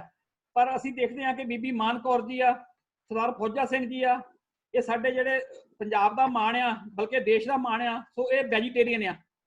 ਸੋ ਵੈਜੀਟੇਰੀਅਨ ਡਾਈਟ ਦੇ ਨਾਲ ਵੀ ਅਸੀਂ ਬਹੁਤ ਕੁਝ ਕਰ ਸਕਦੇ ਹਾਂ। ਇਹ ਇੱਕ ਬਹੁਤ ਵੱਡਾ ਮੈਸੇਜ ਹੈ। ਤੇ ਅਸੀਂ ਜਿਸ ਤਰ੍ਹਾਂ ਗੱਲ ਕਰਦੇ ਹਾਂ ਬੀਬੀ ਮਾਨ ਕੌਰ ਜੀ ਦੀ, ਤਾਂ ਇਹਨਾਂ ਨੇ 99 ਸਾਲ ਦੀ ਉਮਰ ਦੇ ਵਿੱਚ ਜਿਹੜਾ ਆ ਉਹ ਦੌੜਨਾ ਸ਼ੁਰੂ ਕੀਤਾ ਆ। 99 ਸਾਲ ਦੀ ਉਮਰ ਜਿਹੜੀ ਆ ਇੱਕ ਕੋਈ ਛੋਟੀ ਉਮਰ ਨਹੀਂ ਹੈ। ਆਮ ਤੌਰ ਤੇ ਸਾਡੇ ਬਹੁਤੇ ਬਜ਼ੁਰਗ ਜਿਹੜੇ ਆ ਉਹ ਹਿੰਮਤ ਛੱਡ ਜਾਂਦੇ ਆ ਇਸ ਉਮਰ ਦੇ ਵਿੱਚ, ਪਰ ਇਹਨਾਂ ਨੇ ਕਿੰਨੀ ਹਿੰਮਤ ਦੇ ਨਾਲ, ਮੈਂ ਇਹਨਾਂ ਨੂੰ ਸਲੂਟ ਕਰਦਾ ਆ ਕਿ ਇਹਨਾਂ ਨੇ ਕਿੰਨੀ ਹਿੰਮਤ ਦੇ ਨਾਲ ਆਪਣਾ ਕਰੀਅਰ ਸ਼ੁਰੂ ਕੀਤਾ। ਇਸ ਤਰ੍ਹਾਂ ਜਦੋਂ ਅਸੀਂ ਸਰਦਾਰ ਫੌਜਾ ਸਿੰਘ ਦੀ ਗੱਲ ਕਰਦੇ ਹਾਂ, ਤਾਂ ਉਹਨਾਂ ਨੇ ਵੀ 93 ਸਾਲ ਦੀ ਉਮਰ ਦੇ ਵਿੱਚ ਆਪਣਾ ਜਿਹੜਾ ਕਰੀਅਰ ਜਿਹੜਾ ਹੈ ਉਹ ਐਜ਼ ਏ ਐਥਲੀਟ ਸ਼ੁਰੂ ਕੀਤਾ ਸੀ। ਸੋ ਇਹ ਬਹੁਤ ਦੋ ਵੱਡੀਆਂ ਐਗਜ਼ਾਮਪਲਸ ਆ ਕਿ ਕੋਈ ਉਮਰ ਜਿਹੜੀ ਆ ਉਹ ਉਮਰ ਦੀ ਕੋਈ ਕੰਸਟੇਂਟ ਨਹੀਂ ਹੈ ਕਿਸੇ ਕੋਈ ਵੀ ਕੰਮ ਕਰਨ ਦੇ ਲਈ। ਤੇ ਸਾਨੂੰ ਜਿਹੜਾ ਆ ਬੇਸਿਕਲੀ ਜਿਹੜੀਆਂ ਸਾਡੀਆਂ ਪ੍ਰੋਬਲਮਸ ਆ ਅੱਜ ਐਲਡਰਸ ਦੀਆਂ, ਜਾਂ ਈਵਨ ਸਾਡੀ ਅੱਜ ਯੰਗਰ ਏਜ ਦੇ ਵਿੱਚ ਪ੍ਰੋਬਲਮਸ ਪੈਨੀਟ੍ਰੇਟ ਕਰ ਰਹੀਆਂ ਆ, ਉਹ ਸਾਡੀਆਂ ਪ੍ਰੋਬਲਮਸ ਡਾਈਟ ਕਰਕੇ ਹੈ, ਸਾਡੇ ਲਾਈਫ ਸਟਾਈਲ ਕਰਕੇ ਹੈ। ਬੇਸਿਕਲੀ ਕੀ ਹੈ ਕਿ ਮੈਕਨਾਈਜੇਸ਼ਨ ਦੇ ਨਾਲ ਸਾਰੇ ਮਸ਼ੀਨੀ ਯੁੱਗ ਆ ਗਿਆ ਹੈ। ਹਰ ਇੱਕ ਚੀਜ਼ ਵਾਸਤੇ ਸਾਡੇ ਕੋਲ ਮਸ਼ੀਨ ਆ ਗਈ ਆ। ਘਰਾਂ ਦੇ ਵਿੱਚ ਦੁੱਧ ਰਿੜਕਣ ਤੋਂ ਲੈ ਕੇ ਮੱਝਾਂ ਚੋਣ ਤੱਕ, ਜੇ ਪਿੰਡਾਂ ਦੀ ਗੱਲ ਕਰੀਏ ਤਾਂ ਇਸ ਤਰ੍ਹਾਂ ਹੀ ਸ਼ਹਿਰਾਂ ਦੇ ਵਿੱਚ ਵੀ ਵਾਸ਼ਿੰਗ ਮਸ਼ੀਨਸ, ਹੋਰ ਇਹ ਸਾਰੀਆਂ ਚੀਜ਼ਾਂ ਜਿਹੜੀਆਂ ਆ ਇਹ ਸਾਨੂੰ ਲੱਗਦੀਆਂ ਤਾਂ ਬਹੁਤ ਵਧੀਆ, ਅਲਟੀਮੇਟਲੀ ਸਾਡੀ ਜਿਹੜੀ ਮੋਬਿਲਿਟੀ ਆ ਇਹਨੂੰ ਅਫੈਕਟ ਕਰਦੀਆਂ ਆ। ਸੀਟ ਤੋਂ ਇੰਗਲਿਸ਼ ਸੀਟ ਤੇ ਆ ਗਏ ਆ, ਉਹਦੇ ਨਾਲ ਜਿਹੜੇ ਨੀਜ਼ ਦੀ ਪ੍ਰੋਬਲਮ ਵੱਧ ਗਈ ਆ। ਸਾਡਾ ਜਿਹੜਾ ਬੈਠਣ ਦਾ, ਪੈਰਾਂ ਦੇ ਭਾਰ ਬੈਠਦੇ ਸੀ ਅਸੀਂ, ਉਹ ਸਾਡਾ ਰੁਕ ਗਿਆ ਆ, ਤੇ ਉਹਦੇ ਨਾਲ ਸਾਡੀ ਜਿਹੜੀ ਨੀਜ਼ ਦੀ ਪ੍ਰੋਬਲਮ ਆ ਉਹ ਬਹੁਤ ਵੱਧ ਗਈ ਆ। ਅੱਜ ਅਸੀਂ ਦੇਖ ਸਕਦੇ ਹਾਂ ਕਿ ਸਾਡਾ 60 ਸਾਲ ਦੀ ਉਮਰ ਤੋਂ ਉੱਪਰ ਜਿਹੜੇ ਸਾਡੇ ਬਜ਼ੁਰਗ ਆ ਉਹ ਸ਼ਾਇਦ ਹੀ ਕੋਈ ਸਿੱਧੇ ਚੱਲ ਰਹੇ ਹੋਣ, ਤਾਂ ਅਸੀਂ ਉਹਨਾਂ ਨੂੰ ਦੇਖ ਸਕਦੇ ਹਾਂ ਲੜਖਾਉਂਦੇ ਹੋਏ, ਚੱਲਦੇ ਹੋਏ। ਉਹਦਾ ਕਾਰਨ ਇਹ ਹੈ ਕਿ ਸਾਡਾ ਜਿਹੜਾ ਲਾਈਫ ਸਟਾਈਲ ਆ, ਜਿਹੜਾ ਅਸੀਂ ਆਰਾਮ ਪਾਲ ਲਿਆ ਆ। ਪਹਿਲਾਂ ਸਾਈਕਲ ਚਲਾਉਂਦੇ ਸੀ ਅਸੀਂ, ਸਾਈਕਲ ਤੋਂ ਸਕੂਟਰਾਂ ਤੇ ਆ ਗਏ, ਸਕੂਟਰਾਂ ਤੋਂ ਕਾਰ ਤੇ ਚਲੇ ਗਏ, ਤਾਂ ਉਹ ਜਿਹੜਾ ਲਾਈਫ ਸਟਾਈਲ ਹੈ ਸਾਨੂੰ ਉਹਨੇ ਬਹੁਤ ਅਫੈਕਟ ਕੀਤਾ ਆ।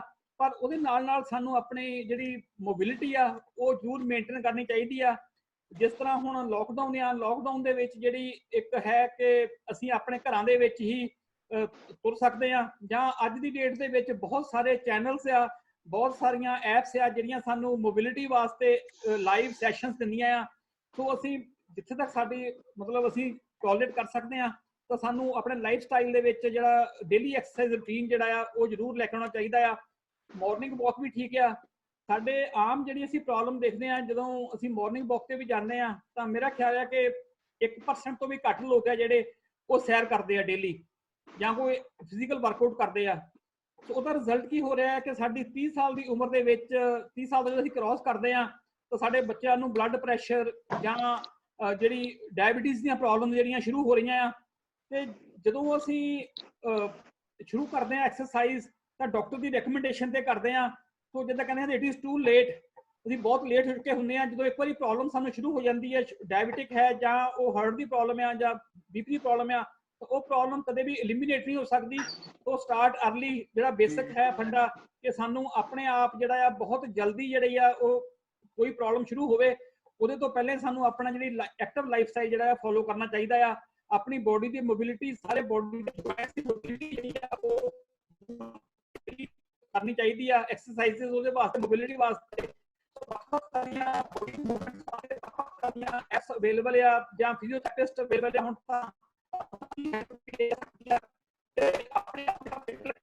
ਜੇ ਅਸੀਂ ਫਿੱਟ ਹੋਵਾਂਗੇ ਤਾਂ ਹੀ ਅਸੀਂ ਆਪਣੇ ਪਰਿਵਾਰ ਦੀ ਜਾਂ ਆਪਣੇ ਦੇਸ਼ ਦੀ ਜਿਹੜੀ ਆ ਸੇਵਾ ਵਿੱਚ ਕੰਮ ਕਰ ਸਕਦੇ ਹਾਂ। ਸੋ ਸਭ ਤੋਂ ਵੱਡਾ ਜਿਹੜਾ ਇੱਕ ਹੈ ਡਿਟਰਮੀਨੇਸ਼ਨ, ਜਾਂ ਇੱਕ ਬੀਬੀ ਮਾਨ ਕੌਰ ਜੀ ਨੇ ਜਾਂ ਸਰਦਾਰ ਗੁਰਦੇਵ ਸਿੰਘ ਜੀ ਨੇ ਕਿਹਾ ਕਿ ਸਿੰਪਲ ਲਿਵਿੰਗ ਹਾਈ ਥਿੰਕਿੰਗ, ਕਿ ਖਾਣਾ ਖਾਓ, ਬਹੁਤ ਬੈਲੈਂਸ ਖਾਣਾ ਖਾਓ, ਘਰ ਦਾ ਬਣਿਆ ਖਾਣਾ ਖਾਓ। ਸੋ ਇਹ ਇੱਕ ਲੈਸਨ ਆ। ਆਮ ਤੌਰ ਤੇ ਅਸੀਂ ਬਹੁਤ ਸਾਰੇ ਜਿਹੜੇ ਘਰਾਂ ਦੇ ਵਿੱਚ ਖਾਣਾ ਬਣਾਉਣਾ ਕਾਫੀ ਹੱਦ ਤੱਕ ਛੱਡ ਹੀ ਗਏ ਸੀਗੇ, ਫਾਸਟ ਫੂਡ ਤੇ ਡਿਪੈਂਡ ਹੋ ਗਏ ਸੀਗੇ, ਜਾਂ ਕੋਈ ਜਿਹੜੀਆਂ ਸਵਿਗੀ ਜ਼ੋਮੈਟੋ ਐਪਸ ਆਈਆਂ ਇਹਨਾਂ ਨੇ ਸਾਨੂੰ ਹੋਰ ਲਥਾਰਜਿਕ ਬਣਾ ਦਿੱਤਾ ਸੀ। ਤਾਂ ਇਹ 2 ਮਹੀਨੇ ਤੋਂ ਸਾਰੀਆਂ ਚੀਜ਼ਾਂ ਬੰਦ ਹੋ ਗਈਆਂ ਆ। ਤੇ ਮੇਰਾ ਖਿਆਲ ਹੈ ਕਿ ਸਾਨੂੰ ਇੱਕ ਇੰਪੋਰਟੈਂਸ ਵੀ ਪਤਾ ਲੱਗਣ ਲੱਗ ਪਈ ਹੋਗੀ ਘਰ ਦੇ ਵਿੱਚ ਰਹਿ ਕੇ ਕਿ ਕਿਸ ਤਰ੍ਹਾਂ ਸਾਡਾ ਜਿਹੜਾ ਪੌਸ਼ਟਿਕ ਖਾਣਾ ਆ ਘਰ ਦੇ ਵਿੱਚ ਬਣਦਾ ਆ। ਤਾਂ ਮੇਰਾ ਖਿਆਲ ਹੈ ਕਿ ਇਹ ਪ੍ਰਚਲਨ ਜਿਹੜਾ ਆ ਥੋੜਾ ਜਿਹਾ ਘਟੇਗਾ ਤੇ ਇਹਦੇ ਨਾਲ ਸਾਡਾ ਜਿਹੜਾ ਹੈਲਦੀ ਵੇ ਆਫ ਲਾਈਫ ਆ ਉਧਰ ਨੂੰ ਅਸੀਂ ਵਧਾਂਗੇ। ਸੋ ਸਭ ਤੋਂ ਜਿਹੜੀ ਮੇਨ ਜਿਹੜੀ ਹੈ, ਬਜ਼ੁਰਗਾਂ ਨੂੰ ਇਮੋਸ਼ਨਲ ਸਪੋਰਟ ਦੀ ਬਹੁਤ ਲੋੜ ਆ। ਜਿਸ ਤਰ੍ਹਾਂ ਅੱਜ ਦੀ ਡੇਟ ਦੇ ਵਿੱਚ ਅਸੀਂ ਪੰਜਾਬ ਦੇ ਵਿੱਚ ਦੇਖਦੇ ਹਾਂ ਬਹੁਤ ਘਰਾਂ ਦੇ ਵਿੱਚ ਜਿਹੜੇ ਬੱਚੇ ਆ ਉਹ ਫੋਰਨ ਕੰਟਰੀਜ਼ ਨੂੰ ਚਲੇ ਗਏ ਆ, ਬਜ਼ੁਰਗ ਘਰਾਂ ਦੇ ਵਿੱਚ ਇਕੱਲੇ ਆ। ਤਾਂ ਕਈ ਵਾਰੀ ਉਹ ਜੇ ਇਮੋਸ਼ਨਲੀ ਸਟਰੋਂਗ ਨਹੀਂ ਹੈ ਤਾਂ ਇਮੋਸ਼ਨਲੀ ਟੁੱਟ ਜਾਂਦੇ ਆ।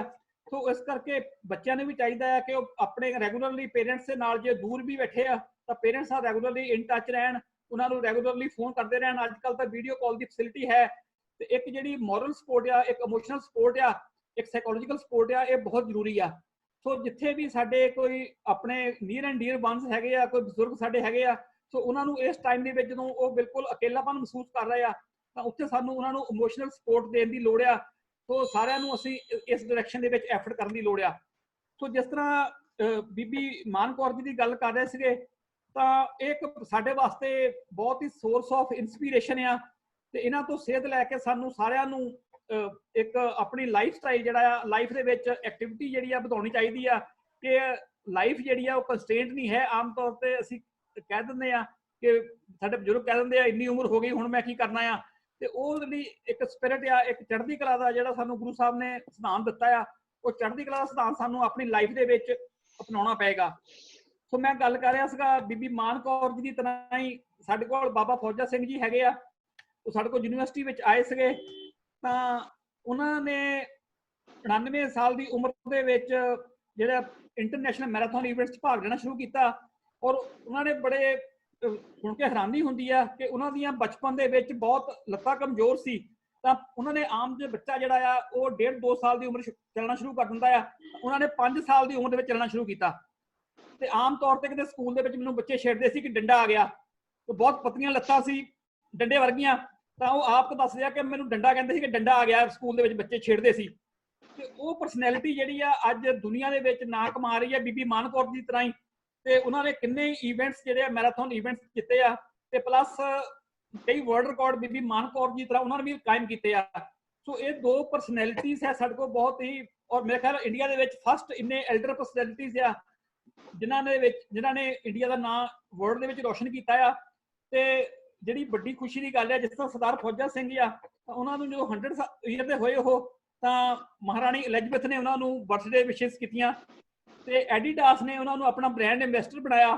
ਸੋ ਇਸ ਤਰ੍ਹਾਂ ਦੀ ਜਿਹੜੀ ਮੋਟੀਵੇਸ਼ਨ ਆ, ਇਸ ਤਰ੍ਹਾਂ ਦੀ ਇਨਸਪੀਰੇਸ਼ਨ ਆ, ਉਹ ਸਾਨੂੰ ਸਾਰਿਆਂ ਨੂੰ ਲੈਣ ਦੀ ਲੋੜ ਆ ਕਿ ਆਪਣੀ ਜ਼ਿੰਦਗੀ ਦੇ ਵਿੱਚ ਅਸੀਂ ਕੁਝ ਕਰਨਾ ਆ। ਤੇ ਆਪਣੇ ਆਪ ਨੂੰ ਜੇ ਸੁਸਾਇਟੀ ਨੂੰ ਅਸੀਂ ਸੇਵਾ ਕਰਨਾ ਚਾਹੁੰਦੇ ਆ ਜਾਂ ਅਸੀਂ ਗੁਰੂ ਸਾਹਿਬ ਦੇ ਸਿਧਾਂਤ ਤੇ ਸੇਵਾ ਕਰਨਾ ਚਾਹੁੰਦੇ ਆ, ਜੋ ਤਾਂ ਹੀ ਕਰ ਸਕਾਂਗੇ ਜੇ ਅਸੀਂ ਫਿਜ਼ੀਕਲੀ ਫਿਟ ਹੋਵਾਂਗੇ। ਸੋ ਫਿਜ਼ੀਕਲੀ ਫਿਟ ਰਹਿਣ ਦੇ ਲਈ ਅਸੀਂ ਜਿਸ ਤਰ੍ਹਾਂ ਡਾਕਟਰ ਪੰਕਜਪ੍ਰੀਤ ਨੇ ਵੱਖ-ਵੱਖ ਸਾਨੂੰ ਐਕਸਰਸਾਈਜ਼ ਦੱਸੀਆਂ ਆ, ਜਾਂ ਅਸੀਂ ਕੋਸ਼ਿਸ਼ ਕਰਾਂਗੇ ਜੇ ਪੋਸੀਬਲ ਹੋਇਆ ਤਾਂ ਹੋਰ ਵੀ ਇਸ ਤਰ੍ਹਾਂ ਦਾ ਲੈਕਚਰ ਡਾਕਟਰ ਸਾਹਿਬ ਦਾ ਆਰਗੇਨਾਈਜ਼ ਕਰਾਵਾਂਗੇ। ਤਾਂ ਇਸ ਤਰ੍ਹਾਂ ਦੇ ਸਾਨੂੰ ਜਿਹੜੀ ਆਪਣੀ ਲਾਈਫ ਦੇ ਵਿੱਚ ਜਿਹੜੀ ਡਾਈਟਰੀ ਪੈਟਰਨਸ ਆ, ਜਿਸ ਤਰ੍ਹਾਂ ਉਹ ਬੀਬੀ ਮਾਨ ਕੌਰ ਜੀ ਤੇ ਸਰਦਾਰ ਗੁਰਦੇਵ ਸਿੰਘ ਦੱਸ ਰਹੇ ਸੀ ਕਿ ਅਸੀਂ ਸਪਰਾਊਟਸ ਦੀ ਰੋਟੀ ਖਾਂਦੇ ਆ ਤੇ ਬਹੁਤ ਹੀ ਸਿੰਪਲ ਡਾਈਟ ਲੈਂਦੇ ਆ ਦਿਨ ਦੇ ਵਿੱਚ, ਜਾਂ ਫਰੂਟਸ ਲੈਂਦੇ ਆ, ਨਟਸ ਲੈਂਦੇ ਆ। ਸੋ ਇਸ ਤਰ੍ਹਾਂ ਦੀ ਸਾਡੀ ਡਾਈਟ ਆ, ਸਾਨੂੰ ਫਾਸਟ ਫੂਡ ਦੀ ਬਜਾਏ ਜਾਂ ਫਰਾਈਡ ਫੂਡ ਜਿਹੜੇ ਆ ਉਹਨਾਂ ਦੀ ਤਰ੍ਹਾਂ ਇਸ ਤਰ੍ਹਾਂ ਦੀ ਡਾਈਟ ਸਾਨੂੰ ਅਪਣਾਉਣੀ ਚਾਹੀਦੀ ਆ, ਤੇ ਉਹਦੇ ਨਾਲ ਸਾਡੀ ਬੋਡੀ ਦੇ ਵਿੱਚ ਜਿਹੜੀ ਆ ਉਹ એનર્ਜੀ ਜਿਹੜੀ ਆ ਵੱਧਦੀ ਆ ਤੇ ਪਲੱਸ ਸਾਡੀ ਐਂਡਿਊਰੈਂਸ ਵੱਧਦੀ ਆ। ਸੋ ਸਾਡੇ ਘਰਾਂ ਦੇ ਵਿੱਚ ਜਿਸ ਤਰ੍ਹਾਂ ਗੱਲ ਕਰਦੇ ਆ ਅਸੀਂ ਆਪਣੇ ਲਗਜ਼ੂਰੀਅਸ ਲਾਈਫ ਸਟਾਈਲ ਦੇ ਵਿੱਚ, ਜਿਹਦਾ ਡਾਕਟਰ ਪੰਕਜ ਨੇ ਵੀ ਗੱਲ ਕੀਤੀ ਸੀ ਕਿ ਅਸੀਂ ਬਹੁਤ ਹੀ ਵਧੀਆ ਤੋਂ ਵਧੀਆ ਜਿਹੜੇ ਫਲੋਰਿੰਗ ਆ ਘਰ ਦੀ ਕਰਨ ਦੀ ਕੋਸ਼ਿਸ਼ ਕਰਦੇ ਆ, ਵਧੀਆ ਤੋਂ ਵਧੀਆ ਮਟੀਰੀਅਲ ਲਗਾਉਣ ਦੀ ਕੋਸ਼ਿਸ਼ ਕਰਦੇ ਆ, ਤੇ ਉਹਦੇ ਵਿੱਚ ਅਸੀਂ ਦੇਖਦੇ ਆ ਕਿ ਚਮਕ ਦਮਕ ਜ਼ਿਆਦਾ ਹੋਵੇ। ਤੇ ਉਹਦੇ ਨਾਲ ਕੀ ਹੁੰਦਾ ਹੈ ਕਿ ਜਿਹੜੇ ਰਿਫਲੈਕਟਿਵ ਸਰਫੇਸ ਆ, ਜਿਸ ਤਰ੍ਹਾਂ ਗ੍ਰੇਨਾਈਟ ਲਗਾ ਦਿੰਦੇ ਘਰਾਂ ਦੇ ਵਿੱਚ, ਜਾਂ ਅਸੀਂ ਮਾਰਬਲ ਲਗਾ ਕੇ ਉੱਤੇ ਗ੍ਰੇਨਾਈਟ ਪਾਲਿਸ਼ ਕਰ ਦਿੰਦੇ ਆ, ਜਾਂ ਅੱਜ ਕੱਲ੍ਹ ਟਾਈਲਸ ਦਾ ਬਹੁਤ ਰਿਵਾਜ ਆ। ਸੋ ਇਹ ਜਿਹੜੀਆਂ ਬਹੁਤ ਹੀ ਡੈਟਰੀਮੈਂਟਲ ਸਾਡੇ ਬਜ਼ੁਰਗਾਂ ਵਾਸਤੇ, ਜਿਨ੍ਹਾਂ ਤੇ ਕਿਤੇ ਪਾਣੀ ਗਿਰ ਜਾਂਦਾ ਹੈ ਕਿਸੇ ਵੇਲੇ, ਤਾਂ ਉਹ ਆਮ ਤੌਰ ਤੇ ਇਹ ਆਮ ਜਿਹੜਾ ਇੱਕ ਯੰਗ ਬੰਦਾ ਆ ਜਿਹਦੀ ਨਜ਼ਰ ਬਿਲਕੁਲ ਠੀਕ ਆ ਉਹਨੂੰ ਵੀ ਦਿਸਦਾ ਨਹੀਂ, ਤਾਂ ਉਹ ਬਜ਼ੁਰਗਾਂ ਨੂੰ ਤਾਂ ਉਸ ਕਿਉਂਕਿ ਨਜ਼ਰ ਥੋੜੀ ਕਮਜ਼ੋਰ ਹੋ ਜਾਂਦੀ ਆ ਤਾਂ ਉਹ ਦਿਸਣਾ ਸੁਭਾਵਿਕ ਨਹੀਂ ਹੈ, ਤਾਂ ਉਹਦੇ ਨਾਲ ਜਿਹੜੀ ਉਹ ਗਿਰ ਜਾਂਦੇ ਆ। ਤੇ ਜਿਹੜੀ ਚੂਲੇ ਦੀ ਸਮੱਸਿਆ ਜਿਹੜੀ ਆ ਸਭ ਤੋਂ ਵੱਡੀ ਸਮੱਸਿਆ ਜਿਹੜੀ ਸਾਡੇ ਬਜ਼ੁਰਗਾਂ ਨੂੰ ਫੇਸ ਹੁੰਦੀ ਆ, ਜਿਹਦੇ ਵਾਸਤੇ ਕੋਈ ਪਲਸਤਰ ਨਹੀਂ ਲੱਗ ਸਕਦਾ ਤੇ ਉਹ ਕਈ ਵਾਰੀ ਲਾਈਫ ਲੌਂਗ ਡਿਸੇਬਿਲਿਟੀ ਸਾਡੀ ਬਣ ਜਾਂਦੀ ਆ। ਸੋ ਸਾਨੂੰ ਜਦੋਂ ਅਸੀਂ ਘਰ ਡਿਜ਼ਾਈਨ ਕਰਦੇ ਆ ਤਾਂ ਘੱਟੋ ਘੱਟ ਅਸੀਂ ਜਿਹੜਾ ਆਪਣਾ ਕਮਰਾ ਬਜ਼ੁਰਗਾਂ ਵਾਸਤੇ ਡਿਜ਼ਾਈਨ ਕਰਨਾ ਆ ਉਹਨੂੰ ਇਸ ਤਰ੍ਹਾਂ ਡਿਜ਼ਾਈਨ ਕਰੀਏ ਕਿ ਉਹਨਾਂ ਵਾਸਤੇ ਉਹ ਫ੍ਰੈਂਡਲੀ ਹੋਏ, ਜਿੱਥੇ ਉਹ ਆਰਾਮ ਦੇ ਨਾਲ ਆਪਣਾ ਰਹਿ ਸਕਣ, ਬਾਥਰੂਮ ਦੇ ਵਿੱਚ ਪ੍ਰੋਪਰ, ਵਾਸ਼ਰੂਮ ਦੇ ਵਿੱਚ ਸਪੋਰਟਸ ਹੋਣ ਪ੍ਰੋਪਰ, ਤਾਂ ਕਿ ਉਹ ਆਪਣਾ ਜਿਹੜਾ ਆ ਵਧੀਆ ਤਰੀਕੇ ਦੇ ਨਾਲ ਆਪਣਾ ਜਿਹੜਾ ਡੇਲੀ ਦਾ ਕਾਰਜ ਆ ਕਰ ਸਕਣ। ਸੋ ਇਹ ਛੋਟੀਆਂ ਪ੍ਰੀਕਾਸ਼ਨ ਜਿਹੜੀਆਂ ਡਾਕਟਰ ਪੰਕਜਪ੍ਰੀਤ ਨੇ ਦੱਸੀਆਂ ਆ, ਜਾਂ ਜਿਹੜੀਆਂ ਸਾਡੇ ਲੈਵਲ ਤੇ ਕਰਨ ਵਾਲੀਆਂ ਗੱਲਾਂ ਆ ਸਾਡੀ 올ਡਰ ਏਜ ਨੂੰ ਪੋਪੂਲੇਸ਼ਨ ਨੂੰ ਸਪੋਰਟ ਕਰਨ ਵਾਸਤੇ, ਤਾਂ ਸਾਨੂੰ ਸਾਰਿਆਂ ਨੂੰ ਇਮੋਸ਼ਨਲੀ ਵੀ ਸਪੋਰਟ ਕਰਨਾ ਪਏਗਾ। ਤੇ ਦੂਜਾ ਇੱਕ ਹੋਰ ਸਭ ਤੋਂ ਵੱਡਾ ਫੈਕਟਰ ਜਿਹੜਾ ਮੈਂ ਕਹਿੰਦਾ ਆ ਕਿ ਚੜ੍ਹਦੀ ਕਲਾ ਦੀ ਗੱਲ ਕਰਦੇ ਆ ਅਸੀਂ, ਜੇ ਸਾਡੀ ਸਪਿਰਿਟ ਹਾਈ ਆ ਤਾਂ ਜਿਹੜੇ ਪੇਸ਼ੈਂਟਸ ਵੀ ਹਾਈ ਸਪਿਰਿਟ ਦੇ ਨਾਲ ਜਿਹਨਾਂ ਨੂੰ ਕੋਵਿਡ ਵੀ ਹੋਇਆ ਹੈ, ਇਰਰਿਸਪੈਕਟਿਵ ਆਫ ਏਜ, ਚਾਹੇ ਉਹ ਬੱਚੇ ਸੀ ਚਾਹੇ ਉਹ ਬਜ਼ੁਰਗ ਸੀ, ਉਹ ਠੀਕ ਹੋਏ ਆ। ਸੋ ਇੱਕ ਜਿਹੜਾ ਚੜ੍ਹਦੀ ਕਲਾ ਆ, ਇੱਕ ਹਾਈ ਸਪਿਰਿਟ ਆ, ਉਹ ਇੱਕ ਸਾਡੇ ਵਾਸਤੇ ਵਰਦਾਨ ਆ। ਤੇ ਇਹ ਹਾਈ ਸਪਿਰਿਟ ਵਾਸਤੇ ਸਾਨੂੰ ਬਾਣੀ ਦੇ ਨਾਲ, ਨਾਮ ਸਿਮਰਨ ਦੇ ਨਾਲ, ਅਸੀਂ ਜਿਸ ਵੀ ਧਰਮ ਨੂੰ ਮੰਨਦੇ ਆ ਤਾਂ ਉਸ ਧਰਮ ਦੇ ਵਿੱਚ ਸਾਨੂੰ ਆਪਣੀ ਬਾਣੀ ਦੇ ਨਾਲ ਜਾਂ ਉਸ ਤਰ੍ਹਾਂ ਦੇ ਧਰਮ ਦੇ ਸਿਧਾਂਤਾਂ ਦੇ ਨਾਲ ਜੁੜਨ ਦੀ ਲੋੜ ਆ। ਤਾਂ ਹੀ ਅਸੀਂ ਚੜ੍ਹਦੀ ਕਲਾ ਦੇ ਵਿੱਚ ਰਵਾਂਗੇ, ਅਸੀਂ ਇਮੋਸ਼ਨਲੀ ਸਟਰੋਂਗ ਹੋਵਾਂਗੇ, ਸਾਡਾ ਮਨੋ ਬਲ ਜ਼ਿਆਦਾ ਹੋਏਗਾ, ਤਾਂ ਅਸੀਂ ਨੈਚੁਰਲੀ ਆਪਣੇ ਆਪ ਬਿਮਾਰੀ ਦੇ ਨਾਲ ਜਾਂ ਕਿਸੇ ਵੀ ਮੁਸੀਬਤ ਦੇ ਨਾਲ ਬਹੁਤ ਹੀ ਤਕੜੇ ਹੋ ਕੇ ਲੜ ਸਕਦੇ ਹਾਂ। ਸੋ ਇਹਨਾਂ ਸ਼ਬਦਾਂ ਦੇ ਨਾਲ ਮੈਂ ਡਾਕਟਰ ਪੰਕਜਪ੍ਰੀਤ ਜੀ, ਸਰਦਾਰਨੀ ਮਾਨ ਕੌਰ ਜੀ ਤੇ ਸਰਦਾਰ ਗੁਰਦੇਵ ਸਿੰਘ ਜੀ ਦਾ ਬਹੁਤ ਬਹੁਤ ਧੰਨਵਾਦ ਕਰਦਾ ਹਾਂ।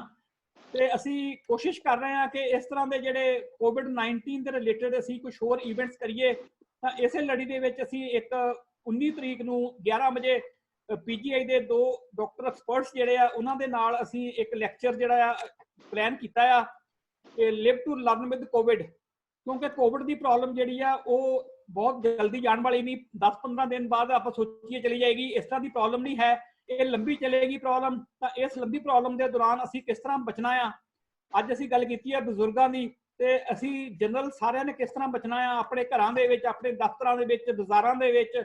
ਤਾਂ ਉਹਦੇ ਲਈ ਅਸੀਂ ਰਿਕੁਐਸਟ ਕੀਤੀ ਹੈ PGI ਤੋਂ 2 ਬੜੇ ਸੀਨੀਅਰ ਡਾਕਟਰਸ ਨੂੰ, ਤੇ ਉਹ ਐਗਰੀ ਕੀਤਾ ਹੈ ਉਹਨਾਂ ਨੇ। ਤੇ 11 ਤਰੀਕ ਨੂੰ ਇਸ ਤਰ੍ਹਾਂ ਹੀ ਅਸੀਂ ਇੱਕ ਸੈਮੀਨਾਰ ਜਿਹੜਾ ਆ ਉਹ ਲਿਵ ਟੂ ਲਰਨ ਵਿਦ ਕਰੋਨਾ, ਕਿ ਕਰੋਨਾ ਨੇ ਜੋ ਲੌਂਗ ਟਰਮ ਸਸਟੇਨ ਕਰਨਾ ਆ, ਤਾਂ ਇਕੋਨੋਮਿਕ ਐਕਟੀਵਿਟੀ ਆ ਜਾਂ ਸਾਡੇ ਆਪਣੇ ਘਰਾਂ ਦੇ ਕੰਮ ਕਾਜ ਆ, ਖੇਤੀਬਾੜੀ ਆ, ਅਸੀਂ ਉਹਨੂੰ ਰੋਕ ਨਹੀਂ ਸਕਦੇ। ਤਾਂ ਉਹਦੇ ਵਿੱਚ ਅਸੀਂ ਕਿਸ ਤਰ੍ਹਾਂ ਕਰੋਨਾ ਦੇ ਨਾਲ ਚੱਲਦੇ ਚੱਲਦੇ ਆਪਣੀ ਲਾਈਫ ਵੀ ਗੁਜ਼ਾਰਨੀ ਆ, ਤਾਂ ਉਹਦੇ ਰਿਲੇਟਡ ਜਿਹੜਾ ਆ ਇਹ ਸੈਮੀਨਾਰ ਹੋਏਗਾ। ਸੋ ਮੈਂ ਸਾਰੇ ਪਾਰਟਿਸਪੈਂਟ ਨੂੰ ਬੇਨਤੀ ਕਰਾਂਗਾ ਕਿ ਉਹ ਵੀ ਇਹ ਸੈਮੀਨਾਰ ਨੂੰ ਜੁਆਇਨ ਕਰਨ, ਤਾਂ ਕਿ ਜੇ ਬਹੁਤ ਹੀ ਮੈਡੀਕਲ ਤੌਰ ਤੇ ਬਹੁਤ ਹੀ ਇਨਫੋਰਮੇਟਿਵ ਵੈਬੀਨਾਰ ਹੈ।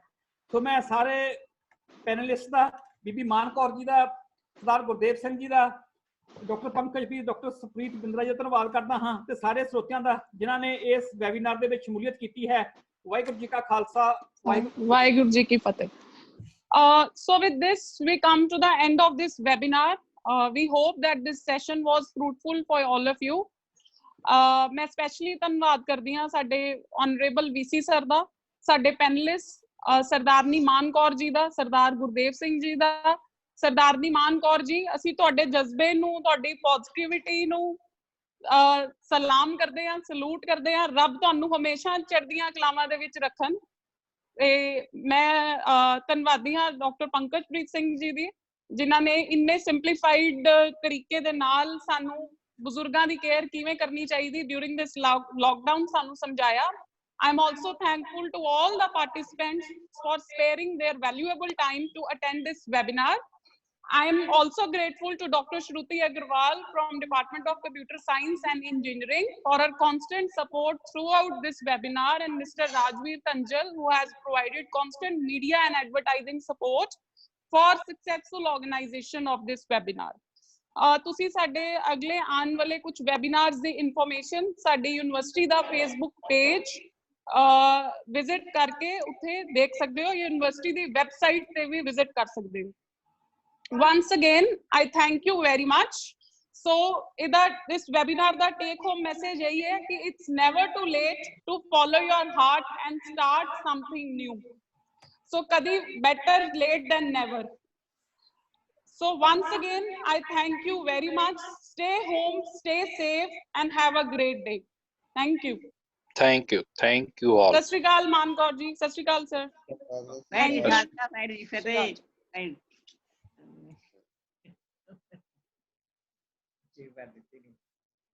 So this is a video at the end which we are playing for how to prevent fall amongst elderly.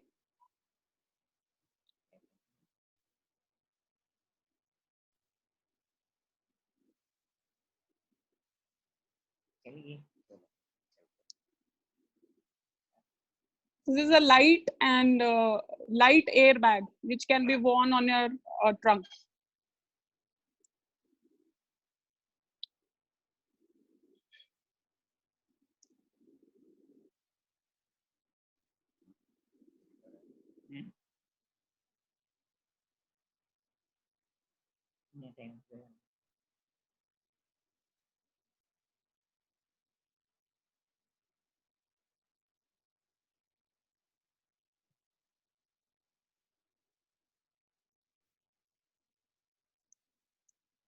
ਸੋ ਜਿਨ੍ਹਾਂ ਬਜ਼ੁਰਗਾਂ ਦੇ ਵਿੱਚ ਗਿਰਨ ਦਾ ਖਤਰਾ ਰਹਿੰਦਾ ਹੈ, ਜਿਹੜੇ ਬੈਲੈਂਸ ਟੈਸਟ ਤੇ ਫੀਅਰ ਆਫ ਫਾਲ ਰਿਸਕ ਦੇ ਟੈਸਟ ਤੇ ਪੋਜ਼ਿਟਿਵ ਆਉਂਦੇ ਆ, ਉਹ ਇਹ ਡਿਵਾਈਸ ਯੂਜ਼ ਕਰਕੇ ਆਪਣਾ ਜਿਹੜੀ ਚੁੱਲ੍ਹੇ ਦੀ ਹੱਡੀ ਹੈ ਉਹਨੂੰ ਟੁੱਟਣ ਤੋਂ ਬਚਾ ਸਕਦੇ।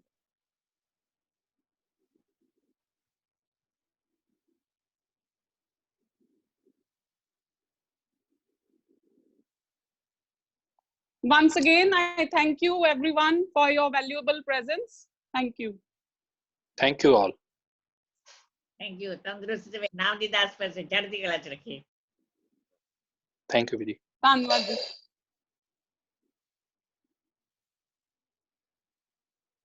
ਚਲੋ।